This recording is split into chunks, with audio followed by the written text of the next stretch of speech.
What's going on, everybody? Welcome, welcome, welcome. Man, I am so pumped for today. Let us know in the chat if you can hear us, if we're good to go. And we've got a jam-packed episode, as you can see today. We've all, I don't know about these guys, but I've definitely been following into more NFTs pretty much on a daily basis. So I'm sure we got a lot to talk about. We got the war between apes and beavits going on. We got bonsai trees going on, and we've got some awesome content creators here and NFT creators that are going to show us what they got today as well. So to get started, let's start with some introductions. The only person that's been here before is NFT God, but NFT God, go ahead and start off with the introductions for yourself. All right, let me pull up. All right. Hey, how's everybody doing tonight, man? Yeah, I've had everybody on my show so far, except for not everybody. I forget. I didn't have Danny yet. So Danny Ukes is here. Everybody remembers Gossip Goblin from my show, at least, where I totally screwed up his whole intro. I was trying to buy some damn I don't even know what they are, GOGs, and I messed it up. There's a whole meme and everything now about it. And Kev D, man, this guy's been on my show at least 3 times now. He's one of the old school dudes when it comes to just doing what we're doing right now. This guy's been doing this stuff for like over 10 years. He used to be big into music and everything, and I don't know. I mean, they can introduce themselves beyond that, but that's how I know everybody here. All right, I'll just say Danny Ukes is like the rest of us. He apes into stuff, and he gets in early. I'll say one thing about him. He was probably the first person to ape into ghost demons. Like, he got like 2 of them for like 0.0001 or something. Like, jeez. Yeah, no, I just like that one. That's crazy because what's cool about ghosts, they kind of inspired a bunch. And real quick, I'm Danny Ukes. I'm all over Twitter and whatever. I don't know. I'm just like, I'm 24. I just hang out. Like, I'm not wealthy or anything. I'm not like, I've kind of been riding this wave since about, October, November of last year. And it's been treating me well. So, I kind of paperclip traded my way up to a really nice collection. And now I just kind of like, I put in new money when I have to, and I invest in ETH and different coins. But for the most part in the NFT world, if I want something, I'll trade something and I'll come up, So it's pretty fun. It's an expensive hobby, but I think we're all having fun, and I'm really enjoying working with different communities like Ghost to build them up to be what they can be. I was, like you said, like early on, I did help the artist Gong Yang like really like decide, kind of the path. Like, I was like, yo, you should build a Discord, like, and it's, he took it and ran with it. And like you guys were talking about before the show started, like, Dingaling is a huge proponent, like having a whale in the Discord on a daily basis, like, that's incredible. So yes, it's all a lot of fun though, everything, and especially like these bonsai trees and the apes and meebits, like, it's all literally just so much fun. And I think we're all just having fun. And I'm a younger guy compared to some of you guys, but like, it's cool. It brings us all together and it lets us chat, and it unifies us, and that's kind of what we need in this world. Hey, bro, I'm 24 in the metaverse, man. All right? That's a fact, yeah. My ape is 24. That's all I know. All right. Thanks for that introduction, Danny. Kev D, why don't you go ahead and introduce yourself? What's up, everybody? I'm Kev. So I've been collecting now for about 10, 11 years. I collect vintage T-shirts, cards, Pokemon, toys, a bunch of craziness. I run my own business selling collectibles. So just collectibles in general is my area. I do YouTube. I'm a YouTube creator full-time with my business, and I used to do music. So all around just content creator and heavy in the collectible space. It's something I love, and it's something I've been in for like the last decade or so. Nice. So, Kev, when did you buy your first NFT? January. The NFTs, I've been in crypto now for 2 years, but the NFTs, I've been, I guess, like 5-6 months now. That's a good time, actually. I had me on that one. Nice. Yeah, I feel like we're all early. We're still all early. We are. I did a poll yesterday just trying to figure out how long have you all been here on Twitter talking about NFTs, and I'm pretty sure it was 90% of people joined between January and March. Yeah, Top shots, much. man. Top Right? shot. Yeah. Top Shot did it for sure. Yeah. And it's no coincidence that, that's when you saw a massive pump in, in the market, obviously, right? For sure, yeah. For sure. Well, Mag NFT's been around since November 2019, and Satoshi Initiatives has been around since early 2017. So There's I've been Mag, around. yeah. I've been around a little longer, guys. Yes, brother. You know what? We need to learn from you, man. We need to get all that knowledge that you got. I hope you guys For are getting sure. my reception. I'm in the middle of the woods right now, so I hope you can see me properly and everything. Yeah, hey, introduce yourself real quick, man. I was just telling these guys, like, he is the OG of NFT art, man. Like, this guy was back. Like you were telling me on my show, you did a project way back in the day with Whale Shark, right? Yeah, so Whale Shark, prior to being a community itself and growing to what he is today, Whale Shark was a curator, a special curator for 5 editions at the early stage. If I'm correct, it was, I think, issue 5 to issue 10. Whale Shark would curate 5 artists that he wanted to spotlight, and also wrote a few editorials of the topics of the day at that specific time. All right, real quick, before Goblin gets to introduce himself, I have to show a video of Goblin because this thing's shit, I lost it. All right, he can introduce himself. I'll show this video in a second. Sorry, dude, I just lost it. That's all right. That's our MO. I'm Gossip Goblin. I guess I joined probably in like the peak of the hype in February, and I was wasting a lot of time trying to understand what I was supposed to be doing. And then I got COVID, and that seemed like a good time trapped indoors to start a new project. So I started the Benevolent Goblin Friendship Society, which is, I have to say, this made of real clay. So it's like a whole series of these claymation animations. I have some clay right here as proof. So they're like, each one is one of one. They're handmade. It's like this insanely time-consuming, inefficient process of sculpting clay, animating it, digitizing it, ripping it apart. Yeah, and I'm just getting started. I'm curious, right, was that a thing you were always into, clay, or did NFTs get you into that? No, I mean, I've always, like, I went to college for sculpture and stuff. And I make tons of stuff for fun, but this particular process is definitely like inspired by NFTs and like the kind of scalability of creating like a collection and figuring out, just for context, like I'm an illustrator as well, and I'll spend probably on average like 80 to 100 hours a piece, which doesn't really lend itself to the NFT world, which is about like pumping shit out, and so like it was a little bit disheartening because it's like there's a lot of really talented artists out there, but they're able to like push shit out there so fast, and then I'm like, it takes me 2 months to do something, and so I really had to figure out like, okay, what other like skills do I have that lend themselves to like a faster process. Nice. All right, and we've got NFT God. We got one more that just joined. Okay. Daniel, welcome. You're on mute. There you go. Welcome, man. It's Daniel, right? I hear the Spanish accent. Colombiano parcero, right? ¿Qué más, hermano? Nice. That's how we do on this channel. All right, Daniel, introduce yourself, my man. What's up, guys? Thank you for having me. I'm glad to see Danny. I'm not the only one pouring up a drink here, right? Oh, bro, we're During the drinking. week. It's not work hours. I'm chilling. Like I work too hard. Taco Tuesday. It's Tuesday. It feels like a Monday. It's not work hours. I'm chilling. Right. So I'm the creator. I think that there's an echo. Yeah, sorry. I'm gonna mute everybody, and I don't know who that is. It's you, NFT God.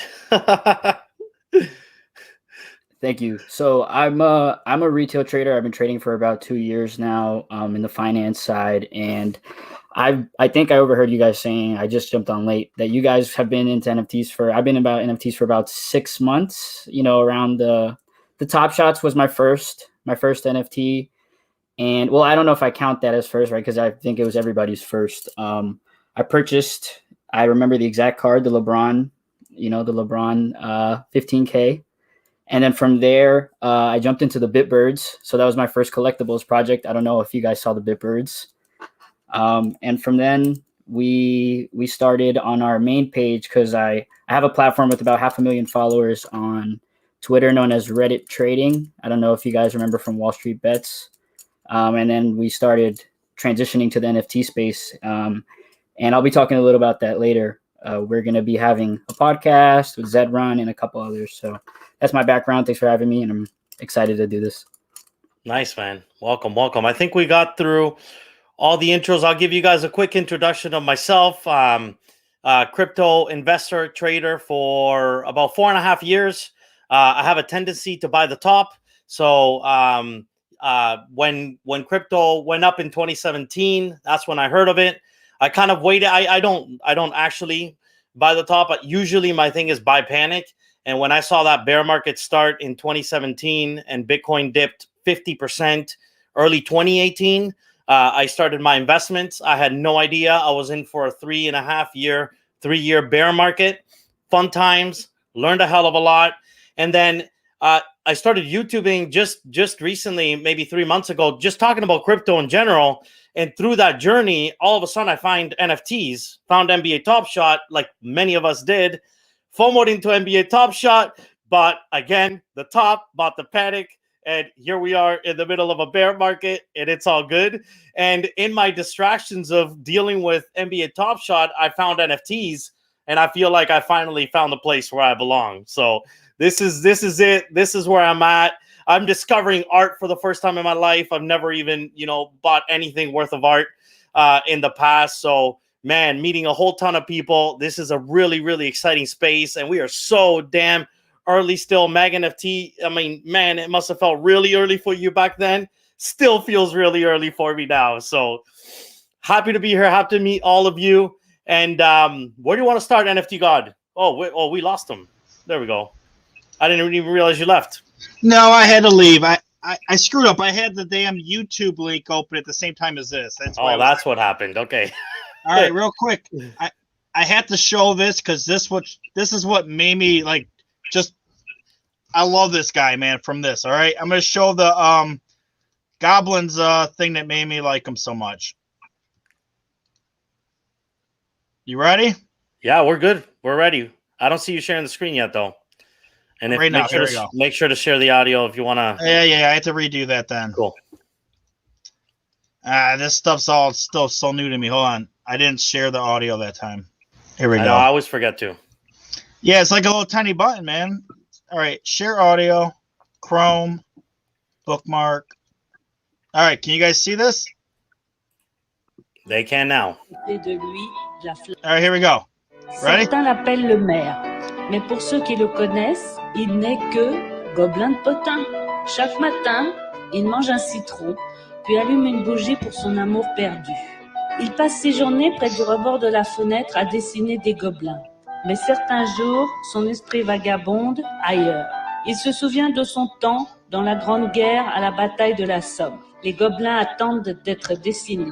Il regarde à côté de lui, la flamme est toujours allumée. Certains l'appellent.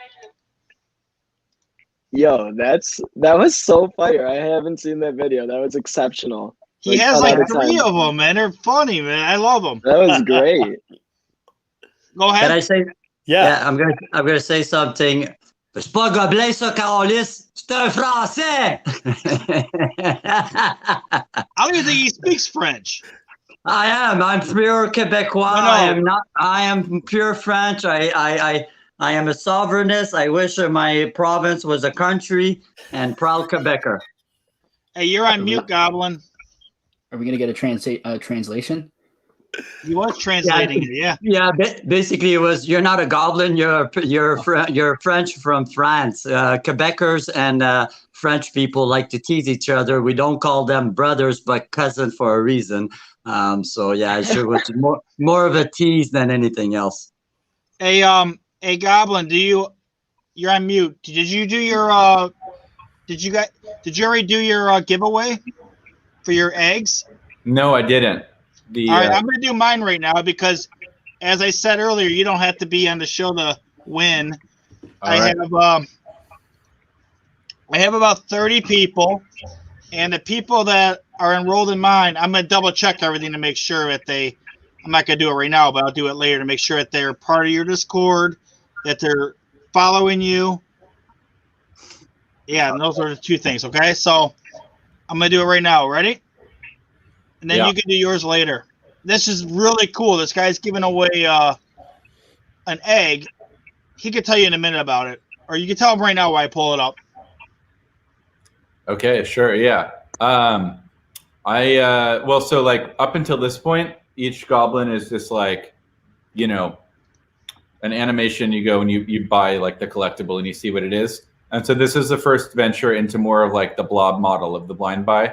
So you buy an egg, and there's going to be this whole live stream of this like elaborate egg hatching ceremony. There's going to be like taiko drumming playing, and then the eggs all hatch and you get a random goblin. And everything that comes out of an egg is like a special animation, and it's all this sort of like elaborate clay stuff going on. So Do you have anything visually to show us, Goblin? I got tons of stuff to show. Show us, man. Show us your project. I took a look at some of it today, but I'd love to see some of your project, especially because when you say egg, I'm pretty sure most people in NFTs today have scars from Apimon eggs. I want to make sure we get that settled here. This ain't Apimon eggs, all right? Yeah. NFT God, do you want to screen share or should I? I can. Just give me a second. Here, I'll get out of this so it doesn't look stupid. Who, by the way, in the meantime, who invested in the eggs, and who still has them? I did. I passed, luckily. Kev, no eggs? No, I passed on them, luckily. Good for you, man. Nobody. So am I the only one here holding eggs right now? Probably. I'm a hodler, man. I will never sell at a loss. I will go to the grave with my eggs in my wallet. No punk. Afterwards, I'd like to bring a point from Daniel. Yeah, so Daniel brought up two projects that you guys seen what brought you into the NFT scene, which was NBA Top Shot, and he also mentioned Zedrun, which is another second layer solution project that came around. And I'd like to explain a little bit what is the difference between those two platforms and why I believe Zedrun is a better quality product right now, the NBA Top Shot. Oh, you're gonna bring that up, huh? I love Zedrun, man. It's like my whole life right now. Like I'm saving, like for the last 2 weeks, I've been basically in the Squanch land looking to see what these guys are buying. Then I go ahead and I buy, and hopefully I actually hit 2 good rares today. And I'm just gonna sell that stuff just to buy horses, man. Just to build that stable, because I think that's the future of everything in NFT. I think it's gonna be like they already have a huge plot of land right across from Atari Casino in Decentraland, and Atari is going to have a racetrack and a casino where you can bet on horses. Like, that's going to be awesome. Well, let's go back to, I want to talk about these eggs. This is amazing. What a beautiful, love the art there, by the way. Let's go back to the eggs. We'll come back to my topic after. This is, can I hear, what is this? I want to hear more about this. I'd love to feature this in the magazine. These looks great. I love your goblins. Really nice. Oh, I can show you goblins too. Yeah, I'm showing this right now. This is like the giveaway. Yeah, really. I mean, I guess this is a good thing to stop on. There's not too much visual clutter. So I can give a quick TLDR for those who don't have context. So basically, like, I was kind of looking at the space and like what artistic contributions I have there. And I wanted to start a collectible series because it seemed like something I could actually like invest time into, but still get stuff out there. It's not like sitting down for 2 months to make one drawing and then like list it and wait. And so basically, like, I started making like individual, I don't know how well you can see my screen with this guy up there, but I started making like hundreds of individual clay parts. So like, you know, 50 clay mouths and I don't know, like, you know, horns and eyeballs and like all sorts of fucked up injuries and like weird accessories and stuff. And then I have like a whole setup. So I do like a stop motion animation for each one. Then I upload it digitally, I clean it up, I crop it out, and I have this like huge library of, you know, claymation animations. And then from there, from that library, then I drag and drop and then create, you know, theoretically infinite, but there's only going to be 1,000 of them, basically like clay goblins. So far there's 200 out there, and they're all sold out. And the secondary market's doing pretty well, but we're waiting for our whale to show up and validate it. But yeah, so it's like crazy time consuming, but I'm trying really hard to at least spend like 20 hours a week making new pieces. These are all clay things that haven't actually been listed yet. So, you know, I'm adding tons of new properties like every week and then deprecating old ones. So it's like a constantly refreshed kind of pool of goblin parts. And then the eggs kind of add a new twist on that, which is that it's going to add like another kind of randomness layer to the mix. So, you know, goblins of like increasing rarity can only be won through eggs. So you basically buy it without knowing what you're going to get, which is like, you know, appeals to the gambler in all of us. So that's like kind of the overview. I feel like I have to say real clay at least 4 times for NFT God to fully understand what I'm talking about. Here, pop up that screen share you have going on right now. This is I'll show a couple of them that I have. So here's a couple I bought a little while ago. Where's it at? All right, here we go. So I got this guy. And I like this guy because look at this. Can you guys see the screen or no? Yeah, we're good.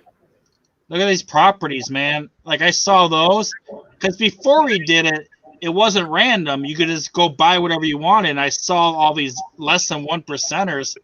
And I found out today that one of these will only have 4 total of all 1,000. So that's pretty sweet. And if you go to the whole collection, you can see that there's a pretty big diversity out there now that there's here. If you click on the collection as a whole, I will. I just want to show them this. Kind This of is collection. 8 traits. Oh wait, I went to You're your in my thing. wallet. Yeah, there you go.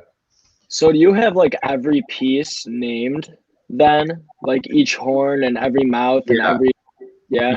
And they all have pretty elaborate names. And again, like for instance, because the goblins, I mean, they kind of exist in some fantasy universe.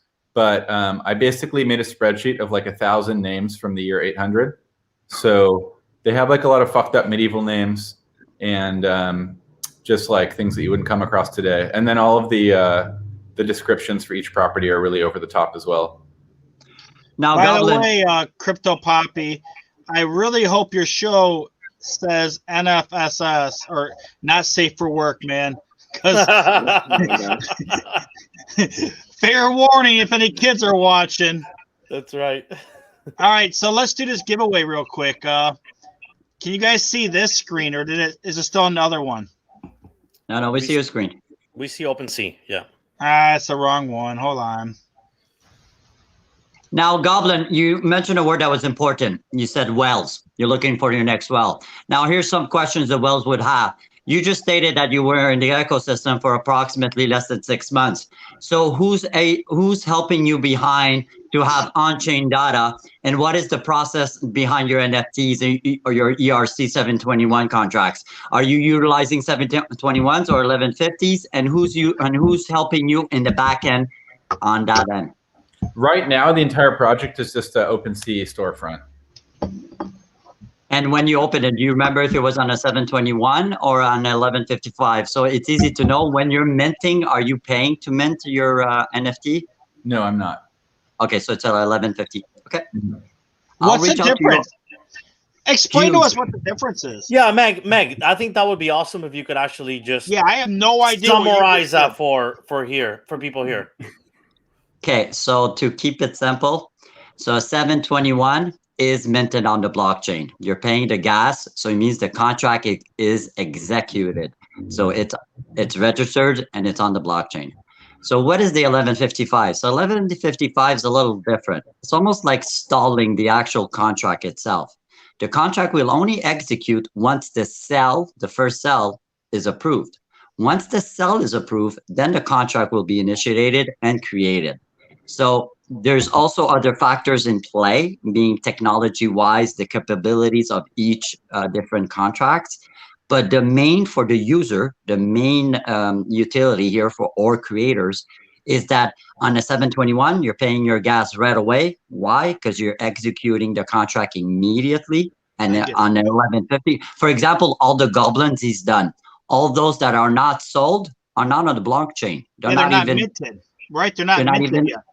That's right. They're not even minted yet. That's correct. So today, when we had the whole bonsai tree thing, nothing was on the blockchain until you actually paid to get it minted. Then it went onto the blockchain, right? That is correct. All right. All right, pulpit, random.org. Let's see who we got. I'm just going to do it one time. The top person gets both the egg and the socks. Oh, look at that. Throw me on there. And the goblin socks? Yeah, I was about to say, is my name on there? I'm kidding. It closed out at 9 o'clock. All right, here we go. This was from the Twitter, winner right? Is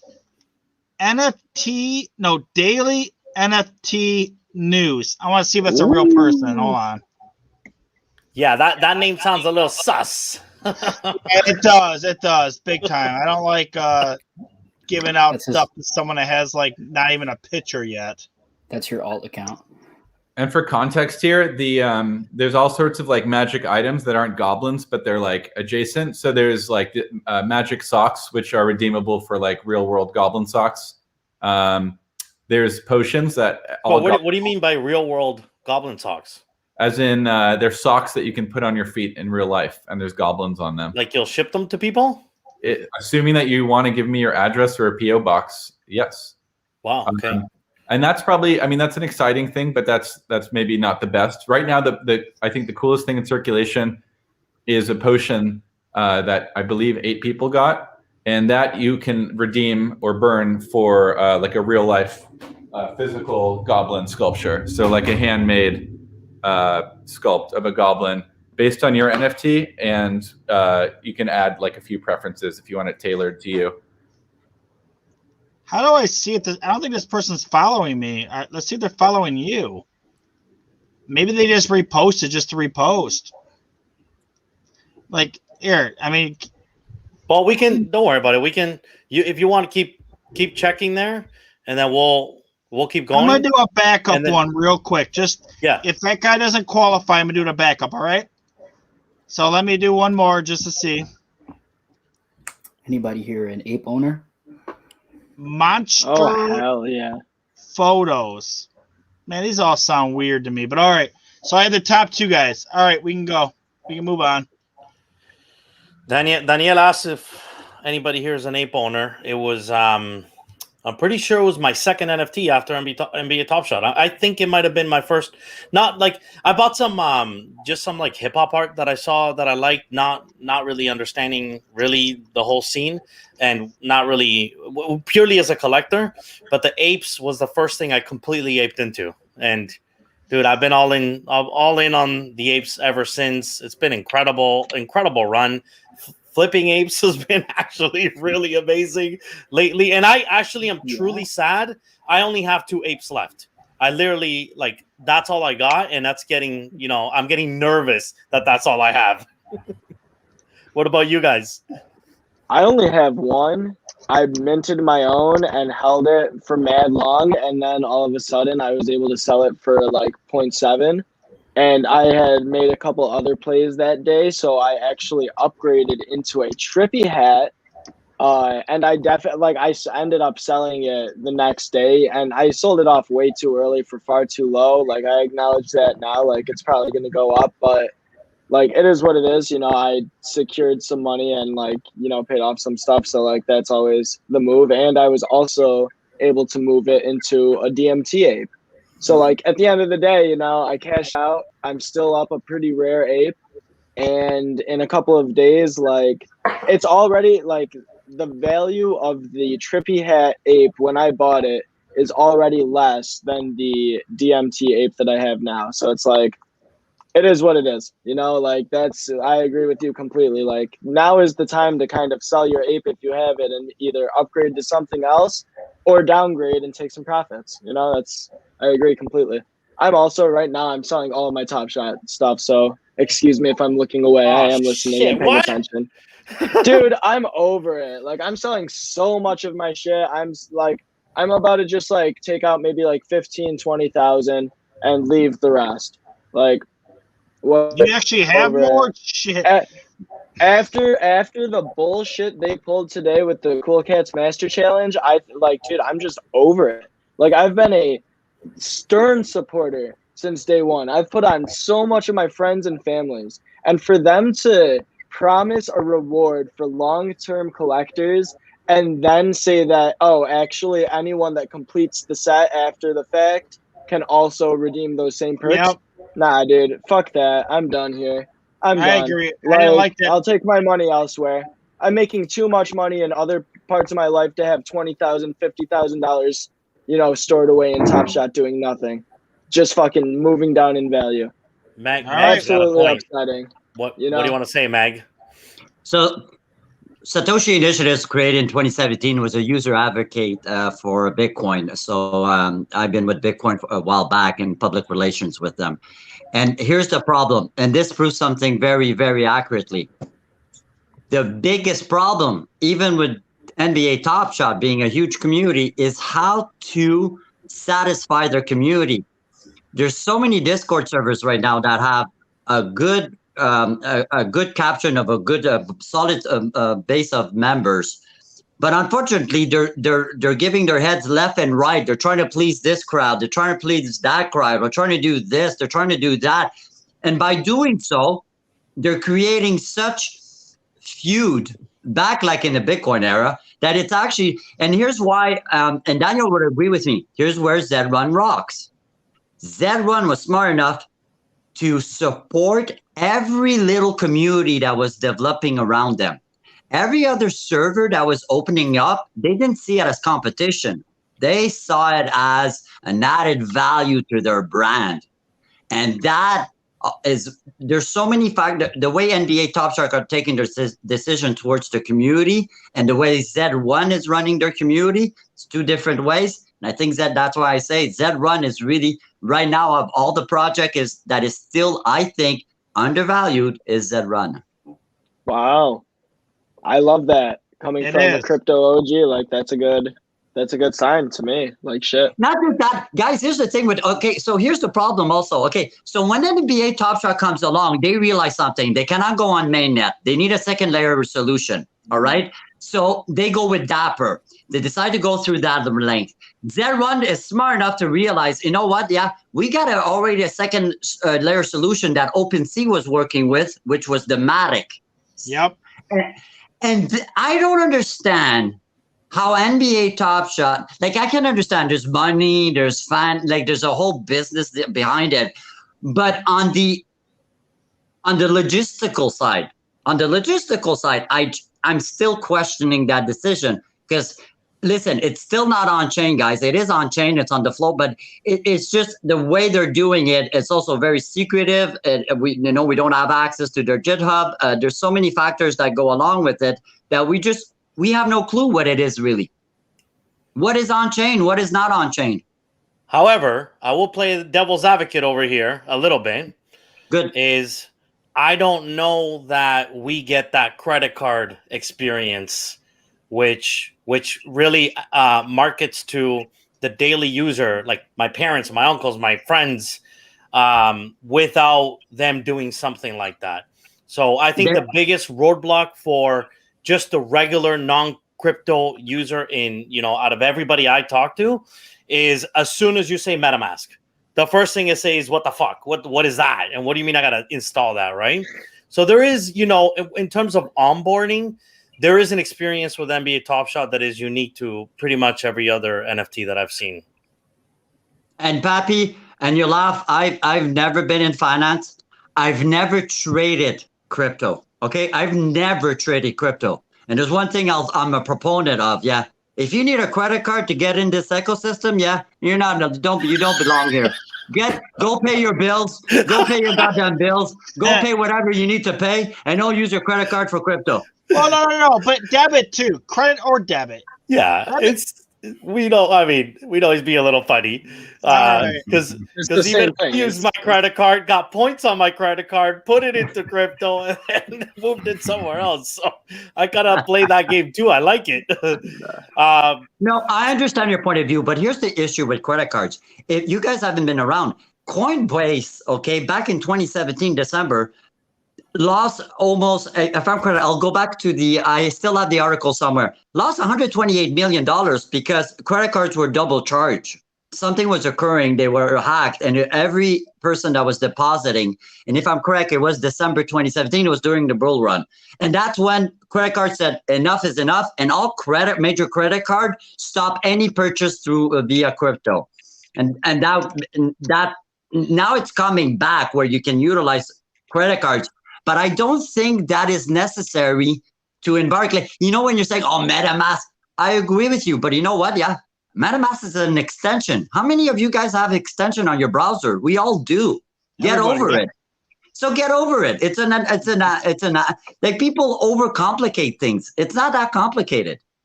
It's not. Yeah.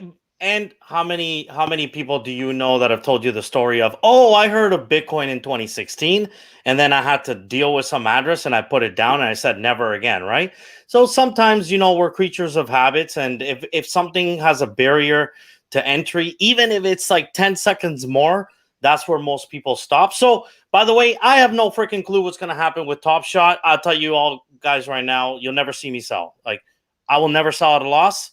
I don't care. Hero or Zero is my name, and we'll see what happens with that, side of my investment. All NFTs are freaking doing amazing, and I love that, right? What do you mean by zero? But it won't go to zero. All I'm saying right now, I think NBA Top Shot is overvalued. That's all I'm saying. Yeah. All I'm saying right now, I just think it's overblown, overevaluated.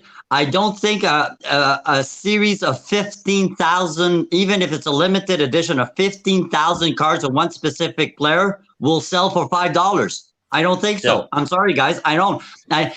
Do I think you're losing money? I don't, because what, the most expensive pack I think was $1,000, right? $999.99, right? Yeah. I don't think you're a loser. I think you'll break. You won't break even. You'll make profit. But are you going to get the evaluation that we're getting right now? I don't think so. I think it'll die down.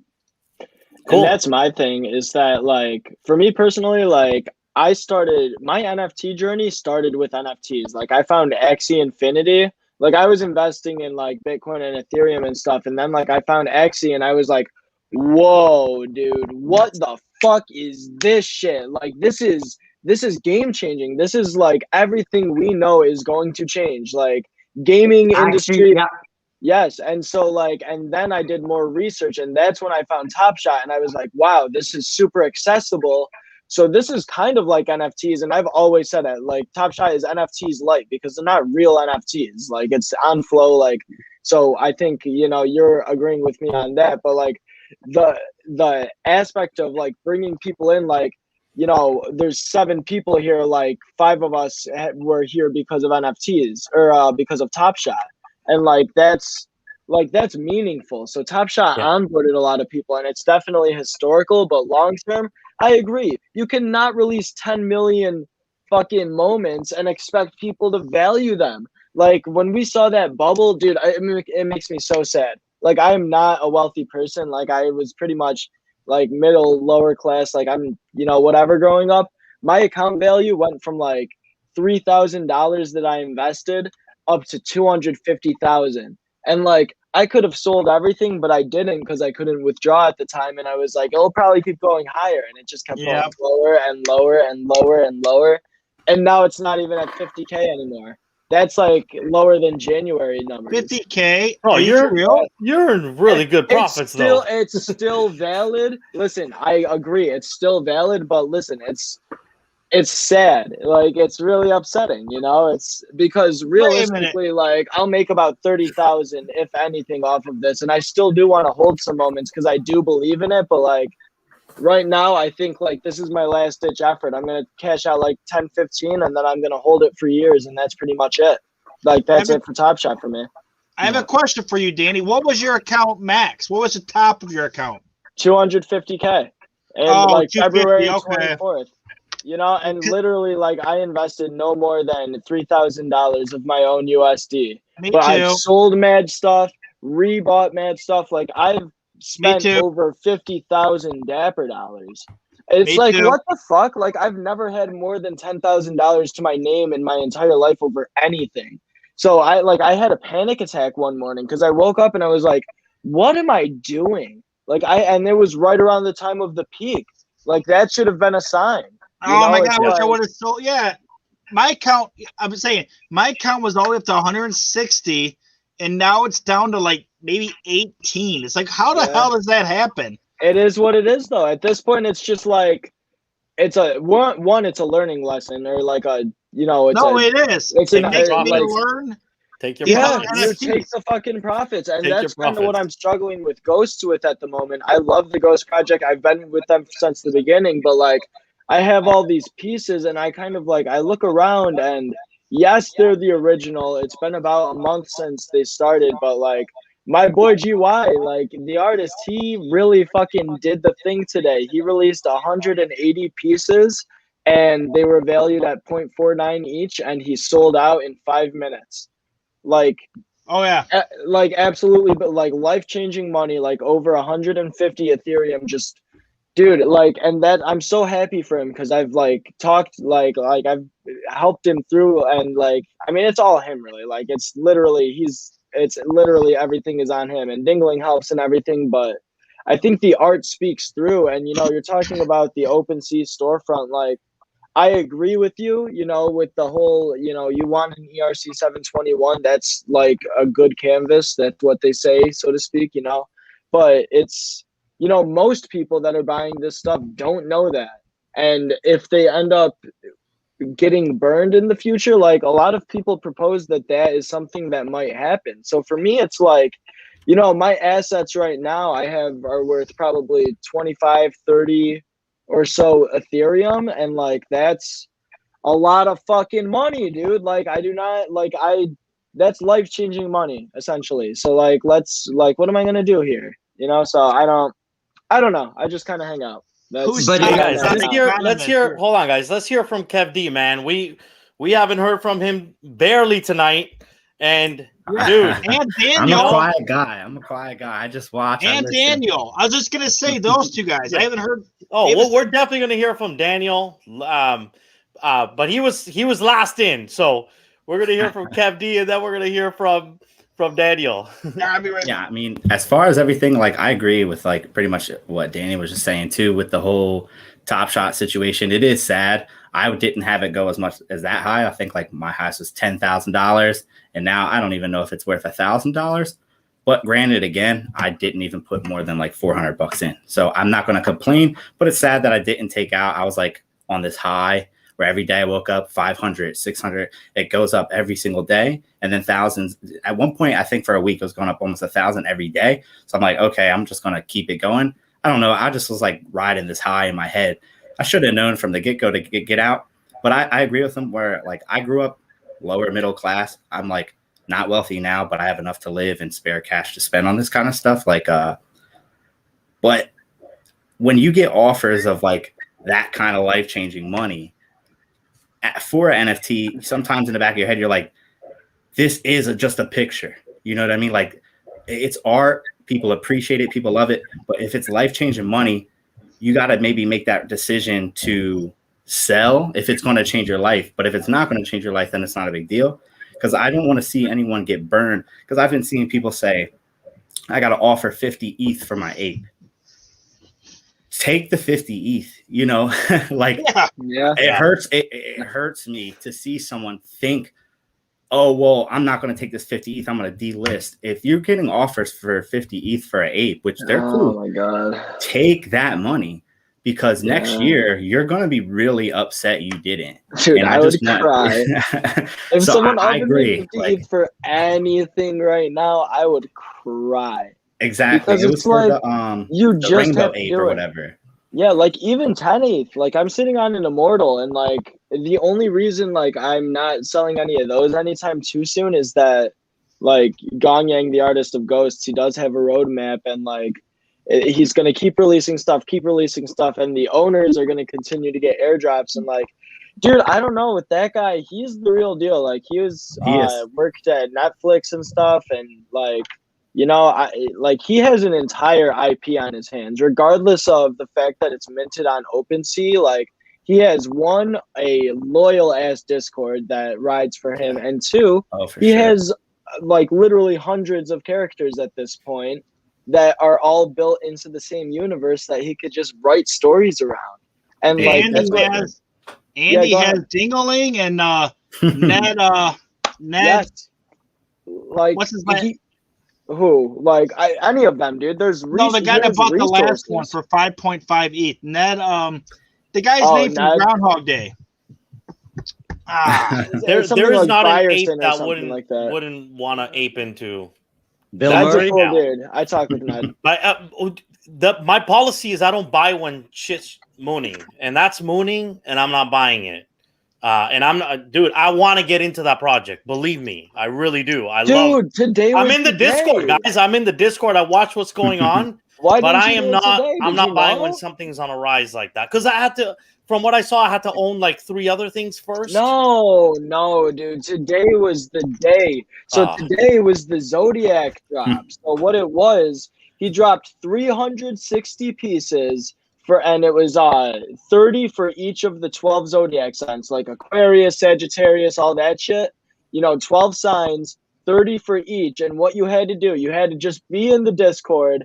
And when he like said the price that you had to bid, you just had to be one of the first 30 people to bid. So yes, it's a little complicated, but like the hype for this project is real. Like the floor for those is already around 1 Ethereum. Like some of them are like a little lower, but like this project has so much hype, so much momentum. And the thing about it is that if you own one of these Zodiacs, it entitles you to future airdrops. So like that's how he's creating so much incentive, and that's how I'm taking notes, because like I've kind of discovered from working with him that like I have a passion for this stuff, because I went to school for marketing, and like, you know, I never really knew what I wanted to do specifically, but like with this stuff it just kind of clicks, because I've always been an artsy person. I've never been able to find my spot. And right now, like I talk to people on a daily basis, like I'm helping people make so much money. Like I'm realizing that I'm really an asset in this space. And so that's just that's the vibe right now. And so like with this, like you just got to jump on the opportunity. But I'm taking so many notes because he's doing it so right.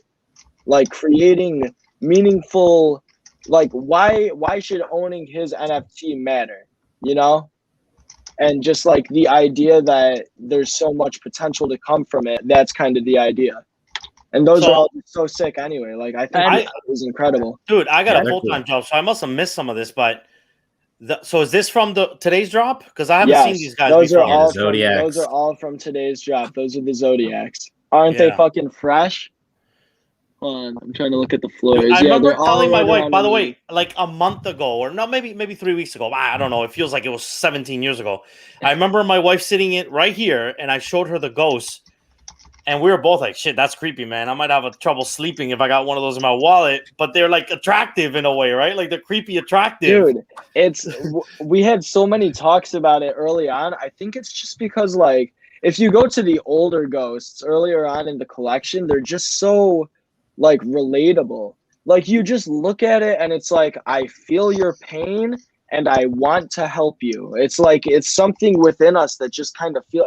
It's like when someone looks at you with puppy dog eyes, like they just look so like they need you to save them. And that's kind of how GY marketed them, like save them forever on the blockchain. Like that one at the top in the middle, that's one of the original 10, I'm pretty sure. And I think those earlier ones really especially captured that emotion that people were catching on to. And then he really progressed with the style and did all the other, like the demons and immortals. And now it's just grown into something that's so amazing. And people on a daily basis are learning about it and being like, wow, I want to be a part of this. And then there is a bit of a price wall, but there's other ways to get in on it. Like there's the Pain Gang, which is all the memes he does. Like, if you sit on the Discord, like I laugh my ass off on a near daily basis. Like I used to spend more time in when it was earlier on, but now, it's kind of grown and matured into its own thing. But I don't know. It's like this will always have a place in my heart as just one of like the most iconic NFT projects. And I think a lot of people will agree because it kind of shifted the landscape, because a lot of different projects afterwards started doing like the 1 of 100 and the shadow drops and all of these different things. So it's really it's like a case study, like you look at it and see what it's done, and it's really incredible. Oh man, and the best advertisement this guy can get right now is, I'm sure you guys go to Sandbox, and you freaking go into Sandbox in the map, and all you see is Dingaling's ghost all over the place. Yeah. And that's a sick one. And there's the camel too, and dude, I'm over the This one's camels. Do you sick. guys still have your camels? Oh, I got him out the door, thankfully. Yeah, they're Bro, gone. I only have Look on 2 that. left. I sold my camels, to be honest. I think I only have 2 left. I don't know. Yeah, I'm dude, not- get rid of them. They're garbage. Yeah, exactly. Like, What a shame. Dude, and you know what? The whole way up to minting my free camel, I was like, this is a sham. Like, there's red flags all over the place. Like, they're being mad sketchy. Like, and then it was. So, trust your gut. That's the story. now I don't know about you guys. My policy kind of on investing with NFT so far is like with the camels. I think I bought 5 of them, and typically I'll definitely try to get my profits back minimum, kind of like if I go to the casino, and if I can make money, then even better. And then I'll keep 1 or 2 of whatever I bought, and I'll let it ride. You never know, man. The project could totally change, 3 months from now, and at that point, I'm willing to take the risk as long as I got my money back and made some too. Hey, as a creator here, man, my ears and my head is getting really heavy. You guys talking about money, and I understand 80% of you guys are in it for the money. But just remember, there's a creator. There's a creator behind every project. There's a creator behind every NFT, and you're just surfing on that wave, Yeah, but would you not say though that we add value to the market by doing that? By being active? Yeah, honestly, no, because 95% of you get in the ride. You want to find the next hit. So you're not the precursor of finding something. You're just riding the wave that hopes that gives you a tsunami. No, like I don't like. Of course, yeah. Sorry, Dad. But listen, dude. I totally understand that. Like I totally understand what you're saying, and it's always going to be like that. That's what capitalism is, and I love it. I love capitalism, but it just makes me smile because it's money, money, money. But at the same time, right now, you guys, we are all very fortunate to be able to be even making like the money that is out there. And like I heard Danny saying, listen, I'm from a working class. Well, my story is open. I'm not hiding anything. Crypto got me out of homeless, dude. I was 10 years in the streets of Montreal, in the cold streets of Montreal, my friend. And crypto got me out of the street. And today I have my own Nissan. I have my rent paid until the end of the year.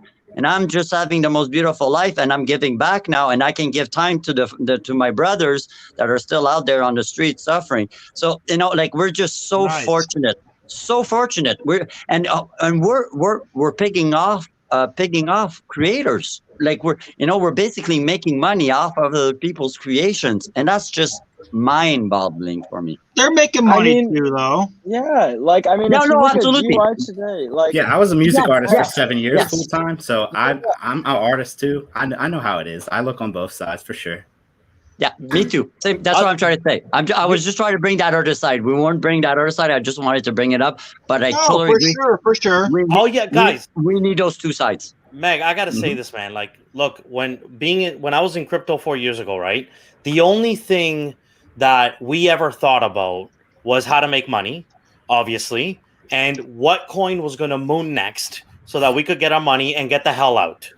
And we didn't really envision that this whole economy would be created through crypto, which is what kind of makes this all possible, and that I would be meeting artists and creators now on a YouTube channel, talking to each other and getting along, and we're literally participating in the same economy. And I freaking love that, man. I love meeting people like you, bro, who came from the story that you came from, and I came from a whole different side of investment and money.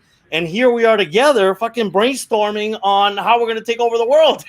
Oh, we got the bourgeoisie up in here, huh?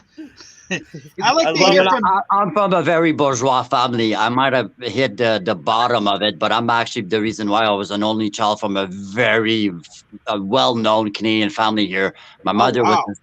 Well, it's a well-known story. My mother was the secretary for Pierre Trudeau. So my mother was the secretary for the private consul of Canada. So, and I just, unfortunately grew to a narcissistic personality that got me in trouble and got me homeless. And I needed that slap of life and philosophy. And today, look, I got my BA in philosophy. I turned my life around. And that was So I sold my first Bitcoin in 2016. So 2016 is when I really got out. I sold my first Bitcoin. I was very close to the Bitcoin embassy here in Montreal that was run by Francis Pouliot. Me and him no longer talk. Why? Because when I created Satoshi Initiatives, I was in the Bitcoin community, dude. And Pappy, here's the problem: store of value. I didn't believe in it. Here's why. Yeah, you need utility. Gold has utility. It has physical utility. It has store value, but it also has utility. And we needed a fucking token that would provide the utility. When I discovered Ethereum, I spit on Bitcoin. Yeah. It's and it sounds stupid. And of course, Bitcoin is there to stay. Bitcoin does have store of value, but the only reason why Bitcoin has store of value right now is because Ethereum's around. Bitcoin is the most secured ledger, no question asked. It's the most secured ledger. If you want to hold $20 million, hold it in Bitcoin. But what provides that value to Bitcoin right now is Ethereum. Yeah, I've gone from I was never a Bitcoin maximalist, but my portfolio from day one was 60% Bitcoin, and then 30% Ethereum, and then the rest shit coins. Now, I everybody on this channel knows I don't own any Bitcoin. That's what NFTs did to me, man, because of the utility behind it. And guys, don't get me wrong. It's not that I'm not bullish on Bitcoin. I am. No. But I think Bitcoin's purpose in life moving forward is to become a stable coin. And it's to basically stabilize. So again, as an investor that wants to make money, I'm going to love Bitcoin for being there and for providing stability. But Ethereum and NFTs is where it's at for me. And that's why I think it was. This is what my motto is, okay? And this sounds crazy. I always said Satoshi Initiative. Satoshi Nakamoto vision wasn't Bitcoin. Bitcoin was the tool he needed for his vision, but his vision wasn't Bitcoin. His vision that was the tool he created for a world he was looking for. And I think here's where I think if Satoshi really was passed away, you remember that Uniswap drop that they did to everybody? I think Satoshi must have smiled and said, "That's what the blockchain was made for." I have a quick question for over here, Value and Time Daniel, man. We haven't heard from you in a while. Let's hear from Daniel, man. Yeah, tell us what NFT projects you're into right now. And where are you at, Daniel? If you're willing to reveal that, are you in Colombia or are you actually in North America? No, man. Thank God. Obviously, thank God I'm not in Colombia right now with everything going on. Cool. Now I'm in near Palm Beach. Is a city called Port St. Lucie. And then, I know that. I got family there. I'm Venezuelan, bro. I got family all over Florida, man. All over Florida. Got it, chamo. And then Miami as well. So if any of you guys are coming out to the conference this weekend as well, we can connect. We covered a lot of ground, but I guess I'll just take it up from the beginning. I got caught, and as NFT God knows, me, Wades, and all of us, I think we got caught with 5 to 10% of the total supply of John Wall and Harden. Harden. Harden. Yeah. Our Discord bought up to 5 to 10% of the entire supply of the Hardens pre-injury. Yeah. And I think that what they $20. they named the 25. There's Adam. They named it Hodlers now. So there's that. And then I was drinking the Kool-Aid on the 3-star, 3-badge rookies. Oh yeah. Oh man, you guys have no idea. I thought I hit the lottery, right? LaMelo Ball, all the hype around him. So I was like loading up on him and Edwards was balling, the dunk, like just like so much exuberance. Oh god. Yeah, like I all that hate it, adrenaline. dude. You guys remember the glory days, man? Like the adrenaline was just like, I mean, I'm used to dopamine. Don't get me wrong. Yeah, I remember. Yeah, I'm used to the dopamine, but it's a new asset class, so it's hard to have a process. All I would say is that markets are irrational, so it's hard to like predict the top or bottom on a brand new asset. Like like look at Bitcoin in 2017. So as far as I'm in Top Shots, I'm in VV. So that's the project working with DC Universe. They have licensings with several, I think Universal Studios as well. They're rumored to have the NFL. They've had Batman, Supergirl. You can continue on. In VV, I have their token as well. Apes, Bitbirds. What else? I got you have a DeLorean? I have a DeLorean. Voxadeus is a great project. Yeah. I also the Sandbox as well. I had on our podcast, we just had like their director on. I'm close with him. His name is Marcus. So Sandbox, I'm really bullish on because they're working with the apes and other projects to bring in a real life character, where you can use your Bored Ape for free. So Bored Apes has confirmed you can use your ape for free in the Sandbox. So I think that's pretty cool from a value in you. Because I mean, ultimately, like coming from finance, like I'm skeptical about all these things, right? It's a brand new market. Like 95% of things are cash grabs. But when you add something like utility where I can go into a video game and use it, I think that's beautiful, right? I think that gives me the security where I can, even if like there's fluctuations in the price action, I can purchase this asset and know I'm going to do something with it, instead of just like a quote unquote collectibles market asset. So that's what I'm in right now so far. Also, like the trees, I just like speculated into these. Like we're in the Discord and we're bored. It's like a Friday night, we're just whatever. So like NFT trees, yeah. Every night's a Friday night in NFTs. And obviously Zed Run as well. I have 7 horses. Me and my buddy have 7 horses as well. So nice. What's your genome? What's your Genesis genome, Daniel? What's the highest one you got? I got a Z5, man. I couldn't get that. I couldn't drop 40K on the Z1 this time. I was going to on the first drop, but we didn't make it. This time around, we got a Z5, and then we just got nice variants on the drop. I got one thing to say. One thing to say about the whole Zed run, since now we had the OG or one of the OG gurus, the legend himself. This is crazy shit right here. To me, it's crazy. I actually have friends and family. I'm not going to say the exact amount, but it's over $10,000 they have given me in real money to invest in the next drop. And I'm going to give them all back twice the amount of their money, and I keep all the rest of the profits. So basically what I'm going to do is I'm going to buy probably maximum Buterins, or however the hell you say that name, sell those all off at 3 to 4x, and I'm going to buy myself a couple of the maybe a Sabro. I mean, I don't know what I'm going to buy yet, but I have all the money. Whoa! Breed them. Just the money off the breeding, breeding, my friend. Well, that depends. If you can secure. The thing is, like, realistically, like, you're not going to secure $10,000 worth of Z10s through Z7s. Like, I think the better move is to kind of go for a couple that are better, breed them for a while, maybe race one of them to see if it's any good, and just kind of, because, like, realistically, you're not going to get $10,000 worth of Z10s and Z7s. That's not going to happen. You don't know the whole situation, but, the thing is, some of them are going to want their money back right away. Some of them will wait for it. You don't know the whole situation, but what's that? Some of them are going to want their money back right away. Some of them will wait for it. Is that me? There we go. No, it was gossip. I just muted everyone. We got it. Oh, well, what I was going to say is, they've given me a lot of money, and some people entrust me with money that they just pulled out like an invest. Like, I'm not going to say, let's just say one person just today gave me $5,000, and I have 10 stables with different people operating each stable. They're all going to be at my house this weekend with 10 different computers set up. We are going to get the horses we want. We will. regardless of whatever kind of drop they do, like with my stables and their stables, everybody's stables, there's like 20 stables.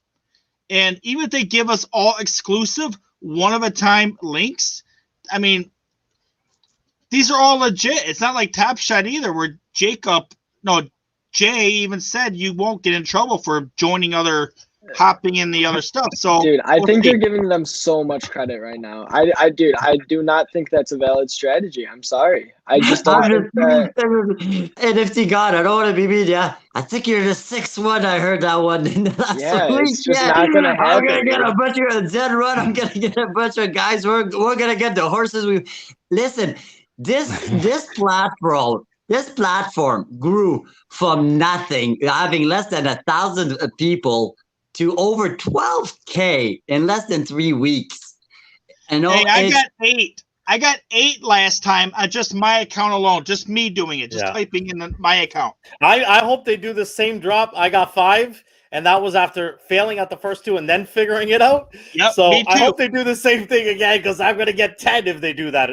I don't think they will, but I hope they do. All right, we got a newcomer. Hold up, we got a newcomer. Yep. ZG, because we up in Canada over here. Can you introduce yourself? I'm Zed, ZG, ZG, depending on what continent you're in. But I'm definitely the guy that's behind Zed Gazette. I have a partner in crime, Dr. Ian, who's PH Duder. Working on that project for a bit, supporting Zed, kind of came into it back in October and really enjoying it the whole time. Actually, Mag NFT gave me my first stream to talk ever. So, shout out to, Mag didn't know what he was getting himself into when I got on my soapbox. So that's definitely part of, my crypto ethos is a full-blown diatribe. I'll try and keep it short as I can, but at the same time, I'm happy to be here and happy to talk as long as you want about Zed Run. Oh man, I got so many questions. I got to start with one question that I know you're all very opinionated about as well. I got a super rare coat. I did flip some of the ones that I got from the drop, and I got a super rare coat. Race pony or no race pony? I just had a new article come out today about it. Nice. Can't wait. Right, I love your content, by the way. I love your content. I appreciate it. Right? I like to write. I have a good time doing it. It was just a hobby before everyone showed up, kind of thing. But when I'm looking at, like, everyone assumes that scarcity will continue to drive the value of Genesis horses. But in reality, I have a top 10 horse with Supreme Polarity, and I'm already deciding, should I bench her because bred horses are becoming too good? So in 2 years, if you're trying to assess the value of a Genesis horse comparative to the field, how are you going to do that when there's 25 vanilla beans, 30 Pinkmans, and all of these bred horses that just make your Genesis horse look like a 16 odds horse, where today it could be a 10 odds horse? So you might have the ability of the racetrack owners doing Genesis only races or tournaments of that such, but eventually there's not going to be that many Genesis horses to compete against in any circumstances, just because that's how the game is going to progress. So there could be a negative return on holding too long with Genesis horses, just because the field will be too dominant comparatively. Damn, man, that's like a knowledge bomb right there that went way deeper than any analysis I've ever done on Zed. Dude, this guy's crazy. He knows everything about this, man. You ever read his blogs? Oh, I do. Of course I do, man. I came up with this one last night with Yair. We were talking about, he said, should I race this one? It had a great this and that. And I just read this, and if I have it here, I'll show you guys. It's called Misbehaving, the beginning of behavioral economics. The guy won a Nobel Prize who wrote the book. And it talked about an argument they've made about a coin flip. Would you bet a coin flip on heads, you get $200, or tails, you get $100?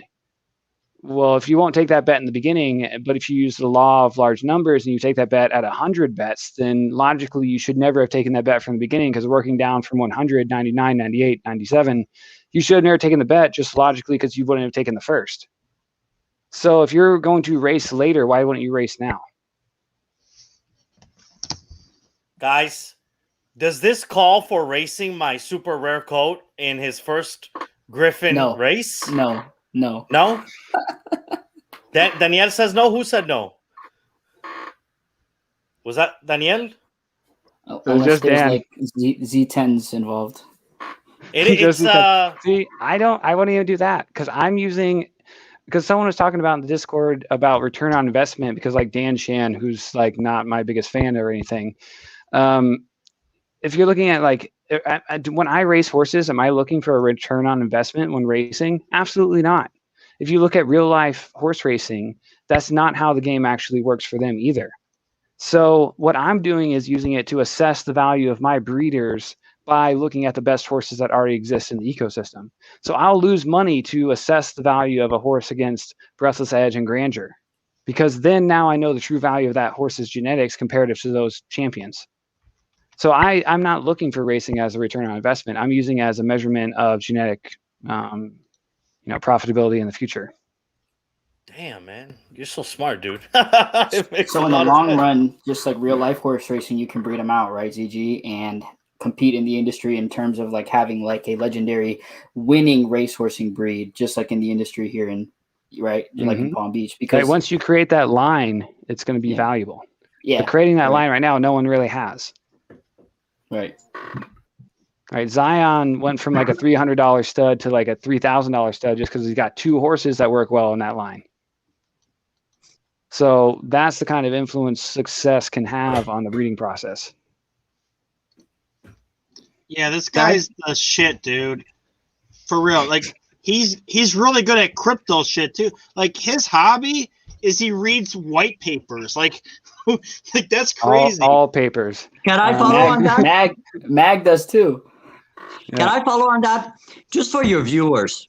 I'm going to say something. I'm going to say something for your viewers, okay, NFT God? And you just actually hit it there on the nail. You say this guy, he reads white papers. Zed is the best example to anyone out there that wants to know if they have a space in the ecosystem and make money. You can. Find your niche. Zed found his niche early on, and it was that run.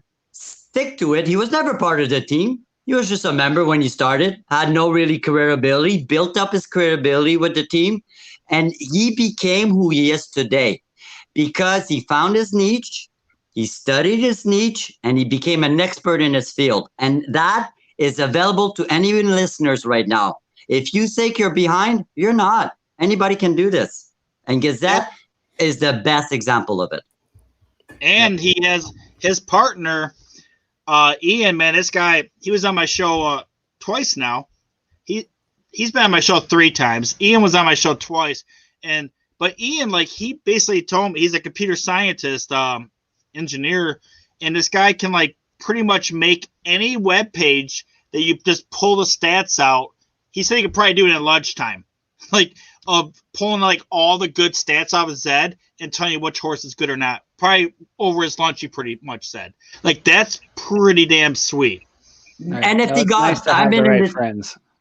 Now, here's the thing: I've been in this ecosystem for a long time.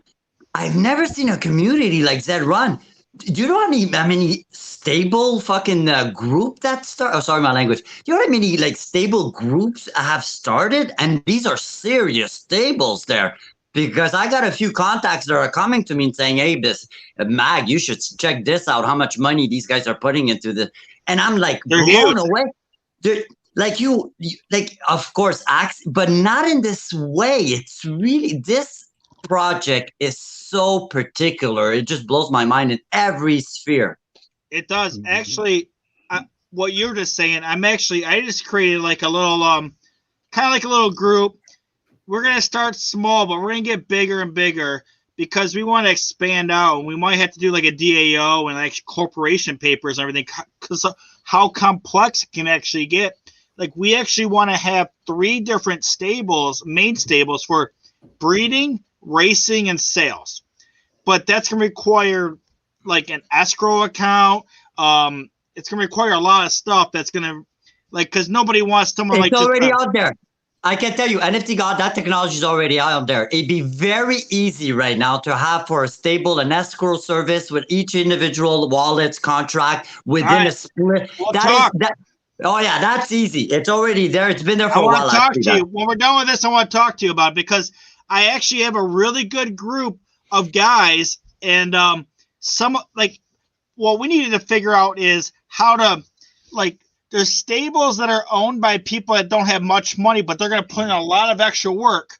Then there's other guys that have like millions of dollars that they threw into this shit, and they're just like, all right, you guys run it all, make my horse good, and give me profits every month or whatever it is. So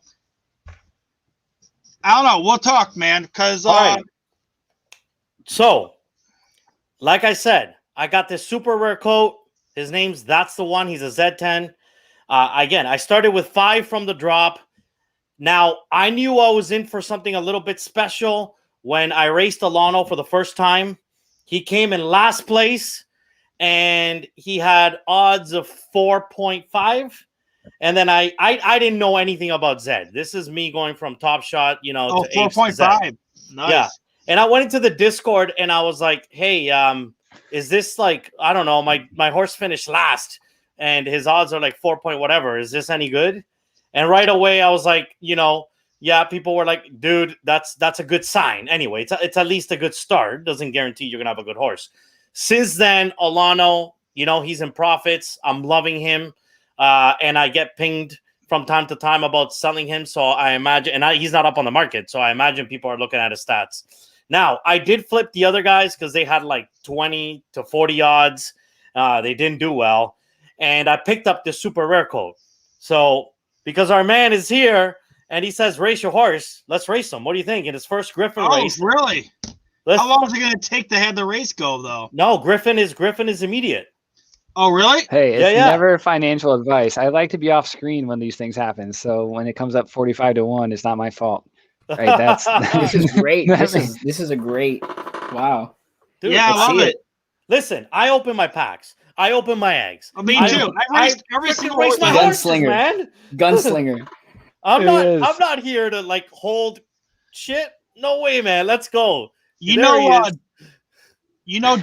raced pretty much all of his. I think he has 14 Z1s. I think he raced almost all of them. He wants to see what they have, man. And I mean, yeah, you might lose a little value if it doesn't race well. But the thing is, you're still not going to lose breeding money. If you guys want me to do a little breeding talk, I can break down why I think you should race. Let's do it. Absolutely. Especially, I guess they're going to open it at some point. We don't know when. You don't know when, right? Fuck no, they don't tell me anything. Okay. They don't even like pretend to like give me teasers because they're like, God, don't talk to that guy. So when it comes to what I think, you're a paparazzi to them. I know. It's a bad thing now. Like I hate leaks. Question. Real quick before you get started with all this, Kevin, man, are you sticking around? You want to hear this Zed stuff? Yeah. I got my horse that I don't know much about, so I need to listen anyways. Nice. You won that horse on my show. Yeah, I did. I got lucky enough to win it, and it was his horse. It was Gazette's horse. Oh, was it? You know what? I actually think it was. Its name's Crashing Waves, I believe. Yeah. Is it raced? Is it raced? I raced it 39 times, and it placed 3 times, but it's never been last. I don't think. I'm not sure what that means. Should we have Zed Gazette do a little review as well? Yeah, for sure. Yeah, I can explain why I did that, and then first let me explain. What was the first thing I was going to explain? Right. Let's start with that. All right. So I think the breeding update is brilliant. Right, because there's a lot of things that need to be fixed that are low-hanging fruit, and one of the major. What the update is too, dude, because I don't even know what you're saying right now. What's the update? Yeah, I'll get to it. Okay. When it comes to the update, right, it's really about slowing down the progression of the game, because I bred 42 horses in 30 minutes, but when it comes to how I did it, they've completely stopped it by the update in the actual algorithm. Not the algorithm, by the rules of the algorithm. So like when it comes to how many horses you can breed a month, it's been cut down from 7 for a stallion down to 3. When it's been when it's a mare, you can only do once a month now. And that once a month is set by the actual mint date or the birth date of the horse. So that's really important for some other things I could get on my own diatribe on about how we can still do twins and all that kind of stuff. But when it comes to that 30-day wait period they've now installed when you create a new horse, those 42 horses I made could only be 21 horses now because you can no longer make twins by mares only doing one. And it would take 5 months for what I did in 30 minutes. So what they really did was cut the whale's fins and tail off, because no longer can they just just by the way, I think which was a really good Yeah. decision. Is Yeah, that? Do you think it's the they best. took a lesson from NBA Top Shot? To be honest, in like I mean, freaking oversaturating the market. I think it was a bit of that because they raised the prices so high. And I told them from the beginning, like before they even when they were at $7,000, I was like, that's a used Volkswagen Beetle, right? Someone could drive that and get laid. You cannot do that right now with a Z horse. So there's some serious disconnect on utility here. So like when it comes to $40,000 horses, I told them, originally make breeding as cheap as possible because you're doing the market evaluation of divided in half because you're using twice as many for half the price. So now your $40,000 horse that can't run is now a $20,000 horse that can't run. That's a better deal. And then next month you have, $12,500 horse, right? So it's you just want to cut that in half as much as possible, right? My math's a little off right now because I'm stoned, but if you want to look at some studies, don't do math when you're high. But when it comes down to the utility of the game, I've said before in other streams that you can set a timeline to a breeding algorithm by how many generational breeds it takes for a completion to it. And what they've done is cut the game in half. They've doubled the amount of time because we are moving so quickly that they need to slow us down. They just gave us speed bumps, but the things that we were planning to do shouldn't stop being the plan. So twins, inbreeding, cousin lines, all that good stuff, we still got to do it. It just makes it more important now to work with the community because like Dr. Ian and Des from Craft Trading and what are they, Bunchu Bets and Mint Condition podcast, YouTube, they want to make the first inbred ever Insane Him horse. They were going to split twins on it, but now they have to time the breeding on the reset by the mare so that they still get to be the first ones.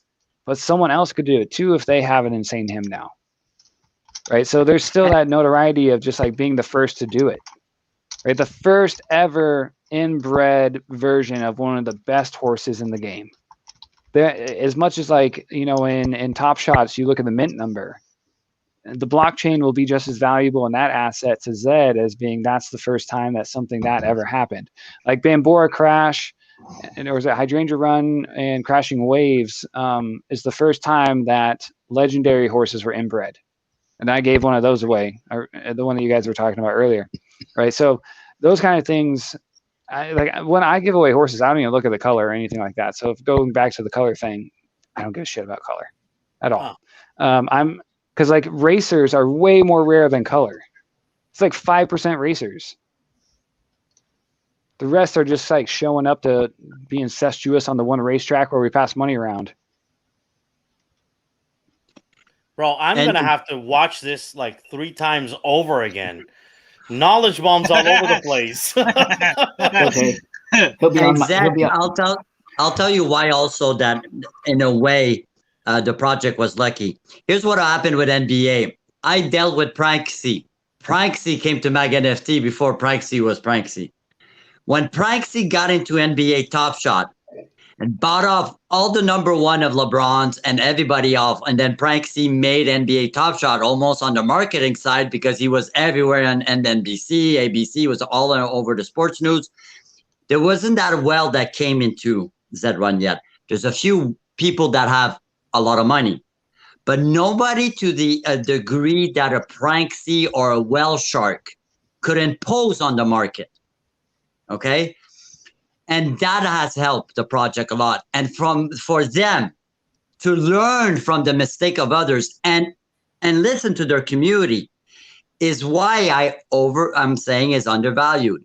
Because why? Because when a Pranksy will show up, and it's a matter of a few weeks. When a Pranksy type of character with those type of funds will come in this game, yeah, he will be at not the same level playing field, but at least he won't be advantaged in such a way that it actually undervalues the project afterwards because somebody has too much growth power within the project itself just by holding assets. Dude, what's his name? Dingaling just came in the last drop and spent I think over $1 million on this shit, man. Pranksy raised $150 million in half an hour from different investors to buy out all the punks. Yeah, but I'm sure Dingaling could do the exact same. Dingaling told me and other people here that he's a small fish in his pond. Like, he knows people that have 50,000 Bitcoins and shit, man. Like, that's crazy, dude. And absolutely, and that's what I'm stating, and that's why I think promise they're drug dealers in the past life. I know how much my houses used to cost. I'm from Montreal, and Montreal created what was it called? Silk website there. Silk Road. Man, that's from Montreal, boys. Those are my people. That's where I'm from. That was from Montreal, dude. The guy. Listen, I could tell the story because I know where he did his time.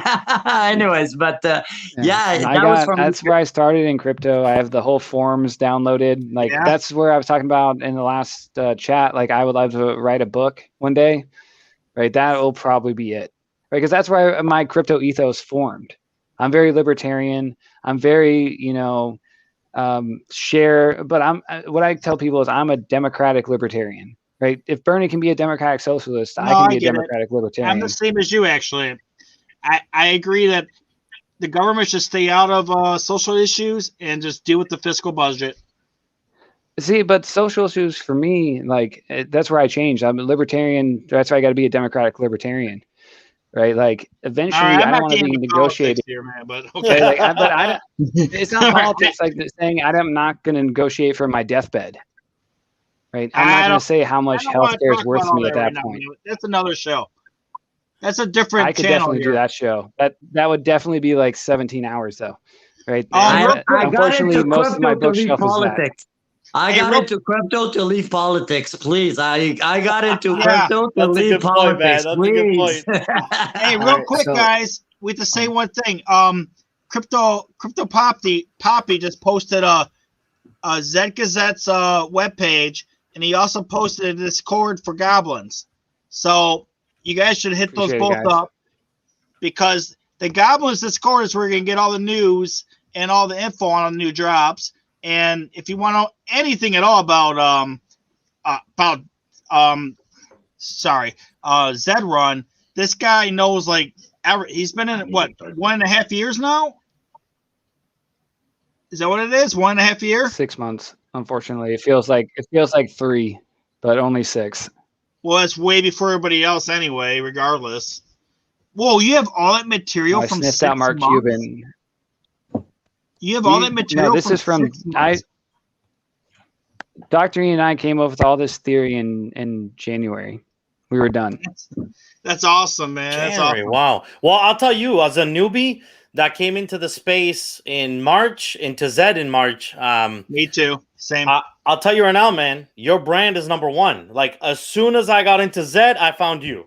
And from the moment I found you, I just started absorbing your content, man. Whichever angle to Mag NFT, I got to give him a shout out because he's the guy that helped me, really the voice. Yeah, he's the first guy that gave me the voice. Well, I heard that earlier. What do you mean? All right, what do you mean by the voice? I heard it earlier what you're saying, but how do you give you the voice? I'd only done a couple of articles at the time when Mag NFT brought me on to kind of talk about Zed Run, and then after that, invites just kept coming back in. He brought you. Wow. Yeah, I can give it a little. No, just the conversation piece. Yeah, Okay. so I have a podcast, guys, every Sunday on the Token Smart Discord server, which is the biggest NFT Discord server there is. The invite is easy. It's discord.gg/NFT. So that is your invite to the Discord server. Well, let's Token Smart post that there Yeah, I'm too. putting that Whatever. discord.dg/NFT. Is that what you said? That's it. There's your invite for that Discord. Is the biggest Token Smart is the biggest NFT community in Discord, without a It's a doubt. lot of fun too.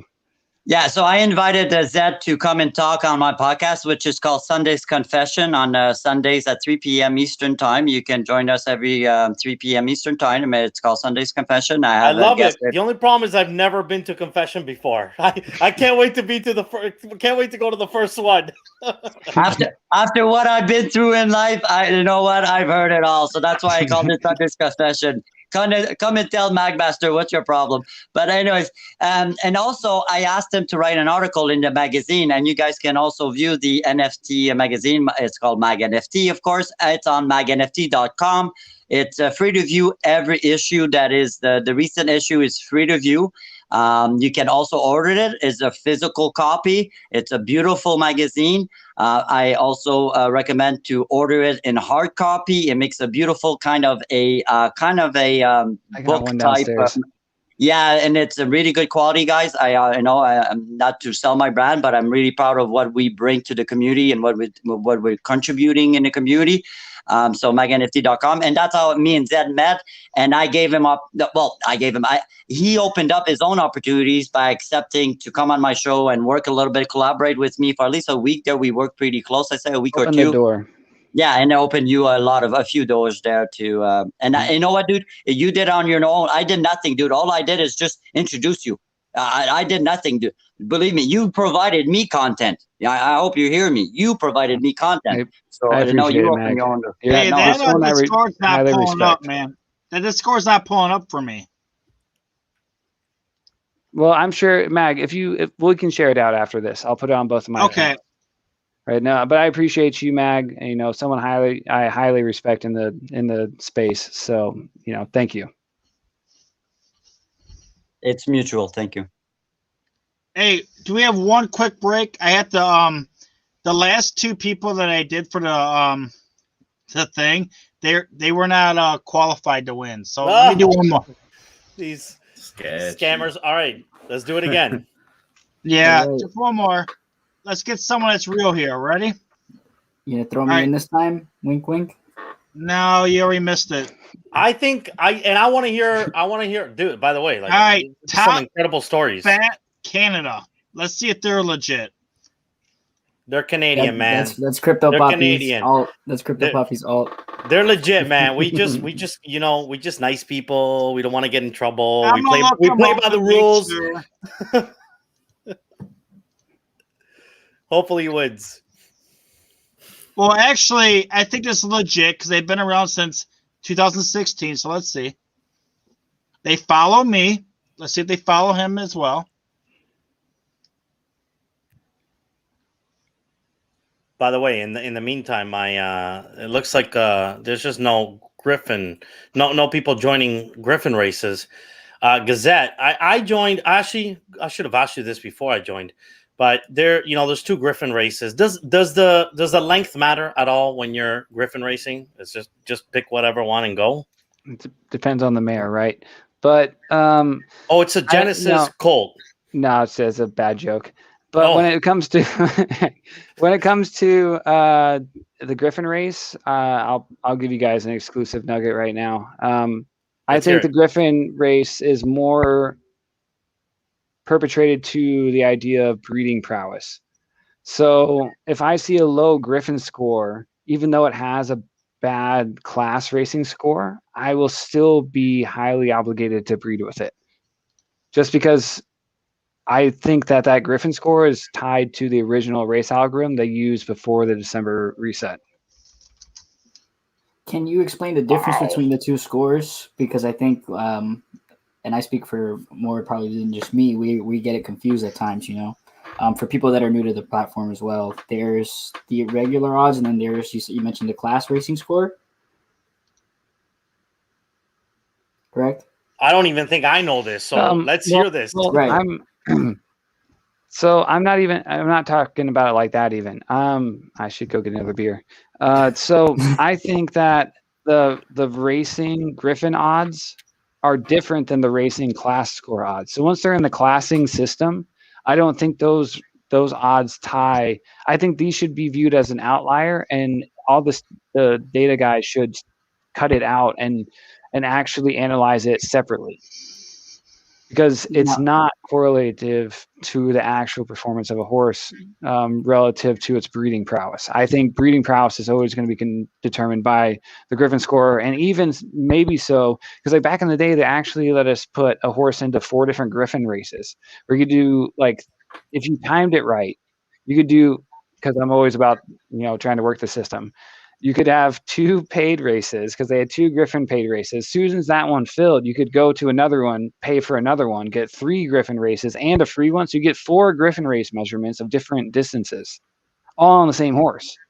So I think that those may be how you should breed horses. I have no data to prove it, but it's just conjecture. But yeah, I've never told anyone that. So that's a nugget for this episode. That was brilliant. You I deserve can't. another I beer. tried to join them. Sorry, I tried to join a second Griffin race, but I can't. I know they used to do. It was $40, no entry fee, and you just to get people to put Griffin races, because that's how few people were playing. Oh. Hey Zed, I got a question for you though. So I know that they'll be working with Sandbox. Do you have any info if they're working with any other VR platform, let it be CryptoVoxel, Decentraland, or anything like that, or are they just exclusively right now with Sandbox? I love Sandbox, but I would ask Danny that, right? Daniel, what do you feel about Sandbox's partnerships? I love it. Like Sandbox, they're all over the place. I think it's great that so many users have their own land. Like Don't I give us your can't wait. corporate answer. Yeah, I can't wait to build. Like that's the bottom line. Like they do the little videos that they show off every once in a while, and every time they release new content, it's like, damn, bro, I just want to like exploring that universe. Like I have all these different characters at this point now. I got my Meebit, I got my Roxels, like I got options for fucking I'm sorry for swearing, but who I wanna be when I am exploring the metaverse. So like yeah, I think, a lot of people say that land is one of the best investments you can make. Like I think that goes along with the virtual world as well. I own land in Axie Infinity as well as Sandbox, and I want to get some Decentraland, but I don't know. I'm pretty happy with what I have. How many of on you? that note, real quick, I'm gonna hop out of the stream. I'm gonna listen to what you have to say real quick, and everything. But I am gonna hop out after this. So thanks for having me, guys. Danny, before you do though, please make sure you let everybody know where to find you. Okay. Yeah. So on Twitter at Dan Verno. I'm gonna pop it in the comments. Oh, I can't comment. I got it. At Dan Verno. It's my name. VERNO. Yeah. Yeah. It's my full government, but it's your boy Danny Ukes. But real quick before Danny takes off, I'd like to announce something that it's not all together yet, but me or Danny, and one other guy, we're gonna come up with I talked to both of you guys I talked to you about it, Mag NFT, and I talked to Goblin about it a little bit. And I talked to Kevin about it. We're gonna come up with like some kind of like a record producer where we have different levels of service where a new artist or a new project wants to jump into the NFT thing, and we'll offer everything from like actually uploading your stuff onto a blockchain and then promoting and marketing it, or just helping someone that's struggling to get users to their Discord. We have a guy that's going to come in. He's going to build up a whole Discord, a Twitter, an IG, whatever they need. So he's going to leave in a little bit, but I want to bounce some ideas off you guys of what you guys think would be especially you, Mag NFT. I'll talk to you after the show too, but just things that you think that would be beneficial to new people. Like there's one guy, I forget the name of it. I think it's like Heartland or Heart something, where he actually has he does music for these new music people. And if they're not good enough yet to be on his label, he has like a whole academy set up with these experts that will teach them new aspects of how to be better and everything. And they charge them a small fee, and they get better. And then once they get good enough, then he will sign them. And it's like a whole huge ecosystem. It's almost, I think it's called something like Heartland Academy or something. But he left. All I see now is his butt. I don't know. We'll talk about it later, though. I'll talk to you personally because I know you know a lot of people that came through this whole area from way back in the day. But you laugh, NFT God, I'll answer you in a way right away that is about psychology. Anybody that's looking for something on the internet, the first thing they'll find, even though it might not be the best, and it might actually not even be close to knowledgeable to what they're looking for, they'll attach themselves. Like example for music. Music right now on the NFT scene is actually been around for a very while. If you want to see the first NFT music artist that came along, I would say go with at Connie Digital. Connie Digital is without a doubt a precursor that brought DAO Records with Vandal. DAO Records is probably the biggest record community. There's also a project coming. I'll have to check that. I think it's called Eternity, which is a little bit like a streaming, Apple streaming. So you'll be able to buy the rights to an NFT, which is a single for like 99 cents, and it will work with a DAO. So it will be a stable coin. So you will pay example, like 99 cents for the right of a song. A question I had though, which was important just for me, and I'm actually happy to see Dan there and Kev. I hope just by the raise of hands, how many of you heard of CryptoVoxel, utilize CryptoVoxel, and own land in CryptoVoxel? At least one of those three. Holy smokes! Heard of it? Don't utilize so it. Yeah, guys, I've you guys, heard of it. okay. So here, if you're talking about Sandbox and you're not aware what CryptoVoxel is, after this stream, hurry up, go check. Well- CryptoVoxel is the biggest and the most utilized virtual world right now. I'm not saying Sandbox doesn't have potential. I'm not saying Decentraland doesn't have. Oh, Decentraland's been around for so long. Poor Decentraland. Yeah, Anyways, sorry. So Decentraland, I'm not saying they don't have potential, but dude, CryptoVoxel is like ahead of the game of everybody. Utility. In every aspect. Yeah, like I'm having venues there with 5,000 people on VR. Wow. Yeah, dude, with the Whip Asia, sometimes we get up to 5K. Individual, it's crazy. It's a party, man. And here's the problem with example decentralized is that they'll split it up in different groups, so you're not always with the same people within the same space. Where CryptoVoxel, it's everybody at the same time. It's one platform, one virtual world. So check it out, please. CryptoVoxel, guys. That's now. Have you heard of Mirandus with Gala Coin?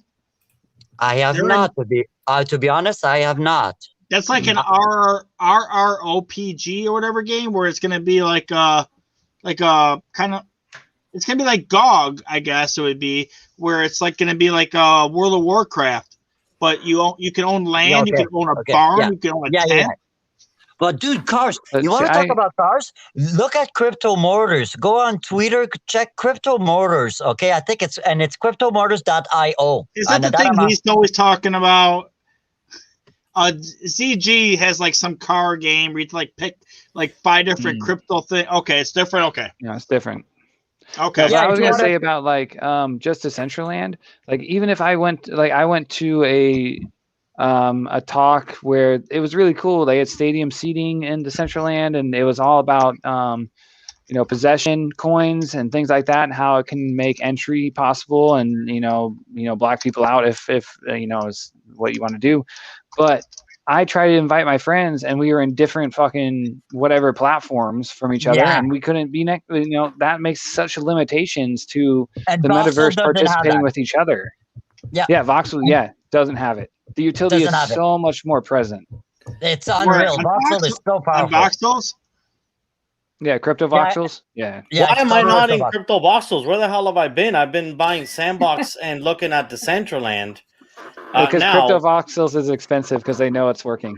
Wait, how much is it compared to the I'm others? I'm looking right now, and floor It's always- price is 1.45 ETH right now. It's always best to 1.45. buy before alpha. Is my policy. The what? It's always best to buy before alpha release. Oh, for sure, yeah. So is this drop done? Are they done dropping land? Because at least Sandbox still has some ways to go. You're in secondary market, I bet. Yeah, I think it's all secondary on crypto voxels. Yeah, look at the bottom. It's already sold. Everything's sold there. Yeah, That's awesome. yeah, but the Sandbox, what is available, dude? You can't compare it. It's How like much is Sandbox though? 0.34 ETH to get in, right? Yeah, I bought a Really? few more parcels. Yeah, man, today. it's way cheaper, way cheaper. Oh shit. Well, Right, I hopefully have I some still projects I some wanna my build on. Zen, huh? I Time need to out. send. You're in Sandbox. Your value is on potential. That's a Yes. fact. Yes. On Yeah. on Yeah, crypto because I want to voxel, build a game. exactly. On crypto voxel, your value is on the usability Utility. factor. Yeah, utilities. Thank you. Can I Beautiful. jump No, into beautiful, Crypto Voxel beautiful. now with an avatar of Best way to mine? put it. Absolutely. You can actually, you know what? Here, I'm gonna give away something. I'm gonna give a beer, beer wearable. So you have wearables. I'm gonna give a beer. So you guys pick how you want to give it away. Just send me a Me? ETH Give it wallet so I can send to it me? to, and I'll send you guys a wearable that you can wear on Crypto Voxel, and it's a beer. Daniel wants it. Just give it to him. Kev D said he wanted it, but he was muted. So, okay, Yeah. so I can already jump into Crypto Voxel.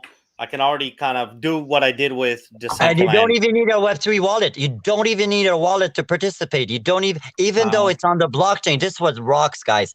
This is on the blockchain, and you don't have to sign anything to actually utilize it. And that's huge. That's huge. Yeah, I haven't heard of anything like that yet. That's awesome. Do you own land, Mag? There? Yeah, I do a lot. Wow. A lot. Okay. Shh, taxes. That's beautiful. Yeah, I own. Hey, I own. dude. I think I I'm can up. write off everything from all my losses in Top Shot. I can loss all of that if I really need to. Right. Shh. I have an LLC set up now, man. I get to write No. off 1/4 of every I bill I hope- have in my house. I hope it's in Wyoming and not Delaware. Delaware is the best Mag. for businesses. Not crypto Mag, I had a- businesses. Oh, not crypto. Oh, it's good for corporate. Yeah, no, I'm working with the CEO of Cointelligence now, and I talked to him about it. So yeah, his LLC set up in Wyoming. I was like, oh, so that's how it's got to be, right? So they've actually set up some really good laws for just like crypto, because like you can do a bunch of mining up there with the temperature stuff. So really, really good spot to be. All right, So- I'm gonna try this again. You share my screen one more time. Like the last guy Actually didn't don't have a qualify report. either. Meg, Nobody's what about one of the things that's impressed me about both Decentraland and Sandbox is the partnerships. What about Crypto Voxels? Can I take my Voxel cube and use it in that space today, or? Yeah, so here's the thing, and Crypto Poppy, you'll follow me here. So since Justin Sun showed up in blockchain, I've been wary to any marketing genius out there, and there's so many of them. You mean Okay. you bought a lot of Tron back in the day? Well, I bought Tron. Yeah, I'll be honest with you. I bought Tron at 3 Me too, cents. bro. Me too. I bought Tron at 333 Satoshi, which was, I think, at that time, 3.5 cents, and sold it when it hit that $1. It went over $1 at one point in 27. When it hit $1, I went, that's Wow. it. But Bye-bye, no, thank you. yeah, Yeah, thank you very much. Have a nice day. And it's like I cheer that Dogecoin, on, man. Mag. Dogecoin, I bought it 0.003 and I sold it at 40 cents. And I was like, yeah, and everybody else I know sold it like 60 cents. I'm like, I don't care, dude. I bought it lower than you did. Except for But the Kev. thing- He bought it even lower, I think, I right? was hoping no one would bring Like up the dog coin. 0.003. Like I was hoping. I just got in it because hey, I know at the time it had no utility. I feel Yeah. like I needed my Bitcoin, my ETH, and I need one shit coin. Like it's just my thing that I do. I like to put a couple $100 in a shit coin just for the hell of it. Yeah. I needed one shit coin per year, and last year was Doge, and it worked out. Good for you, Crypto man. Great process. Crypto Pappy, you'll agree with me because if you were buying in 2017, you'll agree with me. People say Dogecoin did not have utility. It sure did, because when it was Dogecoin? here's where Dogecoin did have a utility, guys, and it had a competitor which was Litecoin. When Bitcoin was costing over $50 to transit a fee, people were going to Litecoin and Dogecoin to transfer their funds. So yes, at one point it did have some type of utility. And if I can throw my experience in why- the crypto while space, you it's like guys I was doing. While you guys talk, can you do this random .org thing in the middle just so I can pick a winner? I have to pick someone that's qualified. Nobody's been qualified yet. Okay, let's let Zed talk, and then we'll do that. Yeah, in the meantime, he can talk. I'm just gonna do it while he's talking. Yeah, no. When it comes to Dogecoin, like when I'm pretty convinced a lot of the GME and Wall Street Bets boys are old school Dogecoin guys, right? Because like we used to be building wells in Africa and putting Dogecoins on NASCARs in 2013 and 2014, right? That was the true utility to me, and that's why I'm such. As much as I'm decentralized, I love foundations. Because as soon as the Dogecoin Foundation collapsed, we stopped doing good things. We stopped bringing good attention to the project itself.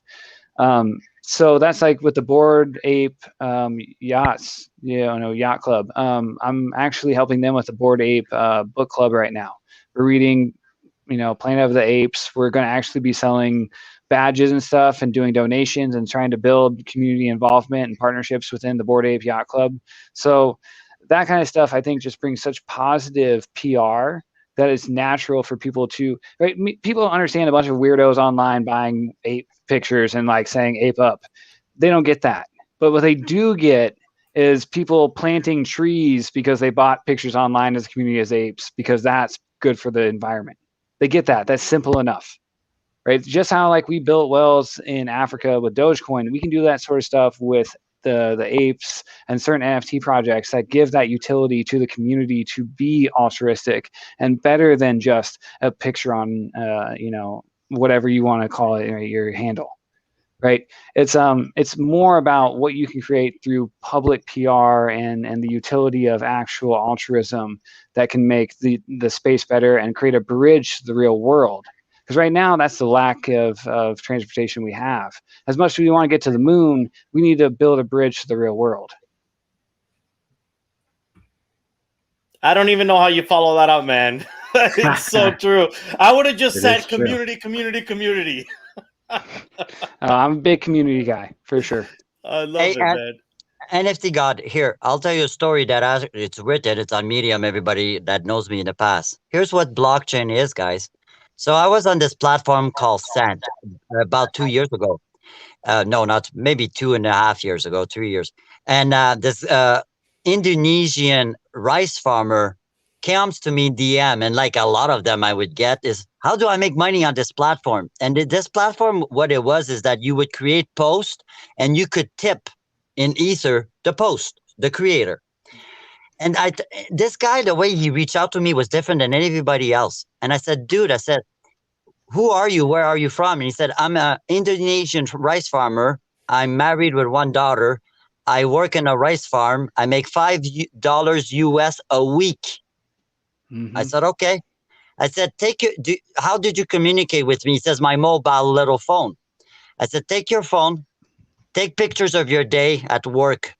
Write about your day at work, take pictures of your buddies, and write a post on Sent, and make it at least 500 words. Put an effort and do it. And you know what? He made $250 US. He sent me a post. He bought his daughter a bike, and he told me, Mag, he said, I never bought my daughter a bike. And he says, thank you. He says, that's what I bought my daughter, and it was a brand new bike. And there's a few of them. Peter Wells being a Mag NFT. That's what blockchain is. Like, Poppy, you told me, I heard you say Venezuela. Pick a guy. Ask him, what's your strength, dude? You're in Venezuela? I'm in Canada. I'm in the US. What's your strength?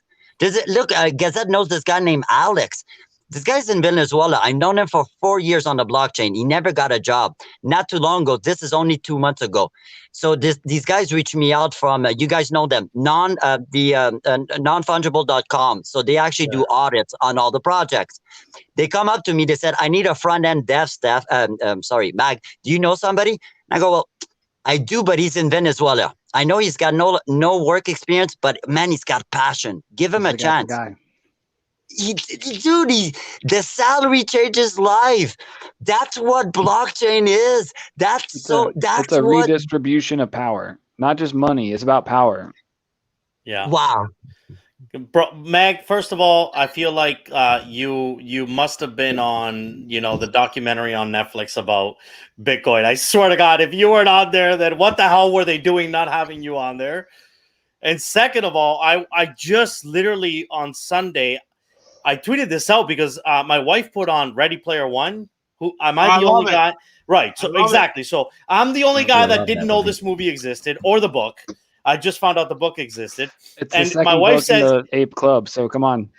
And my wife says, "Hey, all this stuff you're into, here, watch this movie. I think you'll like it." Within 5 minutes, I'm going crazy. Like, holy shit! Yeah. This is the world I'm envisioning, and I didn't even know it existed. Wait, it was your wife? I told somebody. Wife. I told somebody in Wade's a couple of weeks ago about that movie, and they never heard of it. It was someone else. I want to say 3 things real quick. Then you guys can talk all you want for a minute. First, I'd like to say, dude, Meg NFT, what the hell? I didn't know you're like a vast knowledge of. You're like a vast vessel of knowledge. Like, holy shit! I thought you just did like NFT art, like magazines. But whoa, dude, you like so much more. You know all about Zed. You know all about crypto. You know about everything, man. It's like Netflix documentary, bro. Netflix documentary. I'm not kidding, man. For sure. So, guys, so this is how it started. I'm panhandling on the corner of fucking St. Lawrence and Maisonneuve in Montreal, in front of this second cup, and right beside this thing called Bitcoin Embassy in 2015. Yeah. Yeah, and it's March. It's cold. I'm freezing. I'm outside. I'm wearing my blanket. And guys, if you ask me, Steph, how can you be homeless? Were you on drugs? No, you guys, I've never used drugs in my life. So what was I? Actually, I'll be honest, straight up. Yeah, I got into gambling. So I was a gambler. Yeah, that hurts. My addiction was gambling, but not gambling as in machines, as in poker. I actually was a dealer. I was a dealer since 2013, and I dealt the biggest games, guys, and you can find me. And then I thought I could beat the game because I'm being one of the best dealers at the time, even at Vegas. I thought I could beat the game. And then you can't beat the players. The good ones are too mathematically strong. But just to come to the point is that I'm panhandling there, and this guy named Francis Pouliot. Type that on Twitter. Francis Pouliot. This guy's been the beginning there. He's one of the beginners of the BTC. He's a maximalist. He doesn't talk to me anymore because I have Ethereum. This guy comes out to me and he gives me this, okay? It's called an open dime ledger. Go on the other window, and it's the oldest ledger out there, okay? Type in open dime ledger. So I called it the bit stick. When he gave it to me, I looked at it. I said, what do you give me a fucking hard drive for? Like a fucking memory card for? He goes to me, it's not a memory card, he tells me. He says, it's a Bitcoin. I said, well, what do you mean a Bitcoin? What the fuck, man? He says, keep it. Keep it in and don't ever lose it. Wow. And that's what it was. There was an open dime. So you see it right there. And it held 1 Bitcoin. And I got that Bitcoin. It could only hold 1 Bitcoin. Is that right? We see Daniel's butt again. Okay. It could have hold more. It could have hold more, but he just gave it to me. And you laugh. This is 2015. It's already worth, I think, 1,000 whatever. When it hit 10 grand, guys, I sold the Bitcoin. I was homeless. I sold the Bitcoin at 10 grand. I paid 1 year of rent, and it got me out. I couldn't get out of the street now because I wasn't smart. Because, guys, I'll be honest with you. Unfortunately, here's how I got into poker. I was in university. I was a master's. I was a student from a proud family, but I was dealing coke to pay for my studies. and I got caught and I got 5 years of jail. I never used coke. I dealt it to the students, right? I only dealt to my my buddies, my students, but I was making big money, man. I had a You're a BMW. libertarian too, huh? Dude, and you laugh. Zed, you're gonna flip. I'm a Republican libertarian. I am so hyped right now. Hey, Yeah, I I'm Colombian. was. All I gotta I say is was I'm for a long Colombian. time. I'm a, Hey, I'm a For a long Republican. time, I was a Republican yeah, libertarian. Dude, weird, eh? Yeah. Wow. I have a I- question for you, I Mag. was. Hold on. I feel like we need to say this disclaimer. Children, if you're watching the show, if you might not want to buy Coke. It's not good for you. Coca-Cola is not No. even good for you. So Coke is definitely not Hey, good for Hey, you. I Not like as a financial advice, libertarian. right? Not I financial sell- advice. Don't. Crypto Yeah, never Pappy. financial advice. Yeah, brother. Listen But, to this one. I Well, wait just a want to say minute. one thing. I'm scared. One last Hold thing, on. then I'm I'll scared. shut up. Mag says, One last listen. thing, Oh, and shit. I'll I'm shut scared. up. So this is the 3rd year I was homeless. I'm paddling in front of a place called Wanda's, which is a gentleman's Oh, club. I know And, Wanda's, brother. I know Wanda's. I know. Listen to this. Wait, then if you know it, I'm panhandling there, and it's 2:30 in the morning. The bar's closing in half an hour. 2 Hummers show up. Guess who Prime came time. and sat right beside me and panhandled with me? Justin Bieber? Dennis Rodman. Oh, Oh, Dennis. Shut up, man. What a beast. Dude, I wrote an Russell. article. It's dating back Russell. in like Oh. yeah, dude. That's wild. on his way to Dude. North Korea. Hey, that's what's up, man. Hey, real quick though. So Hey, that's a Republican move. somebody gave you $1,000 worth of Bitcoin, and you were smart enough to hold on to that till it made 10,000. That's pretty damn good for you were homeless. No, dude, here's the thing is that I was a comfortable homeless. $1,000 wasn't that much. I could hold that in my pocket. I'm a gambler, right? And if Crypto Pappy is the older generation, he'll know what I am. I'm a guy that can get around very easily at the casino. I could stay there. I slept at hotels at night. Wasn't really homeless, but you know what? When it's plus 32 and I need to camp, do camping in downtown, fuck it. I Yeah. don't care because I'm not I don't care what you think of me. I don't. Right. NFT All guy right. and Just Mag stay NFT. hustling. Like, I'm glad we met each other first on this journey for me, right? Because like I've made in Austin, because that's where I went to high school. There's like a group of homeless guys that bought a parking garage where if you want to go down there and park and crash overnight, they'll let you do it. Good. Right? Like that's where Dude, I here's camped there Zed. so many nights, just like because I knew they would be cool. They don't care. All Zed, right. here's what you know what, Zed, here's what rocks about you is that the reason why I have a passion for you have a discipline as a young guy. Like I don't want to be downgrading, but like you're in your early 30s for me in my eyes. If you have a discipline I wish I had at your age. I wish, like, I envy that discipline you have of knowledge, of acquiring that knowledge in that specific niche. For me, I cannot do that. That's pretty amazing, man. I'm just crazy. That's all. Daniel, What's up? can I hear a little bit more about your Reddit story, bro? You haven't talked at all, and there was something, man, you gave us a little nugget, but there's something interesting there. Yeah, man. I mean, I joined the server with Jamie really early. I don't know if you guys know who Jamie is. It's like the Wall Street Bets account. Is he the dude with the the guy headband? who's I know Wall Street. no, right? that's Roaring Kitty. Okay, Yeah, okay. no, He just came I don't back. know. Yeah, I don't know him personally. I know Jamie, who's Okay. the Wall Street Bets guy, like the founder. He's the guy who actually started the Discord. I honestly, it's kind of like interesting because like it's kind of like contradictory for me because I actually don't really agree, which is why I resonated with what Kev said earlier. Like I think like in trading in general, like because I do it for a living, risk is really important. So He's the man over there. risk, The young risk man. is. Yeah, I'm only 23, but so I'm like a baby around these guys. But risk and like all the people who are like 7-figure traders, just this is like becoming mainstream, right? Like crypto NFTs trading. It's like it's becoming pop culture basically for like the next generation up on TikTok and stuff. So it's like contradictory, like I was saying, for me that like I was on the forefront of such a platform because I believe otherwise in some sense where I don't think you should put your life savings to it because it's Wall Street Bets. The idea is that you're going to bet that this stock, like it's an actual bet. You're not using conviction or like data or like back tested scans. You're not doing anything that like a trader would do. You're just fucking betting on like the community, like pumping the shit up, like like these scam NFT projects you guys see. You know what I mean? It's just we're just gonna pump this up and get long and like not even sell. Like Warren Kidding was up like 10 million at a certain point. Like he's at 50, and like didn't he's at 50 million now. I just read it. Yeah, exactly. Holy like shenanigans. And That's you don't crazy. sell though. Like life. Yeah, take that money. Take that money. That's what I'm saying. Like don't get me wrong. I understand like you have like conviction, but like at a certain point, like you want to take profits too, right? So at least in my opinion.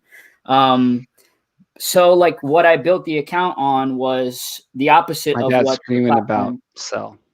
yeah. So like I built the account on like actual trading fundamentals and like what institutions actually do, and that's like what our like not to like show myself, but that's what our podcast is about as well. It's called Confessions of a Market Maker. So we actually like reveal what actually goes on in the market with like people who have had experience, like liquidity providers, market makers, and like trading. It's like fancy stuff, but it's just like people who manipulate price action. Similar to like Wall Street Bets did to like funds, you know, like we're just going to pump up the stocks regardless if you're short and squeeze the fuck out of you. Same thing. Where do we find that? Is that on Spotify, iTunes? It's on it. Yeah, it's on everything. Yep. It's on everything. Okay. I mean, we've had guests on like Patrick Bet David, Mark Cuban. We've talked about with this stuff before. And check that out. I envy you to have Patrick. I envy you to have Patrick. Dude, one of the most he's here in Florida, dude. I know. This guy's so smart. This guy's unreal. Like humility. The humility is what unreal. Yeah, dude. Congratulations. Just congratulations. Dude, I don't know. Mark Cuban. How long ago was that? I gotta look up that. That was like about a month ago. A month ago. Recent. Yeah, it was right during when like GME dumped on everybody, and he did like an AMA on Reddit for everybody, and he kind of like consoled all the traders, like just basically giving them like basic knowledge about what I'm saying, just risk and stuff like that. And he came on the pod, and it was just about like Dogecoin, because he's like, and I don't even want to jump in that rabbit hole, please. But, I actually work with Mark Cuban because he also went with Mintable, right? If you are aware of him. That's right. And me and Mintable, well, Satoshi Initiative and Mintable are partners since 2017. Nice. Since Mintable launch. Mag, I think you got to, I'm going to call bullshit, bro. You're Satoshi. What? Yeah. Did you write that? You're Satoshi. Seriously? You've been dropping some tech knowledge throughout this. Dude, I got no background in technology. Yeah, I could never. Dude, yeah, and cryptology too, and everything. No, and open ledger. No, but here's the one thing that God bless him for. Like for me, I don't see him as a Satoshi dude. I just see as a guy that is like us, that love knowledge, and just found a solution and trying to find a solution to something. Yeah, dude, he was just. Yeah, we know who he is. We know who he is. He lives in Belgium. Yeah. Who? Are you sure? Because you would who are you even talking about? I feel like NFT God got the secrets. Don't say Dave Craig, man. Don't say Dave Craig. No. Don't even say Craig. No, please don't. I know like 5 people that said they did extensive research and know who this dude is. Their Google, their PhD in Google. Yeah. No, they're crypto dudes that like have a lot of time. I'm telling you, as a crypto dude who's been around for 10 years and reading I've been around, like no one knows. No one knows. I was gonna say I don't definitely don't know, brother. Hold on. There's a fucking There's a They have his name. They have his name and everything, dude. Nah, bro. This would be viral. He's trying people that say Elvis is still alive, brother. Like there's a guy trying to file suit and say that he is Satoshi Sakamoto, but if you can't move the coins, then get the fuck out. Craig Wright, bro. Fuck Craig. Sorry. Yeah. On this channel, we will never have Craig Wright. Fuck him. But here's a consensus. Here's the one thing. There's a consensus. The papers might have been written by one or a collaboration of a few players, but the technology was an entire community. Mm-hmm. Okay. And I don't care what you think. That's a fact. It was not Satoshi Initiative. Yeah, the Genesis block wasn't created with one man. That Genesis block was created by a community. How many? Just like Ethereum, 7 of them, right, Mag? I mean, that's why the Silk Road became what it was. I always that's why you don't hear about any of invented Bitcoin, honestly. No. I know now, but when I first heard about Bitcoin, I always thought Silk Road invented it. No, Honestly, I'm not NFT God, sure are if you from like Canada? NFT God, are you from Canada? No. Okay, because Canadians are, you know what? Yeah, the first time they heard Bitcoin is when the government got hacked in 2015. 2015, the government got hacked, and the headline news in every goddamn major network was Bitcoin was 200 Bitcoin was the price, and it was with Revenue 200. Canada. Wow. 200 Insane. bits. I remember it because I was working it for the government at the time. It was I just before I watched got it. homeless. Here, It was I can just give before I you. got homeless. Do you And it want me was to give you 200 guys BTC, dude. a story you've never heard that's really Wait, can recent I from the say dark two web? things real quick that I wanted to say? I had three things to say, but he Why? kept No, talking no, for I'm a gonna have to minute. cut you off this time. I just No, let him, I'm gonna tell a story that's way better. I promise. no. So, I just want to announce who won the damn prize. That's it. did someone win? Brilliant Green won the egg and the socks. So Brilliant Green, I know who he is, and I did it live. And I also like to say that today I've been cutting my own hair since March, and today's the first day that I screwed up the damn number, so I had to just shave it all off, man. Because I was trying to fade it, and I usually do like a 5 and a 2, and I did a 3. I'm like, oh shit, because I did a 3 on the side, so then I just had to shave it all off. But, Hey, NFT God, you want to go for a beer? You want to go for a beer with me? sure, man, come on Yeah, over. you feel better now? Okay, you looking good, dude. That's why I invited you for a beer. So don't worry. You just got picked up tonight, so there you go, okay? Yo, Mag, All right. I want to party with Mag, man. I can already I tell. do too, man. Shit. I He can hung out already with tell. Dennis Rodman, man. That's fucking only Yo, Kim Jong Vegas. Un's the only other guy I know that hung out with him. Just let me know when you're in Vegas, brother. Oh, is that where you live, Vegas? I thought you said Florida. No, Dude, no, I'm saying let me know when he's in Vegas. We can hit the spearmint. Yeah, Oh, Daniel. okay. Daniel, actually, this is the honest truth. I'm in Vegas next March if we're able to. So the NFT 42 is having a convention down in Vegas, which will What be is it? one of the big. Yeah, dude, write that up. So NFT 42, which is these guys have big money there. If you know who NFT 42 is, yeah. So yeah, they're gonna be holding a huge conference next year in Vegas around March. So yeah, I'll That's be there whale. for sure. Oh, next year. Whale, Next. right? Oh, I'll be there next year. I didn't know. Yeah, That's the definitely. whale bot, isn't it? I'm going. Yeah, I'm going in September for a trading Okay, yeah. conference. No, the team behind that there, dude, the team behind that are, listen, if you want to talk about NFT expert, like who you want on your side, those are the guys. Well, I just know whenever I the get skill set is there. The skill set It is is. there. The skill whenever set I is get there. tipped or whatever, or when you have to like say whether you're a dolphin or a whale shark, you NFT 42 bots, the one that does that, yeah. So I think ZG had like something solid. Yeah, they I wanted want to hear say. it now. Sorry, dude. I have to go tell the guys who won. You keep talking. I'm sorry to interrupt it, but I just want to get that out before it ended. Well, I'm going to tell you a story that none of you are going to hear because you're not in the right world. Right? As much as you're in the crypto world, you're not in the black market, dark net world of it. So if you want to know how Bitcoin fluctuates, you can look at market fluctuations in the black markets. So like when Monero spikes, you can assume that the black markets that are working are now accepting Monero as one of the most proficient ones. When Litecoin spiked, it was because they started accepting Litecoin. Because now you actually have utility to the coin that you have, especially as a Bitcoin fork. Z question, could that be compared to how when Ethereum, I mean, there's no proof, right? But when Ethereum was pumping up to its all-time highs was when the Bored Apes and the Meebits, and I think there was like 4 days where the volume levels on, Ethereum-based assets were just through the roof.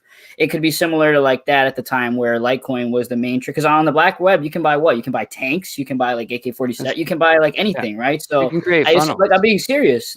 So I can assume that the volume levels weren't recorded at the time. But if you're there's spending, a washing mechanism and right. there's a utility mechanism to it.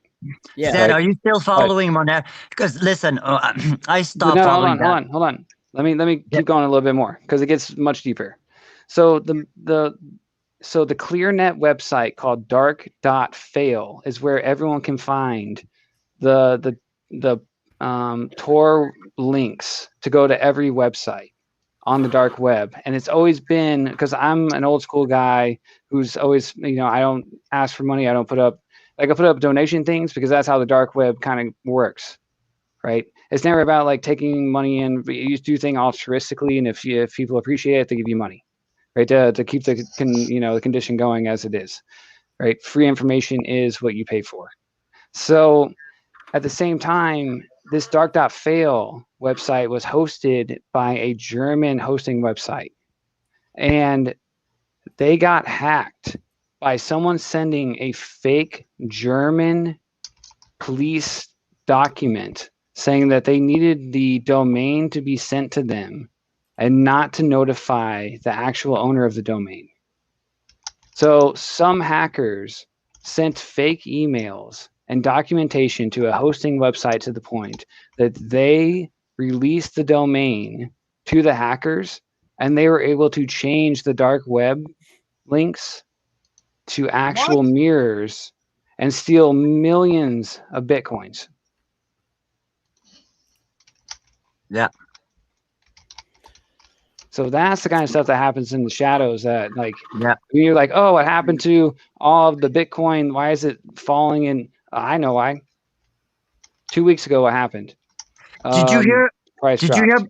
Did you hear? Do you know about Satoshi Portal, which was a company created in Canada through Francis Pouliot to try to actually go through some Reddit solution on the back end? I'm not a tech, so I couldn't go into details because that's when Satoshi Portal was created at that time, and this was actually a counter intuitive to. Dude, so get me right. Was it the black blocks or the white blocks? Which was the good guy, the good hackers that you guys on the black web try to? We're white hats. There you go. That's what I was looking for. So that's it. That's the word I was looking for. So I had a feeling you're from that community because that sounds exactly the philosophy and that inline ideology of what the blockchain could provide the normal user without going through that dark web concept of onion surfing. Yeah, no, like I've never done anything publicly before Zed, right? Like I would just been behind the scenes playing around because you can be white hat a lot of different ways, right? You don't have. I'm not a technical background, but the providing the information and insight for technical people to do things is just as valuable as having that insight to the technical proficiency.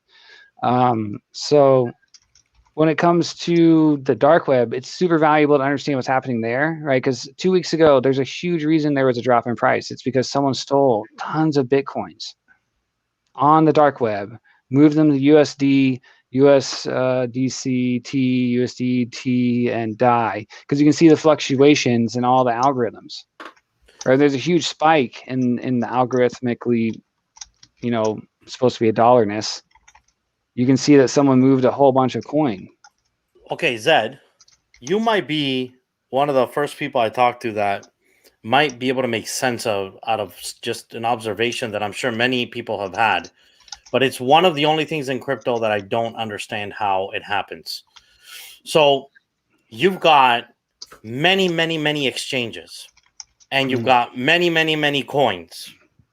Yep. And if fucking Bitcoin drops, it is goddamn instantaneous where everything else comes down. And we're not talking about stock market, one exchange, one company.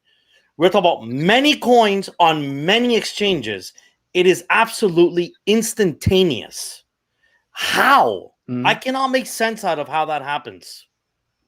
Because if I buy any other coin, I buy it through Bitcoin. But how do all exchanges value all coins? Because all purchasing value originates from Bitcoin, right? So if the derivative of the dollar value is from the gold standard, that's why they moved away from it. Because if there's such a fluctuation in gold, it had the same upset with how the price of the dollar fluctuated. And Zed, correct me if I'm wrong here, but I'm just gonna take over. Crypto Pappy, also because you're calculating it wrong. You're calculating in fiat value. What is your entry point into crypto? Is it Ether? Is it Bitcoin? Once you get that, that is your main base for evaluation. You can loan any other token you now invest. You cannot compare it to, and dude, I have no knowledge in finance. And I'm astonished how many people make that basic mistake. You need net to see what is your net profit towards your Ether, which is your entry point, or your Bitcoin. Am I correct? Or I may be in the fucking field again. Yeah. No, I agree completely. And people got that hard lesson when they bought $40,000 Z horses, right? Because they watched the price of those Ethereum skyrocket. Where if they would have just invested in Ethereum, they would have made much more money. So they stopped thinking, right? You think in fiat until you start losing in it. And then you think in Ethereum or you think in Bitcoin. Don't get me wrong, guys. Like, never sold any crypto, never will. Like, I legit think I will live off of whatever stash I've been building for 4 years in the future without having to sell it. I'm waiting for the day where everybody that will be transacting with me will be doing it in crypto. And I believe that day will come. So, but then the closest I came is having to sell into Dapper for NBA Top Shot, but let's not go there. So the question is, though, I'm still talking about, so I can look at BTC USDT pair on 10 different exchanges. Don't go to USDT. That's my personal opinion. Yeah, well, whatever. Against Tether, BTC No. against USD. No. I can break it down real quick because those are backed by shady loans. If you go to DAI, it's more of like a pawn shop where people have to put like 130% of Bitcoin in, and that's how much DAI they get back. So it's more of like a committal to the Bitcoin commitment that you're already participating in, where the USDT and USDC loans are made by shady banks in the Caymans. So go to DAI. All right. I've been using BUSD lately, but yeah. Backed by New York. They're actually funded by that. So, but like at the same time, I'd rather go to something that's actually backed by cryptocurrency. Now, does it still make sense to you? So I've got an account on CryptoQuant, and I watch, whenever we get a draw, Bitcoin moves to one of the exchanges. Does it still make sense to you that all of the exchanges, that the value drops identically on Bitcoin to USD? Coordinated like that? Mm-hmm. Until there's more utility in Bitcoin than USD, that's always going to be that way. I'm just wondering how it happened. I actually don't question it. I more wonder the technical, like if I'm a whale and I move 10 million Bitcoins and I sell them on one exchange, how is it that the rest of the exchanges are dropping in value immediately? Well, it's about the average. It's about the average user thinking this Bitcoin I bought can no longer buy me that car, can no longer buy me that stereo, that whatever what. No one buys stereo anymore. How old am I? But when it comes to why doesn't Dan answer? Dan, tell the truth. I see it. It's written like it's such a small word. It's actually written on your forehead. It's BOT. Bots. I was gonna say, I think at this point, Papi, I think they have algos programmed to follow BTC dominance, kind of like the SPY and the ES in trading. So I don't know if you know, but the SPY is like the kind of like the Dow, where 3 out of 4 stocks follow the SPY. So if the SPY is down 1%, then you can assume that your equities, whether it's mid cap, low cap, it doesn't matter, are going to be down as well, and vice versa for up. So I'm pretty sure, like Mag said, just to follow up, like there's AI and bots, quants trading crypto at this point. Institutions are involved in crypto. They've been involved backdoor for the last 2 years without filing any forms or anything like that, because they see themselves losing money. You can see it. Yeah, I mean, you can see it in the volume. Like a $10 million trade, that's not like me, that's not me or you. So not just that, the bots are also triggered once when a well alert goes out. Yeah. Here's what, so once these alert goes out, in which there's a volume that is larger than than a symbol, these bots are activated, and the problem is that more that these bots are utilized, more this market will be versatile, because there's not a lot of players actually trading today.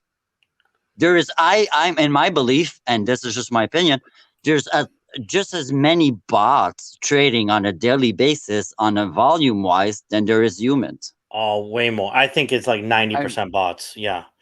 Yeah, Exactly. even normal traders are basically just employing bots, whether they're writing their own or buying one. They're using bots. Yeah. A lot of my buddies with large accounts also trade the futures. So on Globex, there's the Ethereum and Bitcoin futures. So they use, like investor money, like OPM, like other people's money with like the futures. So like it's allowed. Yeah. You know what I mean? So there's a ton of liquidity in that market as well. Dude, So By the way, that's why Cointelligence wants me to write. the first projects About on futures? the first projects on the Ethereum blockchain in 2017 of summer 2017 were these two major. One was called Syndicator, which is still done today, which is an artificial intelligence on stock market. Okay, it's owned, I think, by an Asian company. I don't know if it's Japanese or Chinese. The other one was Otto Neo. Otto Neo was a bot centralized, a little bit like crypto hoppers, but very much more sophisticated. They used to utilize the BTC blockchain, the BitShare blockchain, and then they jumped onto the Ethereum. I don't know where they're at today, but I know they're still around actually because I checked them up, which was Otto Neo. But the other one, like I stated to you, Syndicator, which is still out today with a C, so Syndicator, were one of the first projects on the Ethereum blockchain to prove to you that bots been around and artificial intelligence on the prediction markets platforms have been around since Ethereum got out. It was the first project being utilized for the Ethereum blockchain. I think it's really important to be said that the Lakers are down 30 to the Suns right now. What? Damn. Yeah. That must be the bottom of NBA Top Shot. Then we're gonna moon from here. That's crazy. I was not expecting that. Yeah, who do you guys have winning the finals? Well, that just changed. We're out of my sphere of knowledge. Lighten the mood. I got the Nets. I mean, I just don't bet against numbers, Yeah, for me, I don't even know. I'm not a huge basketball. I'm more of a football guy. I do check in for the playoffs and stuff. Like Top Shot, I got in through crypto, not the reverse, not through sports. But yeah, I'm more of a football guy, so I don't have a prediction, but I'll be tuning in at least. So I can't say. So at least say your team. What's your team, at least from the sports you're following? Oh, for football, I'm a Dallas Cowboys fan. Oh, hey. Oh my God. Welcome to the we can't win a 50-50 season. Yeah, exactly. I'm gonna have to jump off after that one. Hey. Are we not? I don't, bro. If this happens, if the Suns finish this off, I'm gonna give them credit, man. Like, how can I not say they're at least not going to the final? I definitely picked them. With Nuggets and Jamal being injured, and the Clippers. I don't know, man. Kawhi fan over here from Toronto. I don't believe the Clippers are going to get there. I got to think Phoenix is going to make it to the final. I don't know who's going to win at that point. Clippers and Cowboys. So, did you say the Raptors? Bro, I'm from Toronto. Dude. Oh my guys, 2 seconds. 2 seconds. You don't understand, guys. If you're into sport, you don't understand. Dude, go Habs, go. No. Habs, go. Hey, watch this. I'm a Stars fan. Yeah, you troublemakers. We can remove. Hey, look at that. He's gone. Oh, that's how they do it.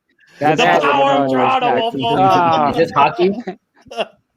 Yes, that's hockey. Sorry. Don't you dare bring up last Just night. to give you an example, you guys know sports the same thing. So it's a best of 7. We were down 3-1 games, 3-1, and we came back to make a game 7 and actually, convincingly won game 7. And yeah, that's pretty. And we had the best team. Like this was our chance to finally win. Anyway, who cares? That shit's bullshit. I have no feelings there.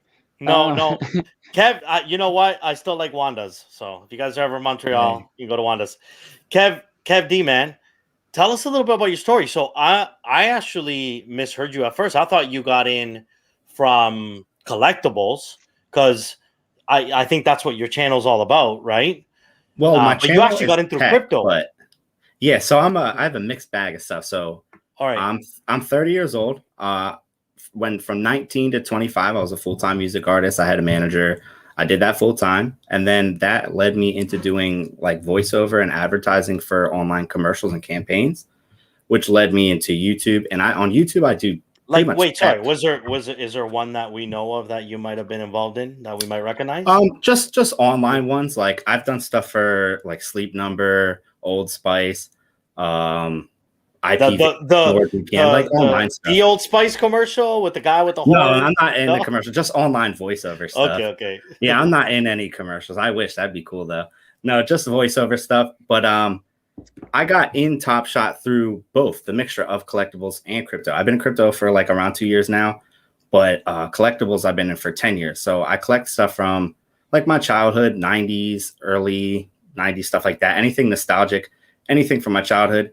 And I run a business full time around it too. So I buy people out. I go to yard sales. I go to flea markets.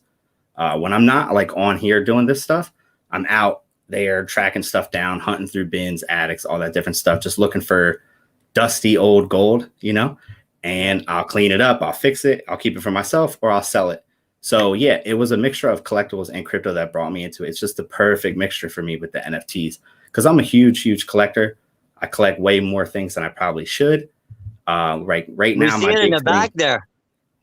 Yeah, this is just my office backdrop. If somebody gets the award for the best fucking background, you get it, dude. Like, do you think we didn't notice? All along, I'm going, what the hell, man? What's in the? I want to know what's in the locker, man. To be honest with you, so what's your like high prized possession? Like what's in the locker? In the locker, honestly, it's just my paperwork, like all my like important paperwork. This is my office and like my main backdrop. It's like I got my Mac and my 3D printer and stuff like that. So this is my office backdrop. And I don't know if you could see up here, we got all the Cowboy stuff right here.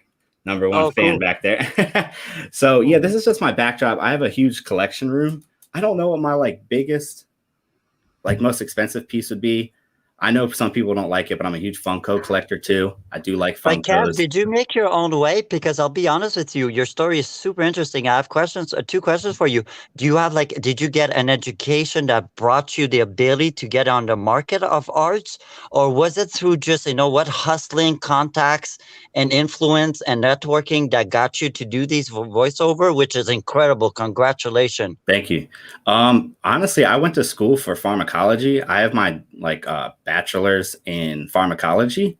So I was a pharmaceutical tech at a place called Medco, a Fortune 500 company inspecting medication. And then I got really tired of doing that.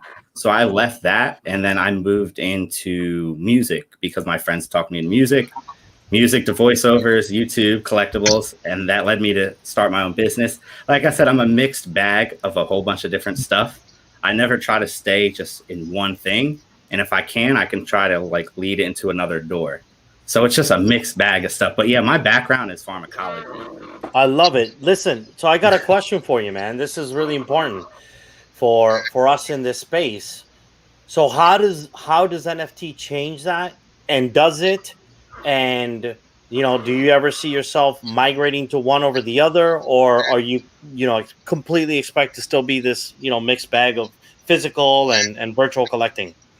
I see it as a mixed bag, for sure. I don't see neither or taken over completely. There needs to be both. You know what I mean? If there isn't the other, it's not even going to be. I don't know the exact word for it. It's just not going to click well. You're going to need both because someone's always going to need that tangible versus the non-tangible stuff. So for me, I love NFTs. I love crypto. I love technology, period. But I'm always going to want that thing that, for me, it's all about nostalgia is my collection. I'm always going to want that thing that I can go downstairs in my room and look at and be reminded of a whole bunch of different memories instead of having, I guess, to pull up my web page and look at it or pull up my MetaMask wallet or OpenSea wallet. So there's going to need to be that mixture of both. I think they can both coexist perfectly. And eBay right now is adding NFTs recently. So I think they see it too, where they're going to coexist, I think, for sure. But some are always going to be against it. I know there's going to be a lot of purists who are I'm not going to do anything digital. There's no point. Because I've already heard that. And I'm sure you guys have already heard this plenty of times. They don't see it. They don't get it. They don't understand the value. But people are going to put a value on what they want, and people are going to buy. Things are worth what people pay for. Really. Yeah. Did you pick up one of these? I haven't, but they look great. Yeah, I picked one up on the drop. What's the other one? The infinity display? Yeah, is that the other one? Infinity I Objects. personally think that one looks a little nicer. But It does, but for me, dude, I would have ordered a bunch. Where they not drop the ball, where it doesn't align with me is that you can only you basically tell them what moment to put on it or what art you want on it. They print it, as they call it, which is basically sending you a digital display that can only show one NFT, and you can't change that. And for me, man, when NFT Display came out, and it's like I can display 10 moments, or I can display 10 pieces of art, like, I don't know, man. I feel like a digital display was meant to display more than one digital that thing. makes sense. That makes sense for sure. That's where they lost me. Now, these guys actually hit me up today, and they said they were going to send me a free one, which is a little bit different, which is a little bit more. I'm not sharing anymore, but it's a little bit. Like they're kind of doing something similar, but at least the price point is very different. If you think that's expensive, sorry, I'm not sharing. Infinity Objects is like 149. These guys are now. I just heard of. Well, they said they're sending me one for free, so we'll check it out. Okay, this on is the a channel. newer one then. This brand new, releasing I haven't June seen 6th. this one. I hadn't either until today. Literally, they just messaged me today, and it's so it's going to be battery powered. That's the only thing, right? But it's a display that will display one moment, but you can put whatever moment you want on it, and then it'll display that moment over and over. So it feels like a more economical way of getting in and doing that. Yeah, which is very different with Infinity Objects, where you're literally, there is no way. Like, I confirmed that with them. You print that, and you're that's it. It's yours for life. That video. Yeah, so if you sell your Top Shot moment and someone scans, it's not even yours anymore. That's the part that feels a little bit weird, right? Yeah, I guess. Yeah. You get like a LeBron and then it starts going down or something, you sell, but now you got scan it, someone else owns it. Because don't some of them come with like the QR to show the ownership? Nifted Display authenticates you to your wallet. Which is awesome. Obviously for Top Shot, not today, they said, but Dapper announced that you'll be able to withdraw Top Shot moments at some point. Okay. But Nifted is built to authenticate, meaning if you're displaying anything in your home, people recognize that you own it. But with that thing, it's like, I don't know. The whole concept doesn't make sense. And I agree. Beautiful frame, beautiful look. Missed out on the utility. Hey, Kev, I got a question for you.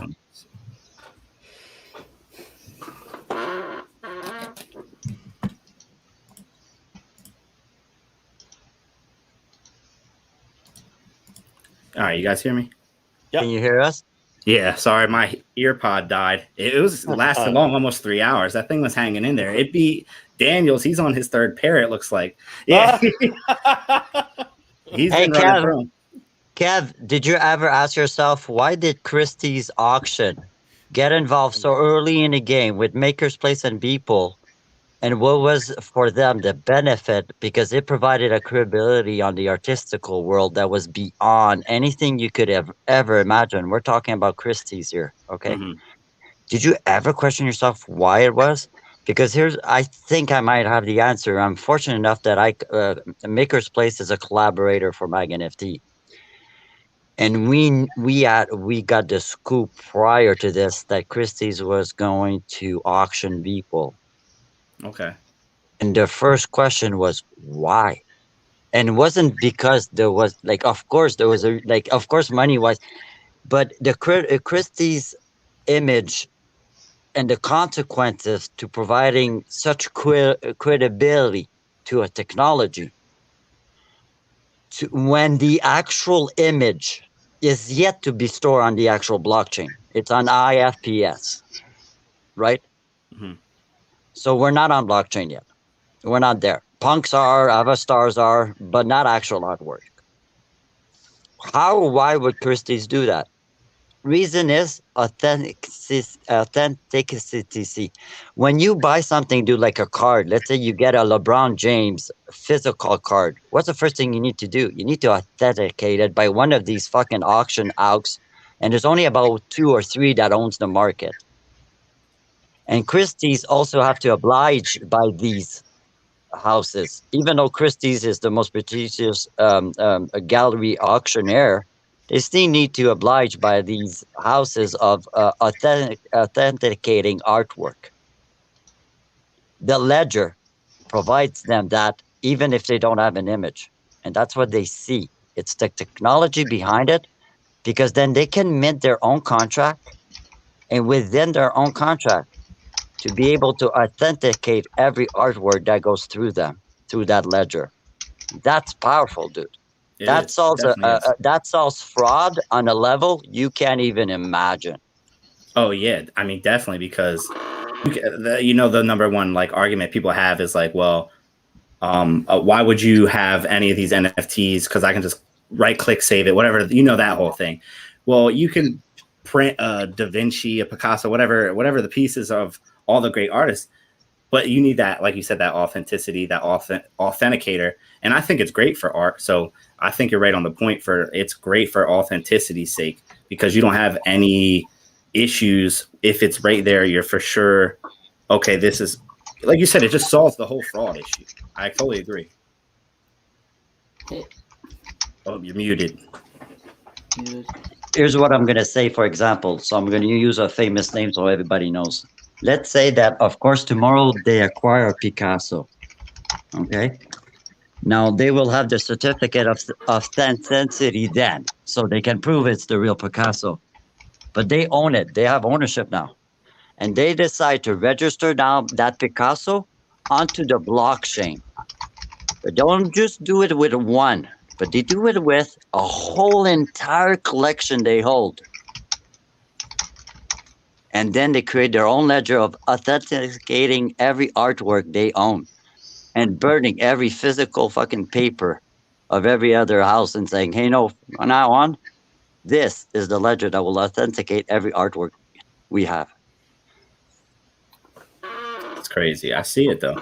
I see it. I have a question for Mag and ZG, and I mean, you guys can all chime in, honestly, but so I don't have like you, Poppy. I don't really have like a technical background like that. I had like a front end software job with like React in college, like internship that I got fired from in Orlando. But my question is, where do you guys see the future of? I guess because like earlier we were talking about like the utility of NFTs, right? That's kind of where I want to invest in, like where like the mainstream world, kind of like MetaMask, can come in and just interact with NFTs without having to look up how to buy Ethereum, how to transfer it, pay gas fees to buy something on OpenSea, all the like technical shit that gets in the way of people like adopting NFTs. Where do you guys see the future of like Web3? I don't know if you guys have heard that concept yet, but yeah, but anything that has browser. to do, anything that has to do with gamification. The NFT art world is over exaggerated. If you own a Beeple, or if you own an Alex Jones, or if you own a Jody. So if you own one of these top artists, of course you have value there, dude. But without a doubt, you want anything that has gamification into your NFTs, like Z1. Like, that's why I think Z1 is ahead again of the NBA Top Shot. NBA Top Shot is a static right now NFT, where Z1 is a gamification NFT. And that right there is, how can you compare both of them? Well, my point is that yes, but like think about it. Most people to even get into crypto, they have to trade off Robinhood. You know what I mean? Like the regular human being has to trade off Robinhood. Like we're just in the rabbit hole. We're that deep into the rabbit hole every day, right? We have like echo chambers on our social media, etc. From like a trading standpoint, I'm just trying to see when, like, what do you, and like Mag, you've been in this space for so long, right? And ZG as well. Like, so I'm basically asking you guys, what do you see the future of like Web3, where like maybe the browser, or like there's a tool set up where it's just so easy for the market to just get on like a browser or something to just buy NFTs, or I'm just saying that as a concept. But where do you see that? ZG, you know what I'm trying to say. We've talked about this off camera, you know what I mean, before. You're muted, by the way. But here's the thing. So let me just come in I there because know. I I'm know actually, what like I I want to told you say guys, for I'm sure. actually in the If middle so, of the Big Mac, woods, so it's actually kind of quiet. But Nick, yeah, but no, but sorry. yeah, My internet's going so slow that I'm like hearing myself in my own. Like, and I know it's all my internet's being so slow because, like my wife says, I'm too cheap to cheat, even. So she's not worried. It's because you can't pay with So crypto, right? At least If you're you can pay married. with crypto, you do it. Hey, at least you're I married. can't. but Anonymous crypto. Dan, Um, Dan's question Yes. is really Yes, really serious. anonymous. Yeah, no, Dan. I know where I have to answer it with like the answer is Atari, right? If you look at why Mark Cuban came on to your show and talked about why GME was falling down and all that stuff, Mark Cuban is on the board of Unicorn. Yeah. Unicorn tried to make their own coin back last year, Unicorn Gold, and got slapped by the SEC in September and had to pay $30 million back to ICO investors. When you look at who those partnerships are with who's selling Atari VCS's new console desktop that's actually going to connect to your TV and be like, remember my grandma had like web TV back in like 98, right? So she could like dial up into her TV and it turned into a console basically. That's what Atari VCS is.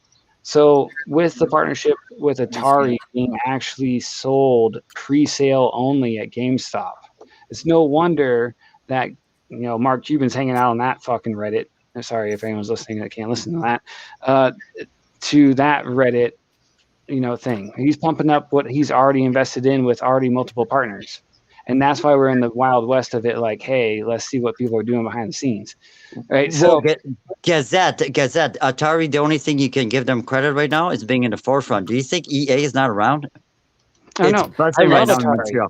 I love So- Atari, right? Because if you look at Atari's public filing in France, and it's the reason that Mark Cuban partnered with them in the first place, is because you can have an ICO in France and not get slapped by an SEC type situation in France. So in their public filing in France, they actually list Sandbox as a major partner in their development platform. And now you look at like Ubisoft coming in with this Legends game, right? More another French company. So if you're just looking at like countries work with people they can speak a language with, for fucking sure. So when it comes to all these different partnerships with Zed and where it's going, Atari is at the forefront of everything.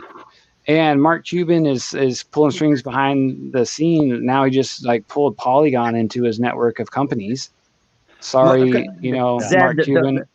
Dan is gonna smile. Let's not fool ourselves. Okay, Mark is throwing money left, right, and center. Yeah. Thank you. I just think any layer 2 solution right now for the short run is a bullish sign. And Mag, I think you'd agree, regardless of the future of crypto. And like, this is some technical shit for anyone listening. Excuse my language, which I try not to dive into because my audience isn't really technical, right? But this is ultimately, I think, what we all bet on is like the utility of these assets. But you don't have to get technical to say that Mark Cuban's investing in the layer 2 platform that all the games are moving to, that he's already invested in behind the scenes. That doesn't take a technical analysis. Yeah, I think that's a beautiful like process. Like if you see that like there's liquidity going into these assets and they're being used every day, I mean, for the short run, that's a great, in my opinion, a great betting decision. And I think that's why these guys are doing it. But does that mean it's the end all be all? No, which leads to my question. Like, and ZG, I think we talked about it before. Mag, you didn't really, I know you haven't got a chance to speak on it yet, but my question is like, I think there's like a huge chance, like whether it's like software, hardware, like I think there's a huge chance for some. I think Kev, you said you love Funko, right? Like when they announced NFTs or Funko, I'm sorry, they pumped like 100%. I think there's just a huge chance in the industry for like disruption to come in, where whether someone builds a software tool like a new browser where you can interact with NFTs on a brand new paradigm where no one, you know what I mean, where no one has done before. Free knowledge, hardware, free knowledge, like. Yeah, like a console, right? Like because if gamification. Mag, you brought up gamification. If consoles are going to be interacting on blockchain eventually, which they will, because they're technology, right? We're like, where is the? I'm just trying to like, because you guys are all like great minds in my opinion. I'm just trying to gather my thoughts so I can bet on these things, right? So I'm asking, where do you guys see the future of the tech going? whether it's Web3, whether it's, I mean, Matic. I mean, I'm just asking. Honestly. Okay, so here you said two things. So Matic, here's what I said, Matic, the last two podcasts, and I said it 3 months ago when they came out. Matic was ahead because here, there's no doubt about it. I'm just dealing with facts. OpenSea is the biggest NFT market right now. It's the biggest NFT open market is OpenSea. Is it by data? Yes, by data. Okay. Just confirming. Yeah, by data. Yeah, they interact with the other market. Whoa. For secondary market sales. Right. Yes, absolutely. Each platform, rarely it does happen. Rarely does a platform does not outperform OpenSea on their Genesis launch. Yeah. Except if the Genesis launch is issued from a contract of OpenSea, being a 721 or a 7, the 1150. But here's to your question. My issue right now, Matic is ahead because of one thing, because they were open. Listen, first of all, it was a better platform. It was separate from the main OpenSea platform. So for me, that was like, okay, interesting. But what was interesting is that as a user, it was the same procedure as OpenSea on the Ethereum network. The only thing I had to do was change my Matic network on my MetaMask, which was very simple, easy, user-friendly, right? Okay, so I thought in my head, Matic has an edge. When Matic integrated on mainland, now they're on mainnet, so it means you're no longer on a beta. You're on OpenSea.io, and you all have to do, you don't even have to change. You don't even have to switch to your Matic. It now does it for you. Dude, I think in my head right now, that's a game changer. Here's my issue, Dan. We're very early in the game, and we are in a decentralized environment, yet this will be contrived by centralized players. Let's not kid ourselves. True, right. Right? Where are you at right now? You look like you're He's in the cut. He's in the cut, bro. man. No, yeah, I know where he's at. He's in the metaverse, up in the Dingaling's corner where he's got a forest going on over there. Did I just told you guys what happened to me while I was gone. Like I got a DM from somebody. I had no idea what happened. I was talking to you guys and I was doing that random drawing, and two of my damn things that I just got today sold for like, I don't even know, 6 times less than what the floor was. I didn't even list this shit. How did that happen? What do you mean it's sold? I don't know, but so man. when I went offline, I just changed my whole MetaMask to a whole nother phrase and everything. I don't know what happened, dude. I don't know. I wasn't even I've on. never heard that. But if you're hacked, why would they list it and then Dude, buy the only it? thing, Like, honestly, the only thing I that's can think weird. of is you got hacked and they were selling shit off. They sold 2 of my awesome things, dude. My bonsai trees. No way, man. Dude, that's scary. Oh, man, I gotta look. I don't know what. I wasn't even touching OpenSea at all. I wasn't even on that platform, and they both were listed and sold at the exact same time. Nah, that's good. You concerning. changed everything? I just changed it all. Yeah, I just changed my whole that seed password with all the letters or all the words. Phrase seed. Right. Yeah. Seed phrase, yeah.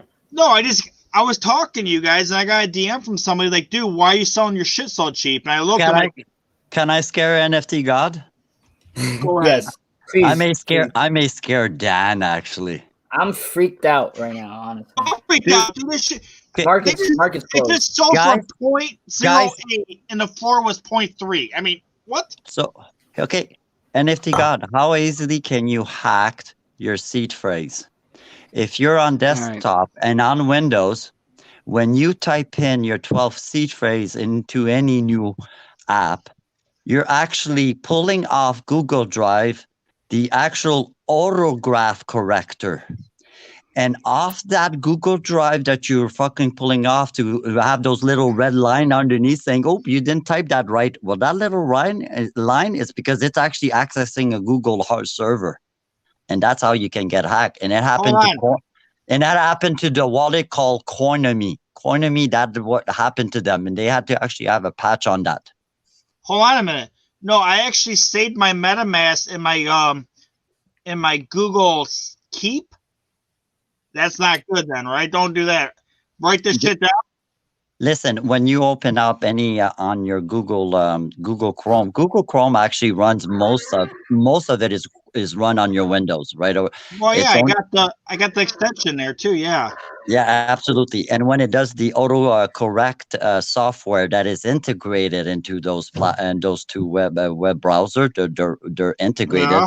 They actually access their own server so they can recognize which word is misspelled or not. And through that, they can actually hack. And it happened to Coinomi. Fortunately, Wow. Trust Wallet at the time was the second biggest wallet downloaded on Google on the Google app, and they actually were smart enough to not go through that and actually have their independent comment input box. They had their independent input box app, and not utilizing the app that was the Google app. Well, I should be a lot more pissed than I am. I mean, I potentially just lost 1.5 ETH. Well, we can find out where this More thing is importantly, doing though, and crime. this is it's a good lesson for our users, but being someone that's in IT security every day, bro, the first thing you got to think of is, did you click on anything that anybody sent you? Because honestly, that's usually number one. I'm not saying you did, but I would definitely track back to, did anybody send you anything in Discord? Not me, not the StreamYard No, link. Well, actually, someone sent me that article about Jeeves, but I trust that guy. There's an art, yeah. That's very scary stuff. If that happened to my MetaMask wallet, I'd be pretty terrified right now. No, I'm kind of pissed. Yeah. I had the shit listed for 1.5 and 0.8, and it sold for 0.8 and 0.4. Like, I wasn't doing shit. I was just talking to you guys. Like, so did the sale funds? So did the funds of the sale also leave your wallet? Yeah, I got the shit. I got what I paid for one and half of what I paid for one. No, I mean, so the funds you got in your wallet and they're still there. So they're there, yeah. Okay, so if anything, can you send me the transaction? Yeah, bro, we got to look at this. How do I do that? Yeah, send it to me. You can look on the block. How are you viewing it? Yeah. If it went through your MetaMask, just address. look at the transaction and pull. You want me to send me your wallet address, and I can look at everything. Yeah, I'll send you that. Kev, and Papi. I mean, what's on your guys' mind, man? I mean, you guys been the quietest. Like, how you guys feeling about NFTs, future crypto? Well, I'm just listening to Mag and ZG and you. I'm just taking in all this information. You know what I mean? Like, this stuff moves a mile per minute every day. It's a new thing, and 2 years I've been in it. It feels like a long time, but these guys have been in so long, you know what I mean? And in the metaverse, it's like decades. So I'm just taking in this information, and you got some great info too. So yeah, not that I'm just, not wanting to talk. I'm just a lot of great info getting tossed around in this conversation. Damn. But I love NFTs. I'm bullish on NFTs. You already know. I found your stuff. Yeah, no, nice. Man, if you want to know how I feel, I was talking for 4 years to my family about crypto, and they were just, my kids are like, shut up. My wife is like, shut up. They've had enough of me talking about it. I've been doing it a decade, man. Yeah, it's better to ask to pass the beer. I swear, Papi, you don't even know. I literally only have, like, I have friends that came in like 4 years ago straight up. And because I literally by the way, half of them are Colombians, because I grabbed them all and I said, I'm done with you guys not listening to me. You're coming with me. Give me money. And I think at one point I said, if we lose money on this, I will pay you guys back. Like, that's how stupid I think you're being by not being invested in this. So we got a hardware wallet.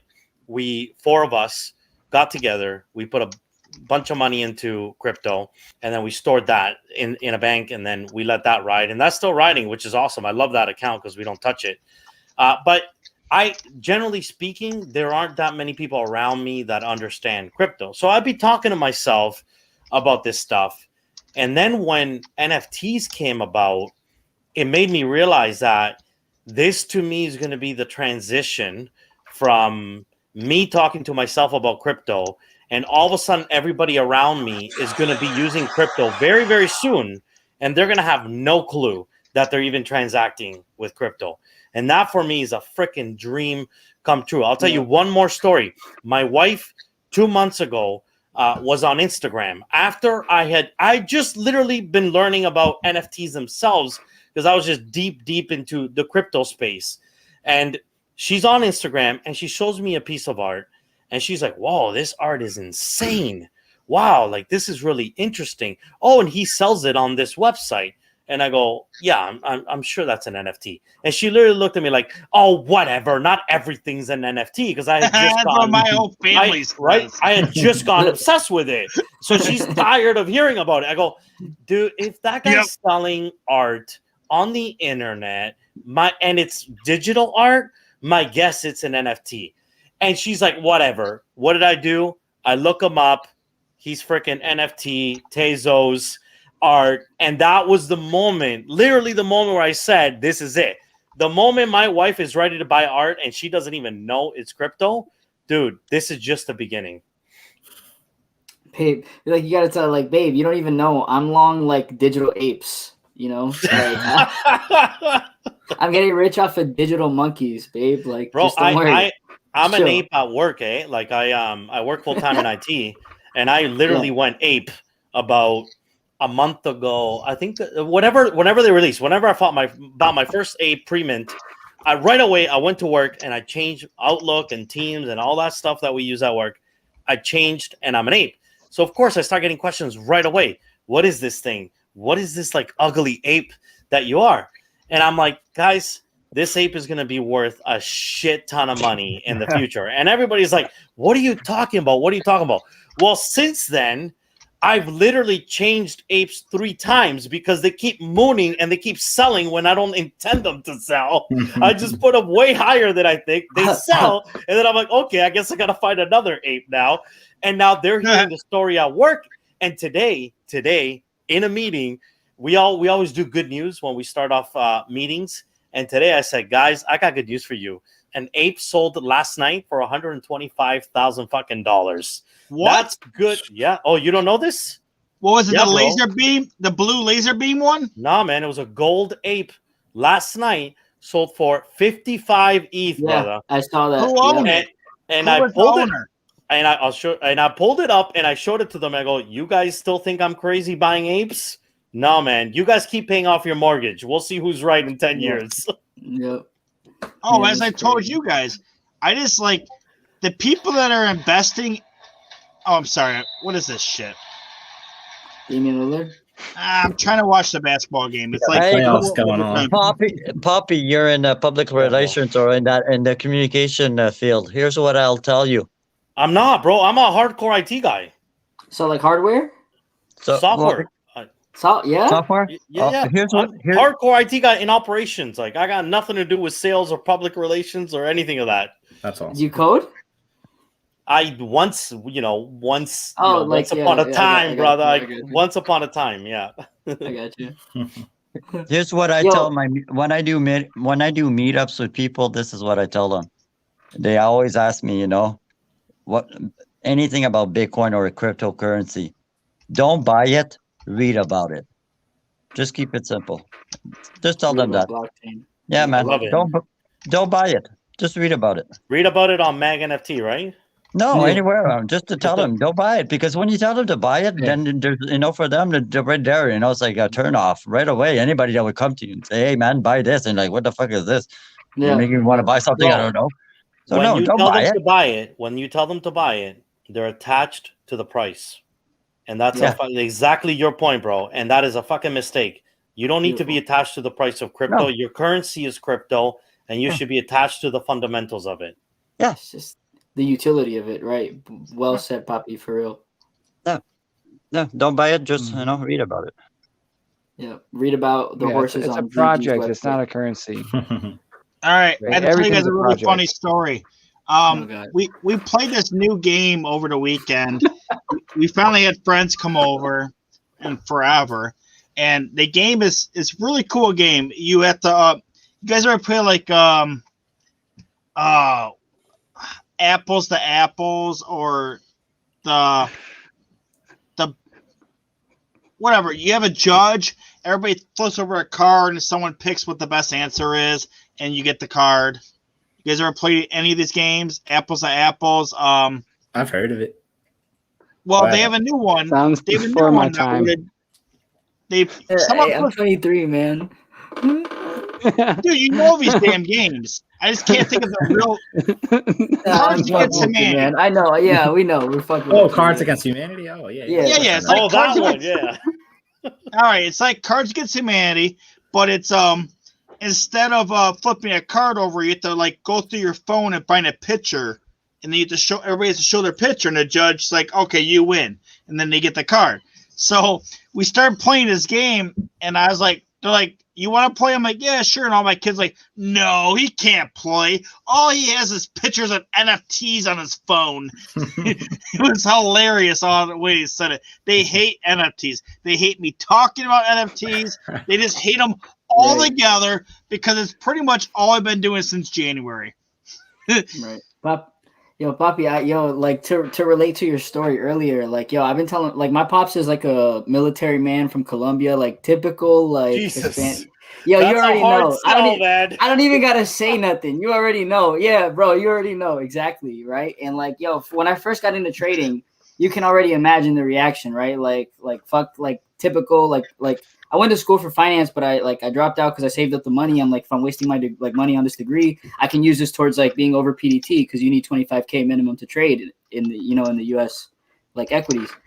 So like, I told this man to buy Ethereum at I would say like realistic entry $300, right? Because like you guys were saying, like the utility on Ethereum, like Bitcoin was more of a gamble at the time, right? Like price action was like the deciding factor. If it gets adopted, cool, but there was no utility, like Mag said, right? Once I saw that Ethereum was being used on platforms, I was like, because I had a job in software, I'm like, this is serious shit. Like Solidity is real, smart contracts are real. Like I have something solid to bet on. You know what I'm saying? So I told my parents, I'm like, like stop buying your fucking silver.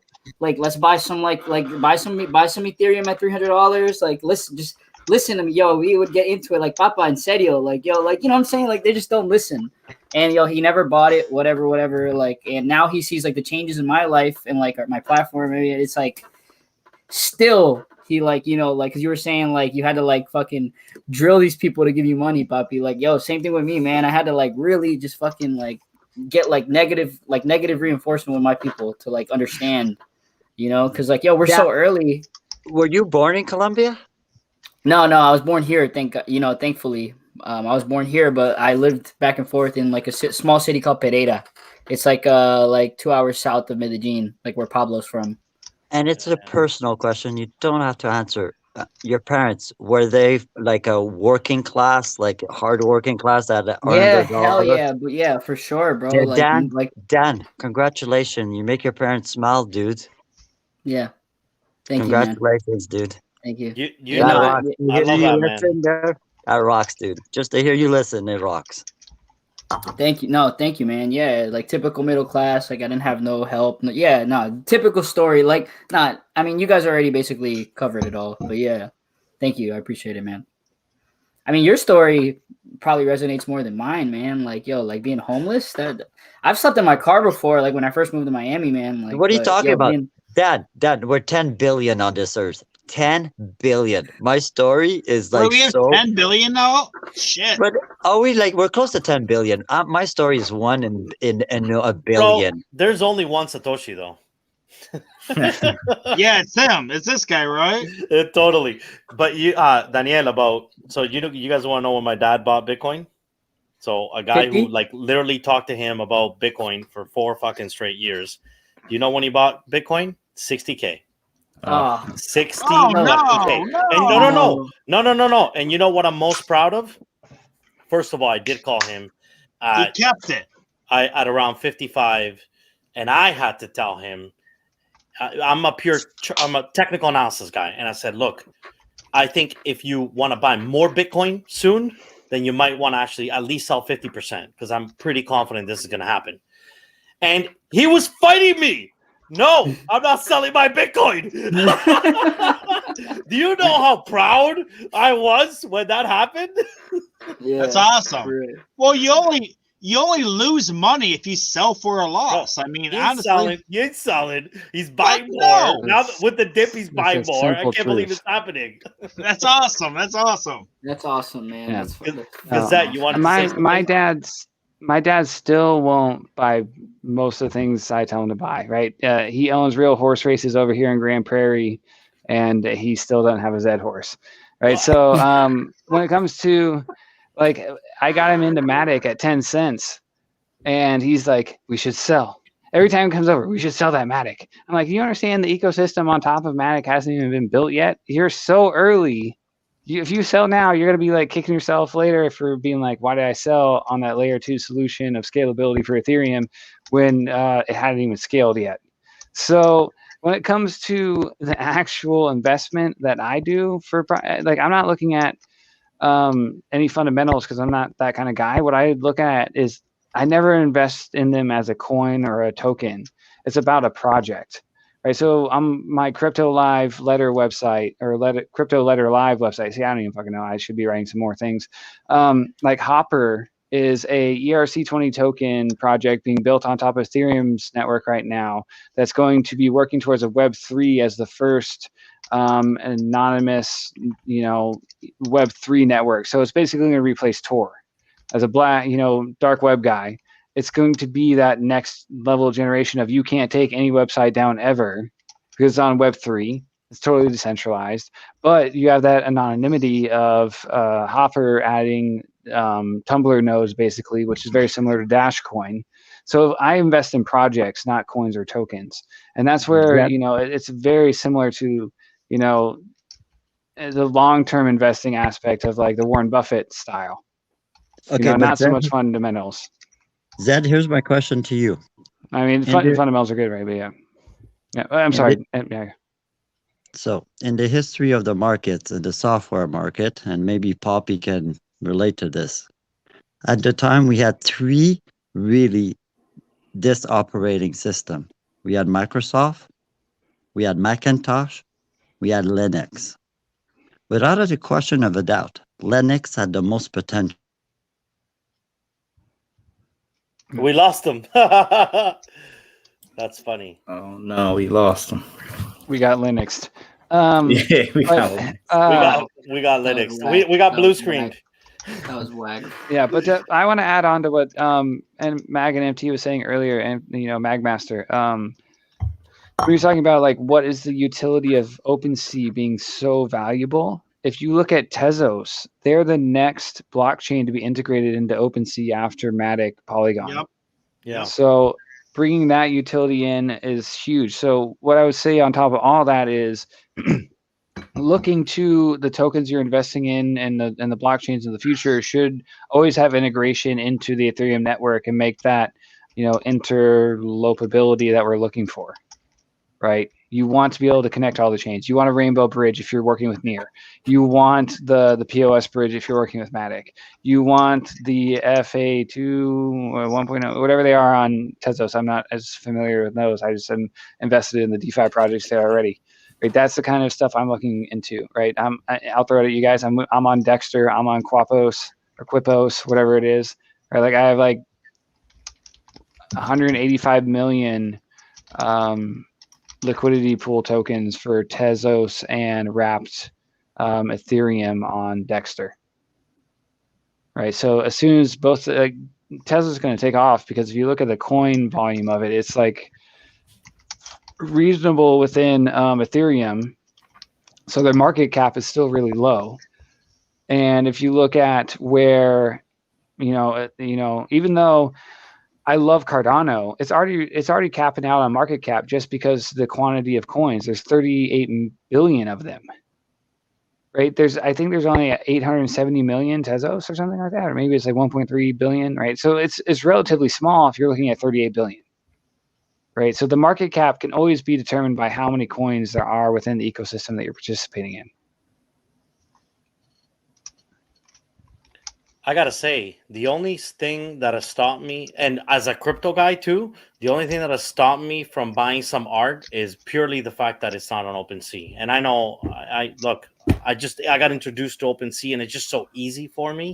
Yeah, that Hen is difficult to navigate, or however you pronounce that platform. Hen T, whatever it is. You guys know what I'm talking about.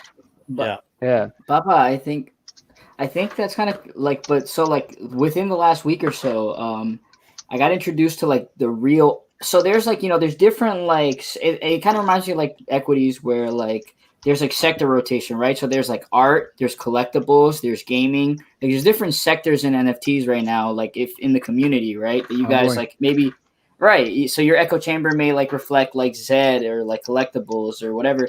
There's a sector with just real artists where it's just like people from like LA, like the California community, like they're and like ZG, like they have like a multi-million-dollar.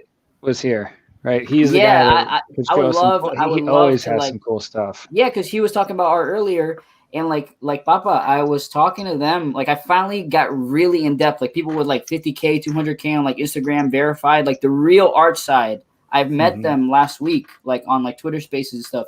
Yo, bro, they don't even use OpenSea. Like they do, but they don't. Like they have like Maker's Place. They have like real auctions for like art, but they don't care that. I mean, the digital part of it is just like the utility where they can sell it.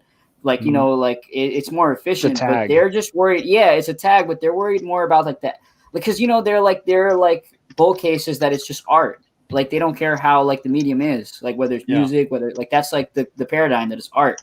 So like, like I was talking to these guys, like, they don't even use OpenSea, bro. Like they like use Maker's Place and they're bidding like, 3 ETH like floor on these projects, bro, on these pieces. Like it's fucking crazy. Yeah. Like there's really a whole nother world in NFTs where it's just art.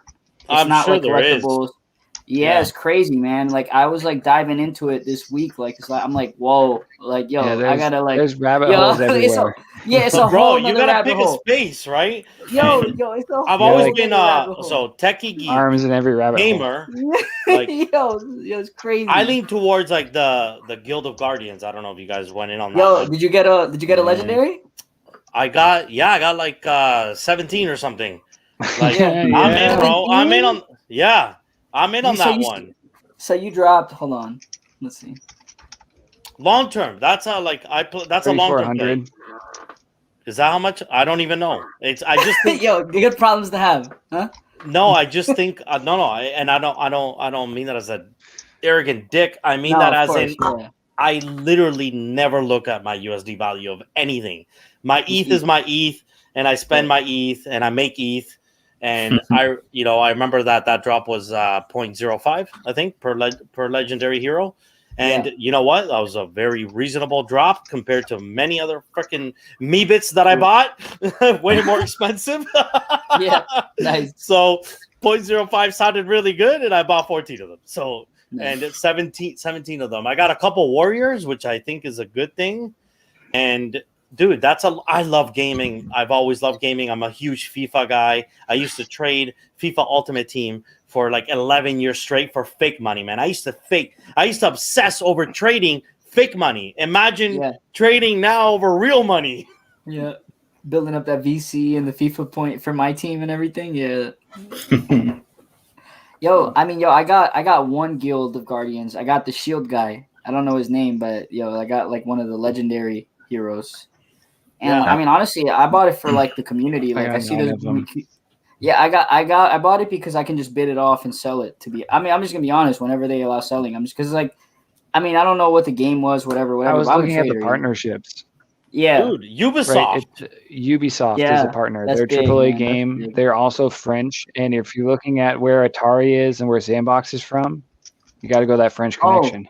ZG, right? If you wanted to dive back into that rabbit hole and like Papi and like maybe Kev, NFT God's over there stressing about his bids that he lost, I'd be stressed if I was him. I'd be stressed. Yeah, I would be too. What do you guys think about? It's fine. It's fine. It's only like $4,000. No, it's more. No, that's a lot. It's not what they took. It's how.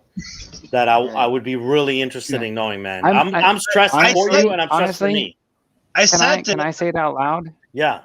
Honestly, NFT God, I got sent a Google document by someone while we were talking after you said it, and I didn't click it, and it was talking about the Jeeves things. Yeah, that's what I got. Yeah, the I don't Jeeves want ad. to. I'm not gonna. Did you click it? Yeah, I started reading it. No. Is that it? What? You think You that's what it shouldn't click- was? If they're Well, like seeing a- Google document vulnerabilities, is that what you're saying Well, before? Did you click And a you link? clicked a Google. Yeah. I clicked the thing on did. Jeeves being a fraud. Yeah. No, I was sent that too, and I I didn't click it. posted it in our private thing. I Don't have click a it. Raspberry Pi, right? That I Nice. click links to that it Yeah. fries Yeah. up. Nice. Where Real where hardware where did you get that sent? I actually posted it. Twitter or Here. Don't Discord? click it. Don't click it. That could Yes. be. I mean, that could be Jeeves. I mean, for those who are listening and don't know, Jeeves 2. I mean, are we even to dive into this, ZG? Like the whole.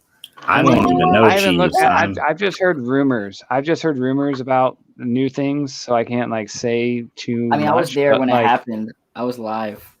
But I Let's hear just it, man. like think No, it's fuck it. very Let's hear it. susceptible. wait. Is Jeeves the The guy that fraud. said his horses got stolen?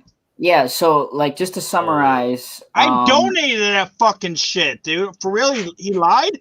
Oh No, no, I that's don't wait. know. I know this Oh story. my Let's God, hear I this. Yeah. So you I do know, gave Papa. Duke- Yeah. I'm saying I gave Doofy like $400 for that guy. What? I mean, welcome to equities, brother. Wild Shit. West. Okay, so Welcome let's to the hear it, market. Daniel. You got Yeah, a story tell to us. tell. I want to hear about this, All right, man. I don't know if it's fake or not, but I mean, I was there live, supposedly, and like, not to get into the tech stuff too much, but someone sent him a link. This is what he reported to Zedrun. Someone sent him a link, and he clicked it, and from that link, it was a tiny URL link. I don't know if you guys know I what saw tiny it. URL is. I know what you're Yeah, saying. it's I like saw it looked very fishy from to begin with. Yeah, but it was So, really like, long. The thing was really my long. concern is that whenever you do something on like MetaMask, I feel like you have to approve the transactions, right? Like no matter You what, do. even if you want to buy a horse, sell a horse, Gotta sign. anything, you got to sign for it. So I don't know, like if like this would have to be like a world-class hacker, you know what I mean? Which would like You think like to, click like, well, hold 3 on. times. Hold on. I will Like stop you 3 there. times to click. I'll say this. Unfortunately, we've been trained to click on yes to continue for our whole freaking lives, right? So No, I Yeah, read every true. terms and But he conditions. didn't- I know, he bro. didn't- Obviously South you Park, do, but 99% So, of the people out there say yes to continue Yeah, and for move on. sure. Agreed, but his story was that he didn't get a MetaMask confirmation or nothing. He said, Bullshit. "Yeah, like you know what I'm saying, bro." Like he said that listen, I'm from Florida, you know, like we don't, you know, like life is fast down here. Like we're used to like scams Yeah. and shit. So like, you know what I mean? So You like, know, sniff everything that's white. yeah. Anyways, he said that sorry kids. He said that he clicked the link and out of nowhere his horses were being liquidated in front of him, so he got scared and signed out, and then when he signed back in from his MetaMask, they were all gone. And then the guy, I mean, to his defense, I guess the guy was in our Discord chat talking shit to him like live while he was selling them. Yeah, I heard that. It was pretty bad. Like the guy was being a dickhead. He was bragging about the technicalities too and pointing out the weaknesses that Discord has in its back end, how he like exploited the hack, et cetera, et cetera. But I don't know if that could have also easily been his buddy. You know what I mean? Like I don't know the tech side enough to like know whether, because like, yo, think about it. If you and your buddy come together, you could scam Zedrun out of like 500K. Why wouldn't you? So, you know, I would. So what I was you know? saying earlier, like, am I like white hat or black hat? Like, and I was saying like I'm not the technical side. I'm the other guy. Like you can manipulate people. You do You're both? great. You can manipulate Right, people. exactly. Yeah, like You can like you can call someone and say like, "Hey, your card is stolen. This is your address because I'm sitting outside your house. I know it, and I know your house name. I know your daughter's name or your dog's name, whatever it may be." Because like most people pick these certain fucking questions. Sorry again about the language. So like there's a certain amount of hacking that comes into just the IRL aspect to it of Social engineering. social hacking. Yeah. Right. Hold so on a like, second. Hold on a minute. Did Zedrun reimburse him? no. So like, why did they tweet it out? I think the only and like don't like completely quote me on this, but I think the only reaction they had was like they did like an announcement like be careful about scammers. and that's really Yeah, I saw that. I mean, yeah, I mean, at the same time, it's not their responsibility, to be honest. Like, in my opinion, like if you're gonna click a link that says tiny URL and verify a transaction, because honestly, I don't think this guy. Because if this guy was good enough to hack OpenSea and like, I'm sorry, not to hack OpenSea, to hack MetaMask, iOS. he'd be a MetaMask. threat. He would be a threat to national security at this point. If you're that good, Yeah. like you wouldn't be wasting your time hacking Z horses. You'd be like making, you know what I mean, making real money in the dark web with ZG. You know, like you wouldn't be. And to be honest, like honestly, they would be doing things that are making them a lot more money, like then the like beef, 200K, the beef, fucking, whatever. Sorry again. Yeah, right? Like the reason we can, beef is about to get expensive. Same way oil got weird, where people putting in the back of trucks, right? 25% of the beef line is now hacked and hit by a virus. So wait a minute. So this Jeeves guy lied about the whole thing?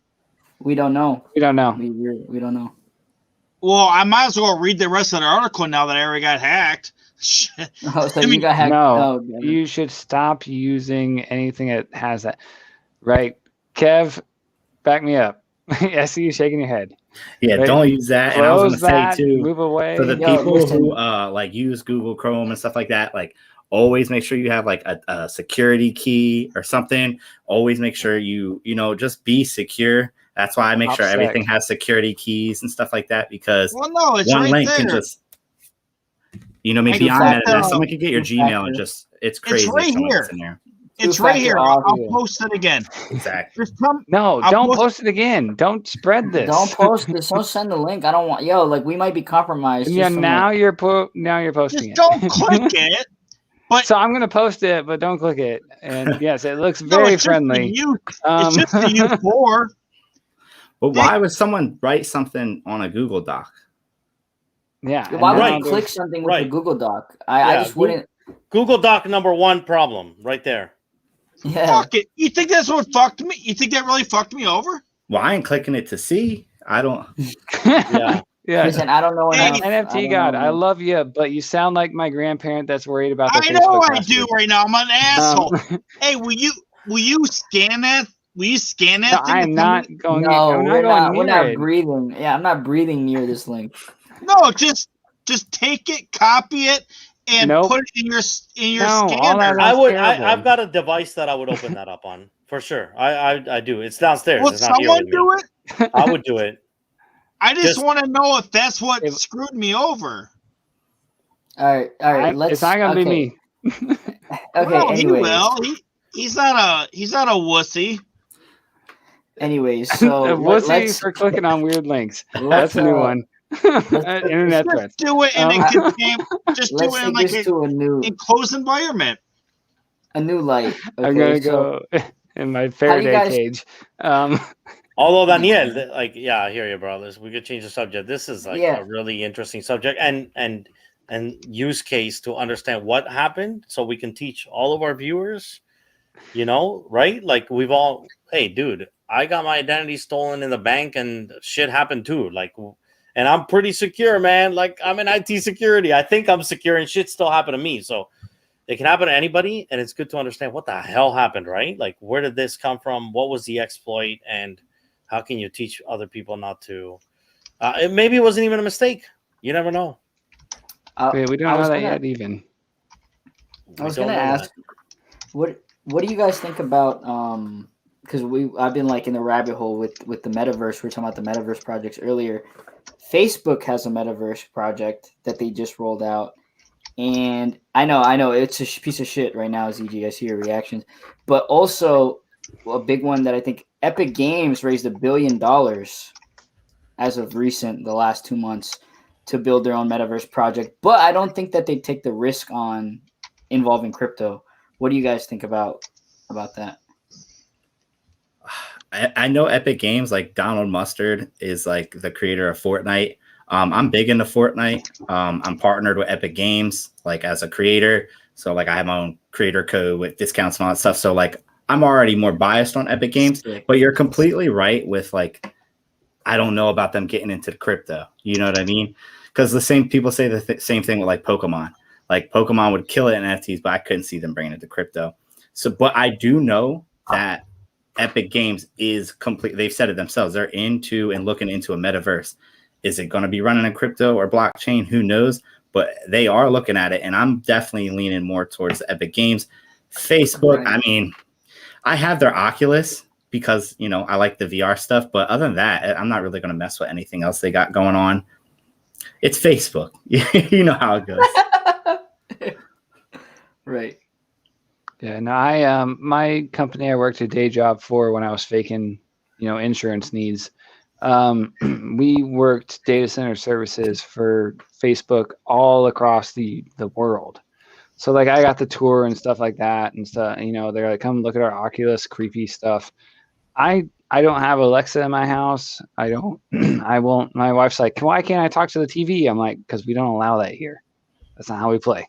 Right. Like, cause like, I don't want that creepiness in my house. As soon as there's a decentralized version of that, where we can all participate in that, like the metaverse with the 3D, like everything we look at is now going to be measured upon where we're looking at it.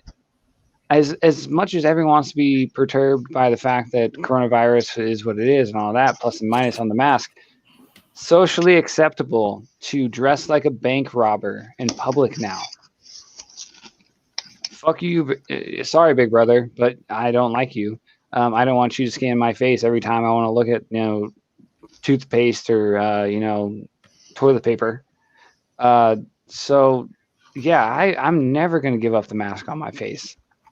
Right? I can walk into a restaurant, a business, and just like be anonymous as much as I can in the modern, IRL. That's not going away for me. Yeah, I can understand it. Some people definitely need that. Like, I don't even know how to pronounce it. Anonymity. You know what I mean? For anonymous, they need that. I guess my question would be like, what exactly is it that makes you like think that way? Like, you don't want, because for me, I'm one of those people that like, I do YouTube. I'm already been online. I've done music, so it's like I'm already out there. I put myself out there. I put myself on videos and stuff like that. So I kind of don't care if like cameras see me. What is it like that you're like curious and worried about? Yeah, like my plan was never to be on camera, right? I just do this because I fell into a hobby that got popular too quick. But like when I'm walking around with my son and I have to worry about how far does the Ring camera reach and should it be lawful to be past the sidewalk where it's public space? Because I don't want my son doesn't have a picture on social media because I respect his privacy. Mm-hmm. I moved all of his. I created my own server to have all of his medical documents within my own purview because I am that much about privacy. Right. It's has anything ever happened before, like, or no? No. I just want to be safe, I'm a history major, so like okay. I know during the French Revolution they wouldn't allow more than 5 people to be in one apartment or house at a time because they might be talking about things that people would be upset about. So words are just as powerful as Americans think guns are. So 5 people in a house is just as dangerous as a gun in anyone's hands. As the French found out as they made Louis XV look up at the guillotine, right? As they stormed the Bastille, right? We're going to eat the rich. It's going to be unfortunate, right? When we hit a Great Depression. When's that going to happen? You got the Pringles out? I do. I'm getting ready to go to bed, guys. Eat the rich is like my, it's on my, what's it? What's that stupid number? thing? Is it top 10 of your to-do? No. Just Eat the Rich is my avatar for Slack. Slack. I don't even know what Slack is. Who the fuck uses Slack anymore? I use it for my fantasy baseball leagues. Okay. I'm going to bed though, guys. Yeah, I guess I'll head to bed too. I think we'll all cut it a night, man. Guys, this is awesome, man. It was honestly a blast. really good. I had a good time. All you guys. I learned a bunch. Man. I learned a shitload. I learned that Mag NFT is Satoshi or Satoshi. Bro, I swear to God. I swear to God, he's Satoshi, man. Hey, Oh, man. and Zed Gazette is freaking Hal Finney over there, hiding in the corner, not making himself public. He just not telling about it. Yeah, no, I'm a PGP fan for sure. Right, No, always. this is like you're like a robot, man. Like, how do you know all this crazy shit, man? Like this guy, Crypto Poppy I said he's read going to and watch this remember. shit like 3 times to catch up. Straight up. No. And I thought I knew shit, and I don't know shit. And then Zed and- Gazette shows up on the show, and I don't know nothing, man. I feel like a moron. I had to bring my boy on, had to bring the legend on. Oh, Yeah, for sure. I had this guy on my Hey. show like 3 weeks in a row, man. And tonight, You got the like, right invite. he just came out with all this crazy conspiracy shit tonight. I'm like, whoa. He's just he's a binary guy. It's just data driven. I know, but yeah.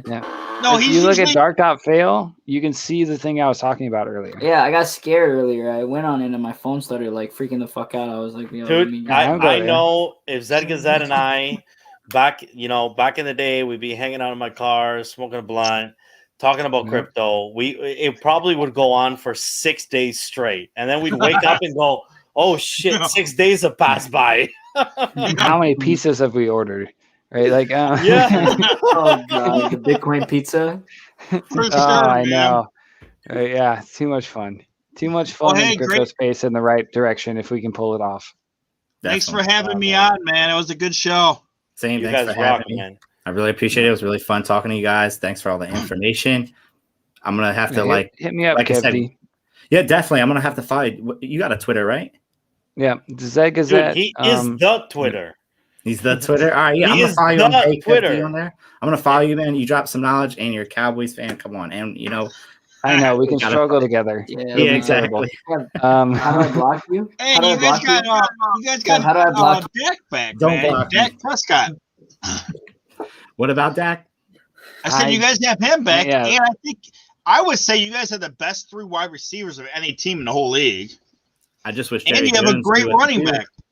I feel like Jerry Jones Yeah, we is like gotta- one of our biggest issues. Yeah, definitely. We've been saying it for 20 years, right? Since he's been knocking poor people's houses down since the new Coliseum showed up. Yeah, he's But like it's 105 and rich. Rich A as can be. president I should mean, never but- also beat a GM too, but whatever. That's what I'm saying. But yeah, I mean, that's honestly, another topic. it's going to be the new Coliseum, right? In like 2,000 years, they're going to come to this like monstrosity and be like, look at this weird thing where they tackled each other and created brain damage, right? It's going to Yeah, be that.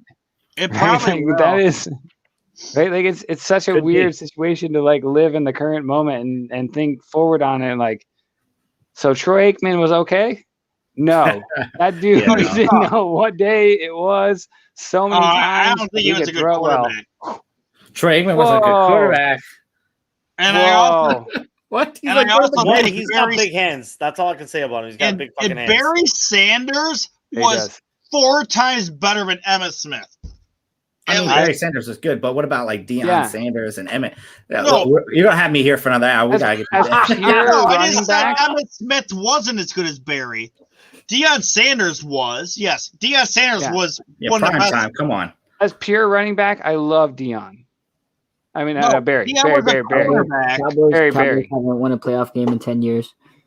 I Hey, know. we still got. And we haven't won a We'll be all right. meaningful So playoff let's in stop this 20 conversation. years. Look, All I right, was we'll born in come on this '90, next time. so I next got to time. have a few in my lifetime. I got a few in my '90s. I have like a blurry memory of like good wins. It's been 20 years of Exactly. pain. Yet you're still Hey, relevant. hey, It doesn't make sense. I'm a Lions fan. I don't We never know. I would talk love a about draft pick, anything bad, personally. Payne. We have never won a playoff game since 1959 or some shit. Dude. So I'm Yeah, more right. Yeah, impressed get on by your inability to draft anyone. That's what I'm really impressed by. You know, I like our new draft. I think they did a good job this year. hey, that's what they say every year. And No, they're but like, we have well, a new- next year. Yeah, whatever. All right, guys, I'm out. All right, Bye-bye. guys. I'll Good catch night. you. All right, guys. See ya. Later, Take guys. care. Cowboys and Lions arguments later, right? All right. Later, guys. Sounds good. All right. Peace out, guys.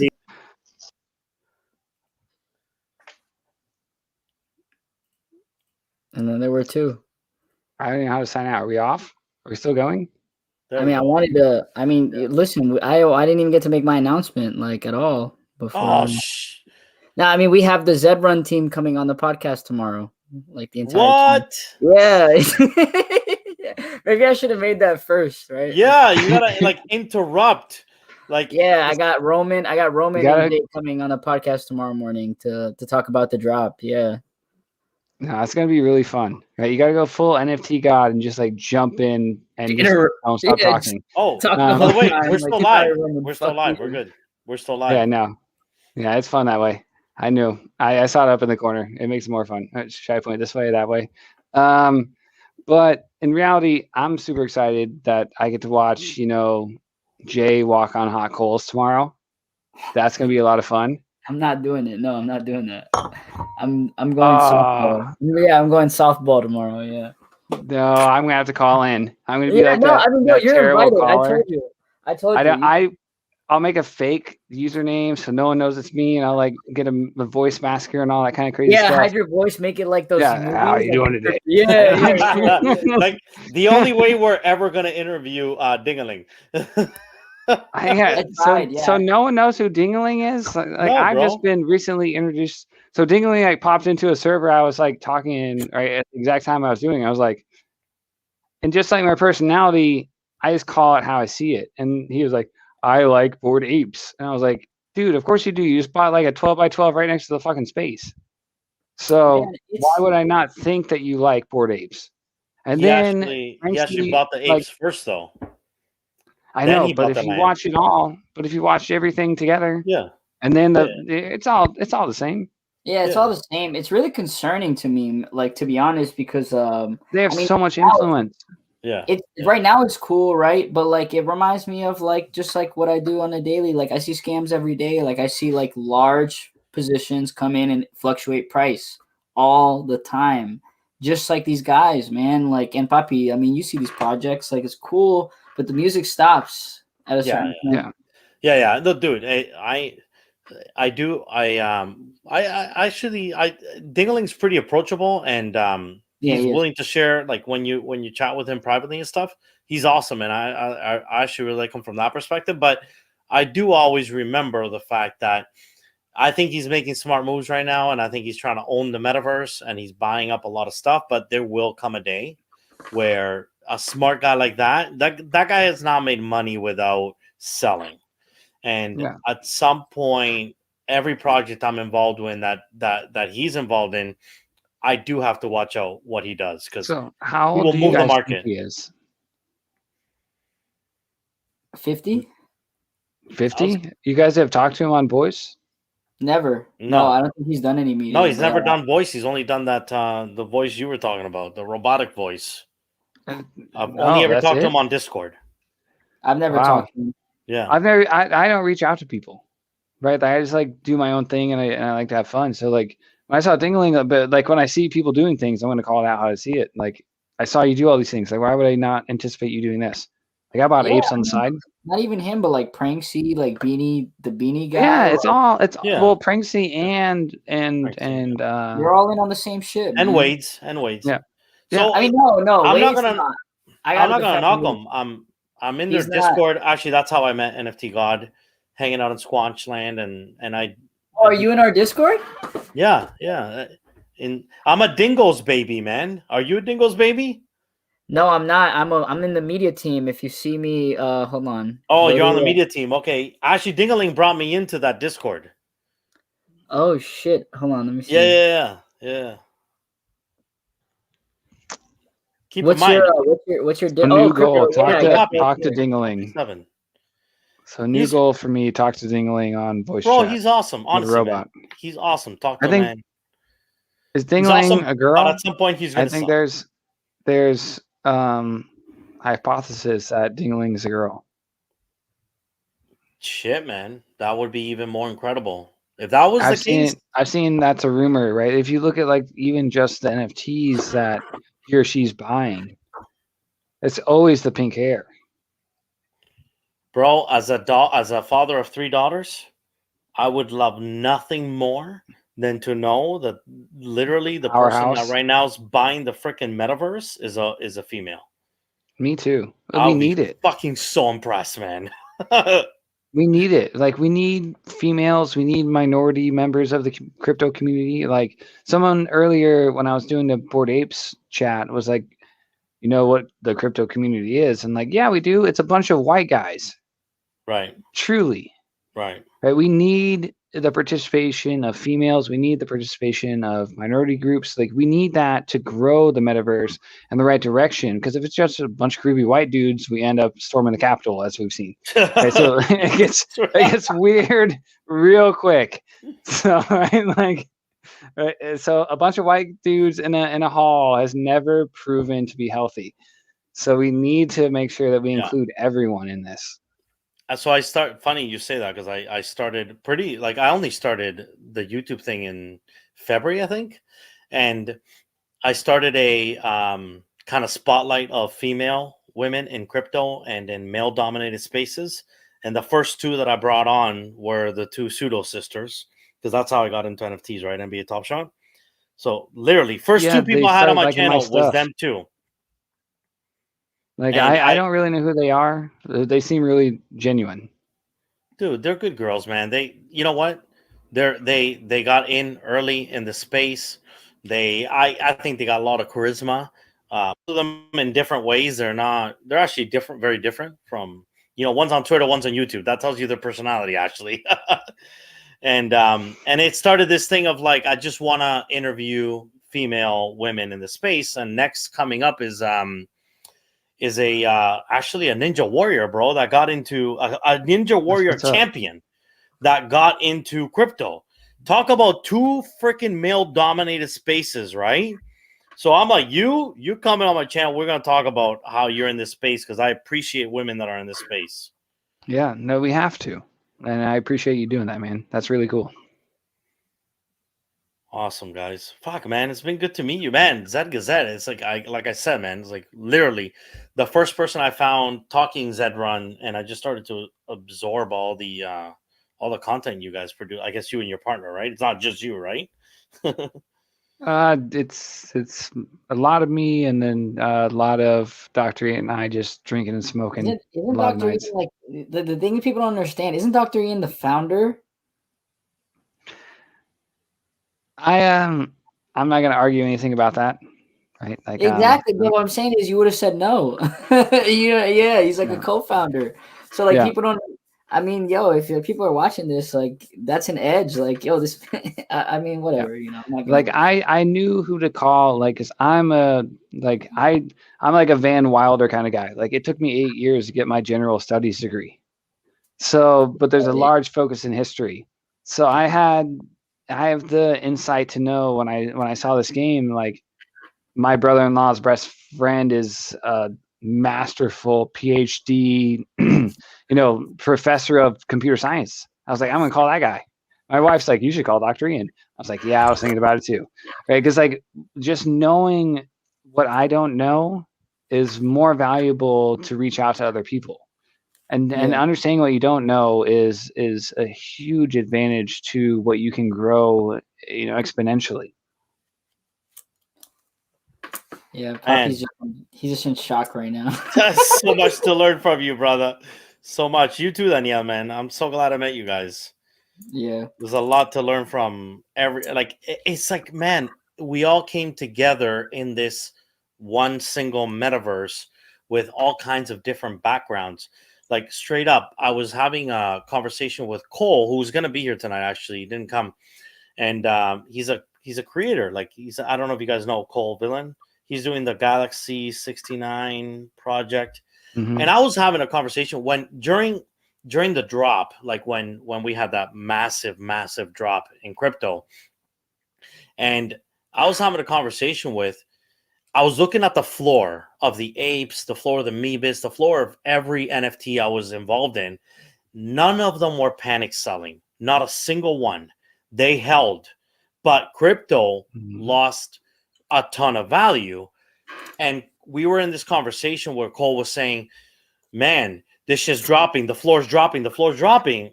And I was just like, no, it's not. Actually, I don't see anything selling. And then we got into a little bit of not an argument, but somebody in Squanchline told us to chill.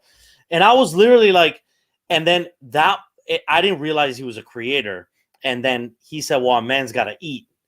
And then when I looked him up, I realized, holy shit, I get it. This is the first time in 4 years that I'm talking to somebody about crypto who's living off of crypto. Yep. You know how fucking crazy that is to me? Like, the only people I've ever talked to literally are just investing and making money and not living off of it or depending on it. Well, you're talking to another one right now, man. I mean, ZG, I don't even think they know your entry on some of these coins, man.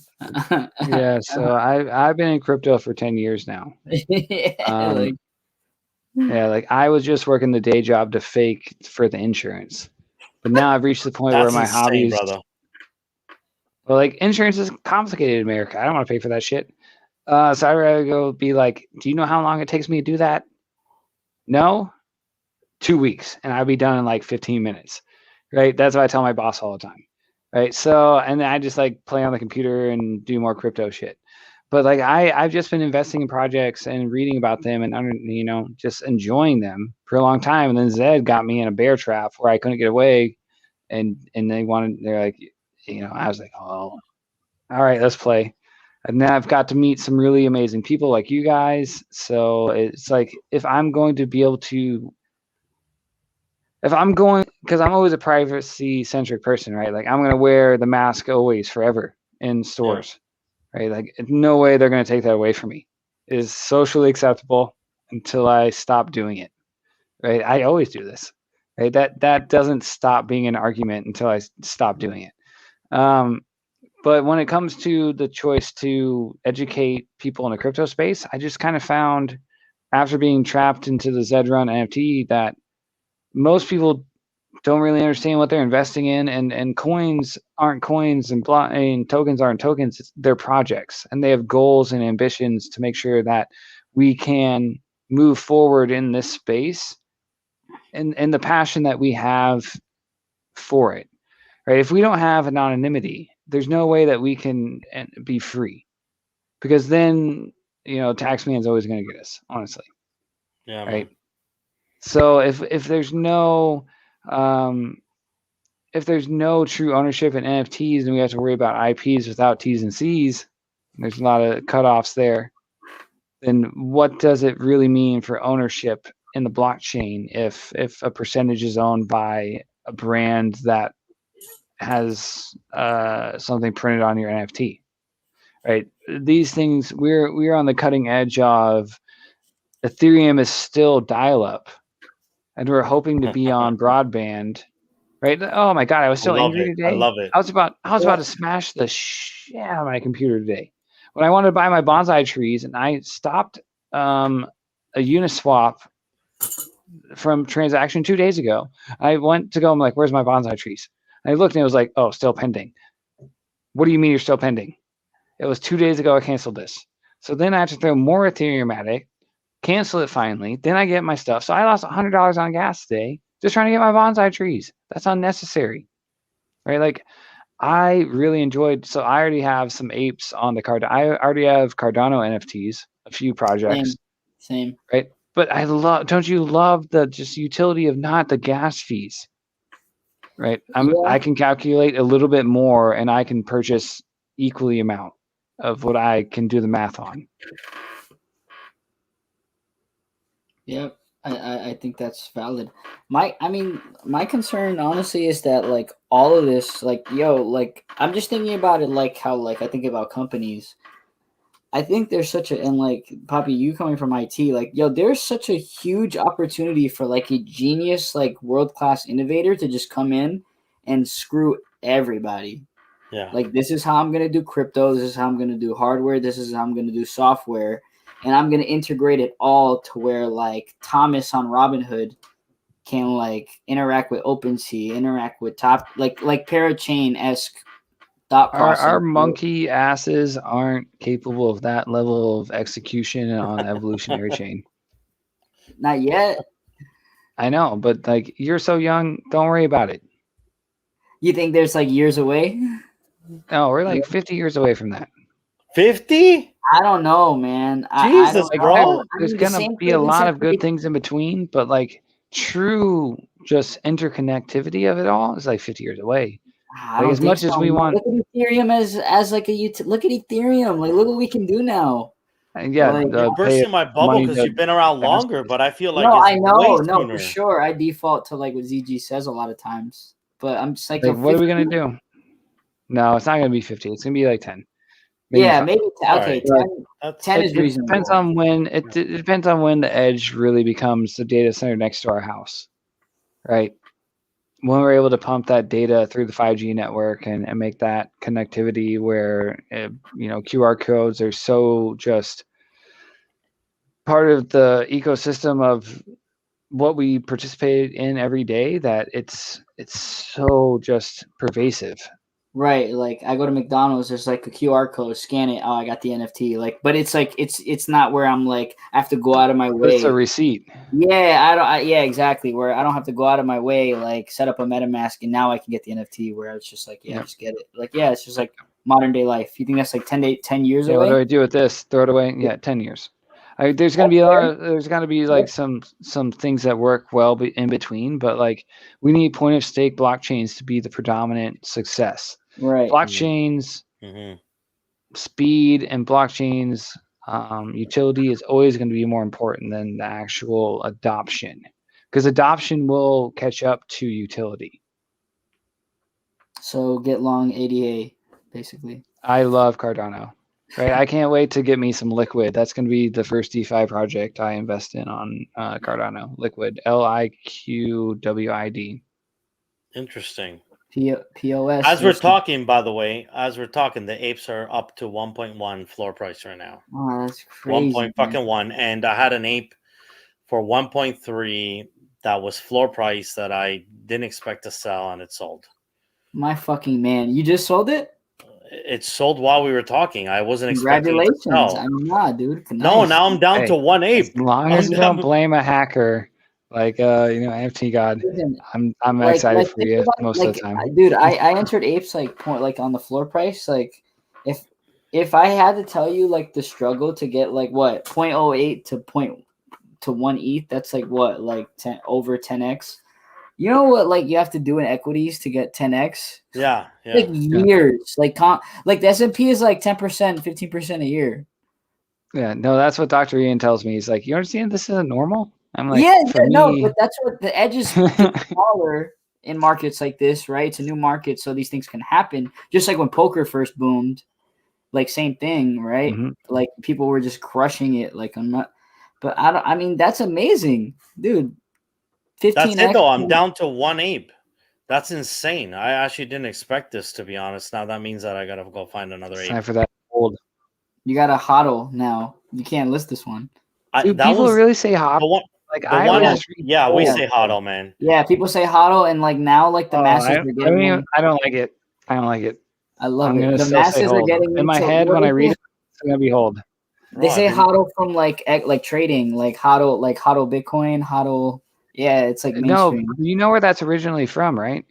No.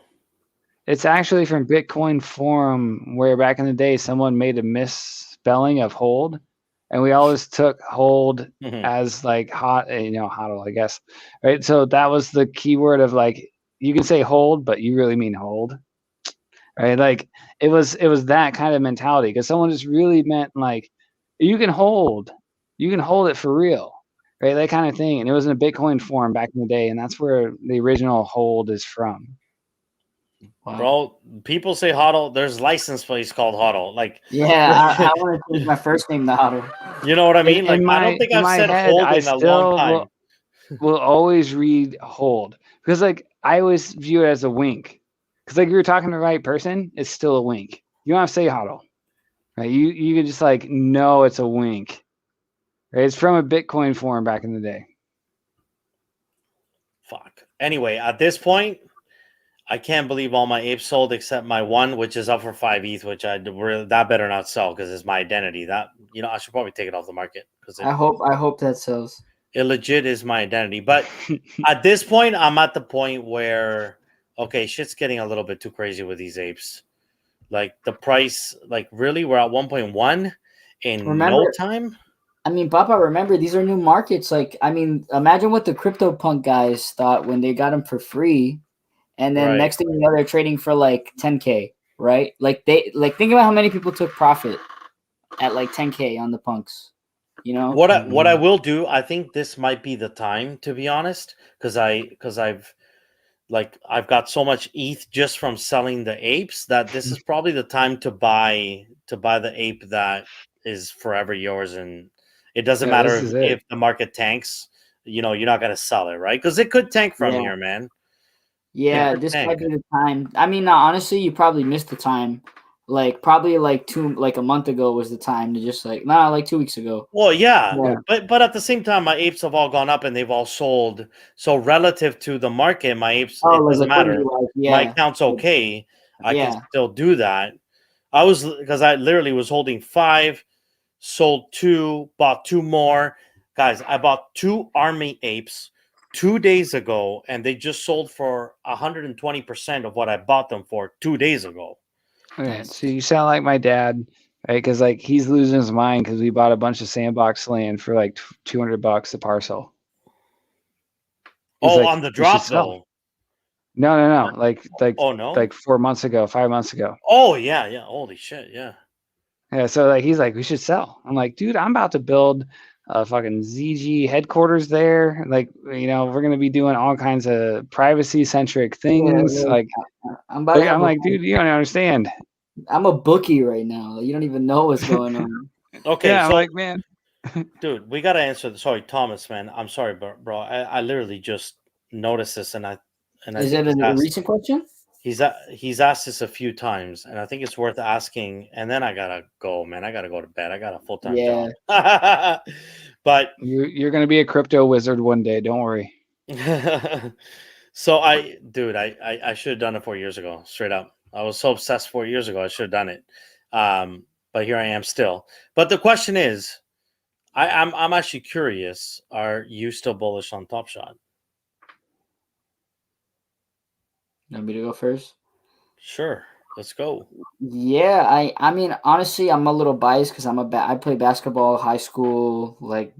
I'm a basketball like junkie. Like to be honest, but like yeah, I mean I am somewhat. My conviction is high, but it's not as high as it was 2 months ago.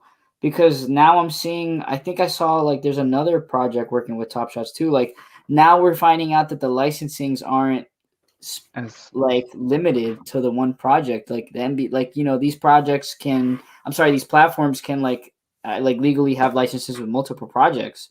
That's pretty concerning. Like LaMelo Ball is releasing his own NFT project. Yeah. That's really tweeting about Top Shots, and then how they flip the script and they have ourselves. I mean, I'm still bullish on Top Shots just because all of the capital that's been raised and like the convictions that like higher ups have that know way more than I do, and they pay to know that information. You know what I mean?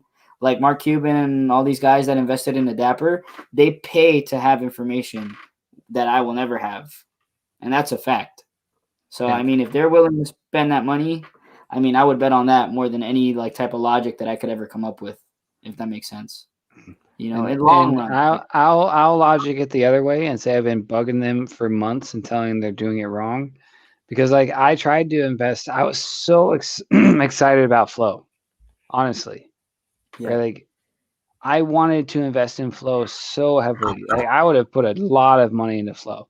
Same. But when they went straight Kraken, and it was so discriminatory about how you could move your money in and out within the Flow blockchain before Top Shots was even introduced, I had to back off it. Just because with that centralized nature of even Kraken, which is, Kraken is a huge powerhouse in space of exchanges because it is certified with the central bank of Great Britain, right? Like it's the same way that Binance is backed by New York State. There's certain things that go into these partnerships that are important for what they can mean to the partnerships that they're partnering. It's very complicated, but the bigger picture is that shit, I lost it. It's a long birthday, guys. What do you mean birthday? It's my birthday. Yeah. What? No, it's actually over 5 minutes ago. What? I'm Happy now birthday, brother. 33 in one day. Happy Damn, birthday. man. So- Happy birthday, man. Hey, I appreciate it, guys. No, my wife was. I told her I was gonna do the family birthday weekend where we went to the racetrack and the car show during the weekend. Right, like I knew I had to play with you guys and have fun. Dave. Oh, Is that the wife? you're gonna happy birthday, babe. Is that the wife? You Yeah, get- my wife. Bro, you're getting greens from Brazil. I She's don't know. on. She's on the stream. She. I hope so. No, probably not. No, she Yo, probably I is mean, not. it's not a bad life, man. No, my life's not too bad, honestly. As an early crypto adopter, things go pretty easy after that if you do it correctly. Yeah. And Yeah. like my DD and how I look into projects is always it's a project first. So that's why I like Darkcoin, which is now Dashcoin, was a Bitcoin tumbler. So I invested in that because I saw the utility of the anonymity of just the Bitcoin forks are going to have this strange complication of how do they become smart contracts now. But back then it was like, how do you become an anonymous? Right.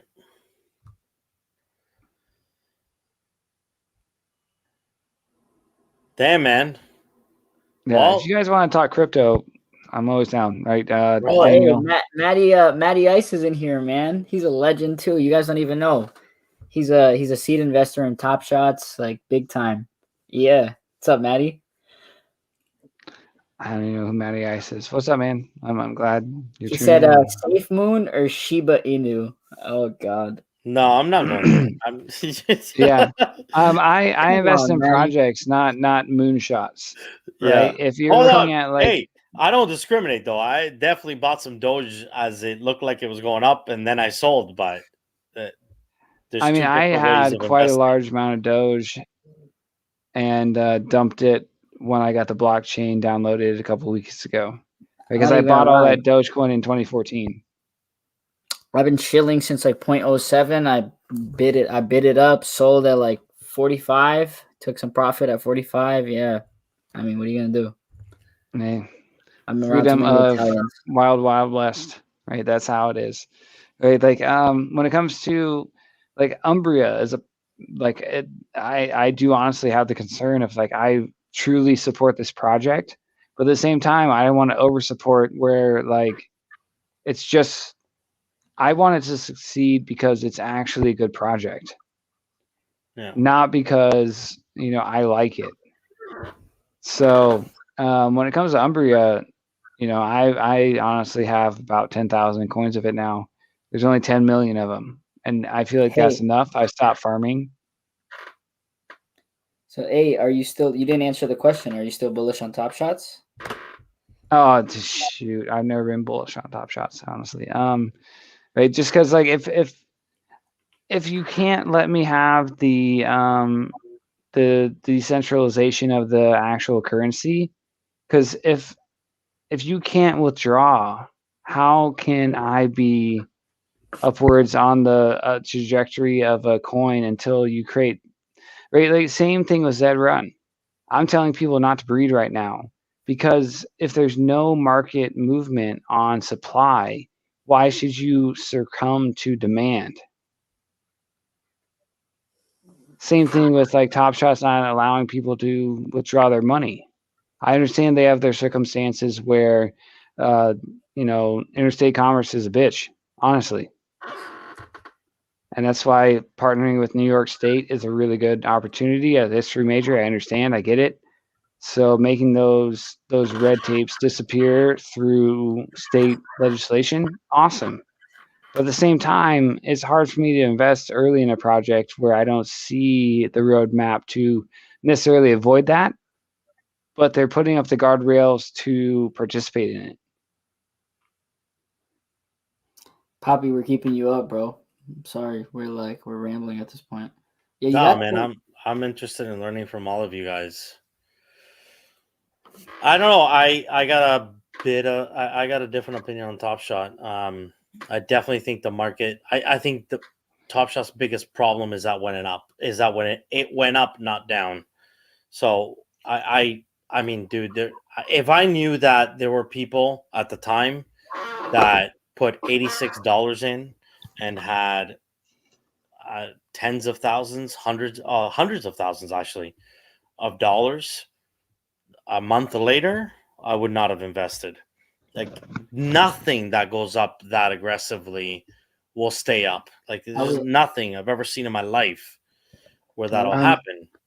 I was offered 100 grand 3 different times for a what was it, $900 or $750 investment. Yeah, I turned it down. I was offered. I was that early. I was offered for like 3K that I put in. I was offered like 50 grand. Yeah, no, in Top Shot. You mean in Top Shot? No, in crypto for the Top Shot eval. Okay, I'm talking about Supreme Polarity on Zed Run. Right, like I bought her for $750 and I turned down 100 grand 3 times. Yeah, that's a little bit different in a sense that I agree. Like that's a proven utility that can make you passive income. So, So how do you guys evaluate that? Like how much does it take for you guys to turn down that situation? A top 10 horse on Zed Run, where it's a mare where you're collecting DNA, potentially building new lines. What would it take for you for a top 10 horse on Zed Run? A mare. Not much. No, I wouldn't sell it. Like straight up. Never like, financial advice. Yeah, Right? not financial advice. There's probably not a number you could give me that I'll sell it. Like right now, Lano, who's he's decent. I would take a lot to pry him away from me, and it's different though because if I can see the opportunity to make money in the long term with the utility, then what or passive income, well, that's my dream. So why would I ever do that? Now in Top Shot, like it's clear, like there is no utility. There is like it's literally it moons, you sell, and then you buy back lower if you think it's going to moon again. But what utility is going to give you passive income in Top Shot as it exists today? None of it, right? So are they still anticipating like the gamification of the cards or anything like that? Yeah, I mean they talk about Hardcore coming out, which is a mobile game, and do I think that's it's just like the playoff pump, and it's just like whatever other pump people think is coming, it's not coming because of that. Like it's Hardcore's not going to do it. The playoffs aren't going to do it. At the end of the day, so why I'm bullish on Top Shot, I'm not going to say forever, but am I selling now? No, I think that if I were to sell now, I'm closer to selling the bottom than I am to selling the top, and I'm willing to take the risk on even if it goes down 50% from here. I don't know. I feel like based on market cycles, what I'm seeing is people made too much money quickly, and they have to take the profits. And I've been literally straight up looking at a lot of these accounts. Like, go look at Flawless Avocado. Like, he's been dumping and dumping and dumping and dumping. But I mean, he bought Vince Carter for like, $50, $30, and I'm bought him, for $2,000. Like, I wish I knew that had happened. So for me, in terms of market cycles, there's always a floor. There's always a natural floor where everybody will think, even the guys who are in now, even the Pranksies of this world who are selling and the Flawless Avocados, they'll get to the point where, listen, guys, like adrenaline. If I made a couple $1,000,000 really easily buying Vince Carter at $50, and all of a sudden I sold and I made my millions, and Vince Carter's back at 50, my theory is they're just going to buy again. Like the adrenaline's too much. So I'm in it because I do think there is long-term viability, but I also think that naturally any market that goes down this hard, this fast, at some point will have, even at the worst of cases, a dead cat bounce. Zed, I don't know if you're around during the Mayweather times with the ZR CRT token. Do you remember that token that Floyd Mayweather pumped? See, I actually took a break during the 2018 thunderstorms. Right, like so, I moved to Asia and just kind of lived off a little bit of fun for a few years. and just kind of took a break because like the space, as everyone's seen, everyone needs a break sometimes. So I took a long break and enjoyed just the voyage of it. Okay, so in 2018, Mayweather pumped this coin called CRT, and it pumped, man. It pumped and it pumped and it pumped. And I remember getting a little bit of the FOMO, like, well, what the fuck? Mayweather's pumping this coin. And all of a sudden, CRT gets rated. And, typical crypto, right? They get rated in the US. Mayweather gets a slap on the wrist, all he got from the SEC, and, was deemed security token and a pump and dump and everything you can imagine, and everything you can imagine in the ICO space at the time, right? It was like the worst of all cases. So my buddy and I are watching CRT tank, and I mean it tanked just like XRP tanked like 6 months ago. Like it tanked hard.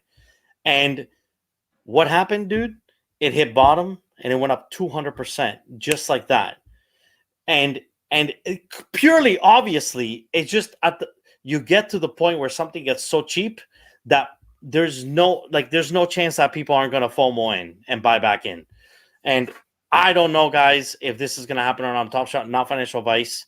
I'm willing to take that risk over selling what I think is closer to the bottom than obviously what I bought at. Like, I mean, I'm down hard. I'm down really hard. Why would I sell now? That's sound. No, I mean that's sound. I mean that's it's the opposite of chasing. If anything, you're playing it for. But what's the time frame? I think the time frame could be up to like 2 to 5 years. It could be, and I'm pretty how I patient. invest. And my thing is like, unfortunately, like I recently, I'm just gonna be honest, I withdrew recently. Finally, it took me till this long, right? I think Danny was saying earlier, like, dude, I mean, I was down like over 70 to 100% on some of my cards. And like, if I would have just like stick to my normal trading philosophy, I would have sold at like the 20 to 30% loss, just cut my loss. I always cut my losers, right? From habit. But I told you, I'm like an irrational when it comes to basketball. Dude, I love basketball. So like I'm in the NBA. I see NBA. I'm talking to Roham. I'm like involved in the community. I'm like, dude, I love this, right? So like bad trading process.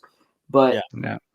I've definitely made like 30 grand off Zed, right? Yeah. It's like easy money, just doing stupid stuff, coasting money. Yeah. But man, taxable money. Having found Zed after Top Shot, now I got utility, passive income. Same with Sandbox. Like, now I'm bullish as hell on a lot of things, and I'm not willing to really sell Top Shot. I'm kind of playing with just a different aspect of my investment. Papi, are you bullish on the this next drop coming out? What is it? The Hollow, like $1,000, I think, or whatever. Well, they delayed that. I don't know if you know. They actually canceled that. Really? Yeah. They canceled that drop, and I don't really know why. Actually, I don't know if you know, but the LaMelo reward today, basically, if you held, then basically it included your entry into the Hollow drop, and I think that's why it may have been delayed. Would I buy that pack? Probably not. Like if it was financial advice and somebody wanted financial advice, I probably wouldn't buy that pack. I think you're gambling. You can't find it here. There. My concern with Top Shots, right, Puppy, is like, so you work in IT, right? Like, imagine working for like a juggernaut like Facebook or something, right? Like, yo, you're gonna have the budget to have like the best executives, the best management team. Like, you're gonna have the real sharpest people in the world working on your team. Ideally, right? You would hope so with the budget, right? So like, you're gonna have the resources to be successful. Just some of the bugs and like the tech stuff that I see coming from like just like the software side, like a full scale React app like Top Shots, and like and even Zed Run. I mean Zed Run is better than, you know what I mean, especially once they switched to Matic, was definitely more acceptable for us. But dude, like Top Shots is like more mainstream drop, like it affected the NFT community, I think, as a whole, whereas like people weren't really FOMOing into Zed Run. Trust. Yeah, like, because you could just use to your point, Poppy, you could just use your debit card. Like, so like people are like NBA, crypto, boom, like let's go. Versus where like Zed Run, they have to make a MetaMask and do all that stuff. Dog, I mean, I don't know. I'm not. I'm concerned. I think like they would have took care of all the problems by now with Top Shots with the budget. Look, it's not hard to be concerned at this point, right? Like, Yeah, Jesus yo. Christ, we're Yeah. now officially in as bad of a bear market as I saw in crypto in 2018, right? So, like, Yeah. I'm pretty sure I'm down as much as I was in crypto. So any lower, and this will be a record for me in terms of being down percentage wise. Yeah. Yeah, I took some I I mean, took just my some loss. my investments this year, I lost like in some of those swings 70 grand in a day. It's crazy. And Yeah. but I'm so up on those investments, I don't even think about it. Yeah. Right, because I know the utility of those blockchains isn't even tapped. So I was just super early, and I should probably throw in $100 at what I was doing. Right, never financial advice, but like $1,000 today is $10,000 in 6 months on some of these projects I'm already early on. That's still better than what you guys were saying earlier would ever be normal returns. I mean, that's how I feel about like even like Polkadot, right? Once I saw that Gavin Wood was working on something new, I was like, like it's not even you don't even have to question. I feel like that's how it is in trading too. Like you don't even have to question certain things. If you see like a data point that's like solid, like co-founder of Ethereum, shovel the bags, like no question. You know what I mean? Just like don't even ask questions. Just Polkadot and Kusama, man, they're like a core part of my Yeah. portfolio and have been for a long fucking time. Yeah, dude. You got like man. Gavin Wood, the Web3 Foundation. It's just it's like a like a no-brainer. No, for sure. Right. There's so much. We're just at the beginning. There's who wants to wait two days for their transaction to cancel so they can buy a bonsai tree. You know how angry I was? I was about to smash all my stuff. What, 2 today? days for a transaction to cancel? Yeah. Like I tried to buy I tried to buy a bonsai tree, and I guess I tried to do a transaction when I didn't have enough Ethereum in my wallet. And then I added more Ethereum, and then they were like, "Oh, it's too late." I'm like, "Well, I've been purchasing like hundreds, thousands of dollars of fucking bonsai trees. I got a pretty solid commitment to the bonsai tree thing going. How much is I'm throwing like speed it up, yep, speed it up, yep, speed it up, yep, because like I want my bonsai trees. The flaw in Ethereum is that we have that waiting period. Not gonna lie, I'm a cheap fuck. I do slow every time. Oh, I'm afraid of slow. I do slow every So time. afraid of slow. No, I'm Colombian, bro. Hey, you should be not during all a pumped drop. on fast. I can't slow during a drop. No, not during the drop. No, but not like the bonsai drop where I was refreshing. First of all, I saw Diggling bought 1,000 of them, and then I'm refreshing, and they're going down by 500 every couple minutes. It's like, no, man, fast. Yeah. All right, guys. Fast every time. I gotta. Yeah, I think about that time. Man, good to meet you guys. Let's do this again, man. I'd be crypto, down. NFTs, whatever you guys want to talk. Yo, I'd be down to do this more often, man. I got like I'm also like working with like the NFTs Instagram account, like the one with like 200K, the verified one. I'm a moderator in their Discord, so we're trying to like intertwine like my platform and their platform and like bring it to something, like something bigger. So I'd be down to do this. We could cover like my goal is kind of to like cover like give people like because like this is gonna be I think like how crypto was in 2017 where like the masses are gonna just start like accepting the knowledge of NFTs just like how they're like looking in a Robinhood for like crypto now. So I think we have an edge like media wise. I think Adam, I talked to you about this before. Like I think like we're so early. There's no CNN. There's no CNBC. There's no like competitors like Papi SC. Even like, those like those stand alone stations don't have anyone that could even talk to us about it. Yeah, exactly. No, like, man, they're still bashing it. Like they're still against us. So it's beautiful. Yeah. They don't understand like this is like the second coming of like the internet in terms of like utility. Like there hasn't been a paradigm shift this big since then. So like I would definitely be down to do something like this more, man. I want to like get as many people involved. Yep, power to the people, man. That's my kind of thing. Yeah. but like do it, really man. like build value, not like these like these spaces where they're just shilling shit and like Don't get me started. yeah, Someone's gonna we get angry talk at me. about it all the time. Um, Yeah, I'm not about that. Like I'm just you know what I mean. I don't know. Mm-hmm. All right, Let's Papa. do some We'll shit. I definitely feel a responsibility to, hey, look, I shilled, no, I wouldn't say I shilled. I FOMO'd into NBA Top Shot on my channel, like live. And nice. one of my buddies followed me, and I feel bad because he's down hard, right? Now, he didn't put enough in that, hey, you know what? I might rescue him someday if this shit really goes to zero and whatever, because he's new to crypto too. So he probably didn't have, as much as he put in a way, maybe a little bit responsible because of me. But yeah, I mean, dude, yeah, the shilling of the projects just for the sake of it, no, that's not me. I'd rather do what we just did. Shoot the shit, like brainstorm, dude, bright whiteboard. I've been dreaming of just whiteboarding shit with people about where this thing can go, what projects we can build. There's so much opportunity. Like you're saying, the media is so early too. Like we're early in every aspect of the economy that everybody else is living in.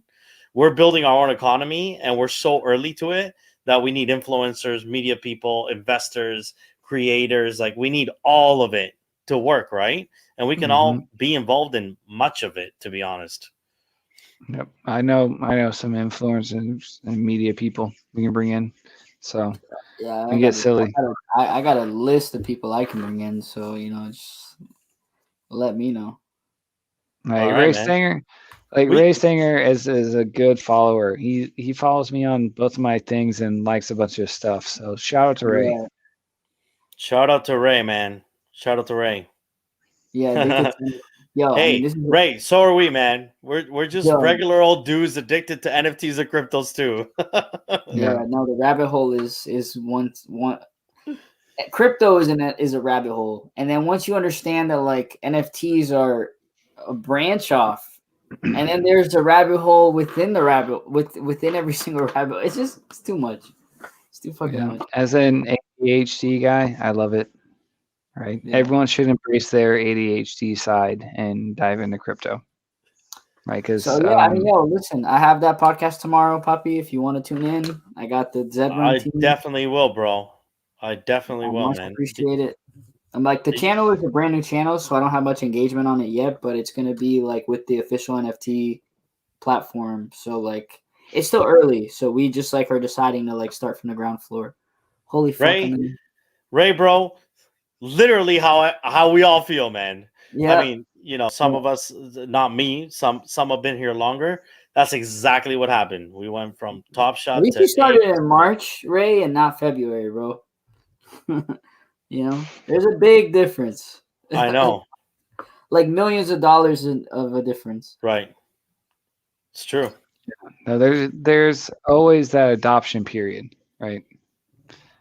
At both ends of the supply and demand spectrum. Right. All right, boys. I think we should call it. No, just all right, guys. Fuck, man, guys. 4.5 hours. Cheers. Salud. Cheers, Daniel. Cheers to you guys. Let's hook up again, guys. Adam, I'm gonna follow up because I still have, we have tomorrow. Let's do it, man. I'll definitely listen in tomorrow as well. Zed Gazette, I will continue to read your stuff. I was crushed when you made this kind of announcement as I just got into the space that you were not doing this anymore. And it was like I was crushed, and then you were back. So I'm freaking so glad you're back, man. That's all I'm going to say about that. I'm glad to be back. Right. I make a little stand, but I'm back. Nice. All right, boys. Keep in touch. Thanks for the chat. See you later. Talk soon. Later, guys. Peace.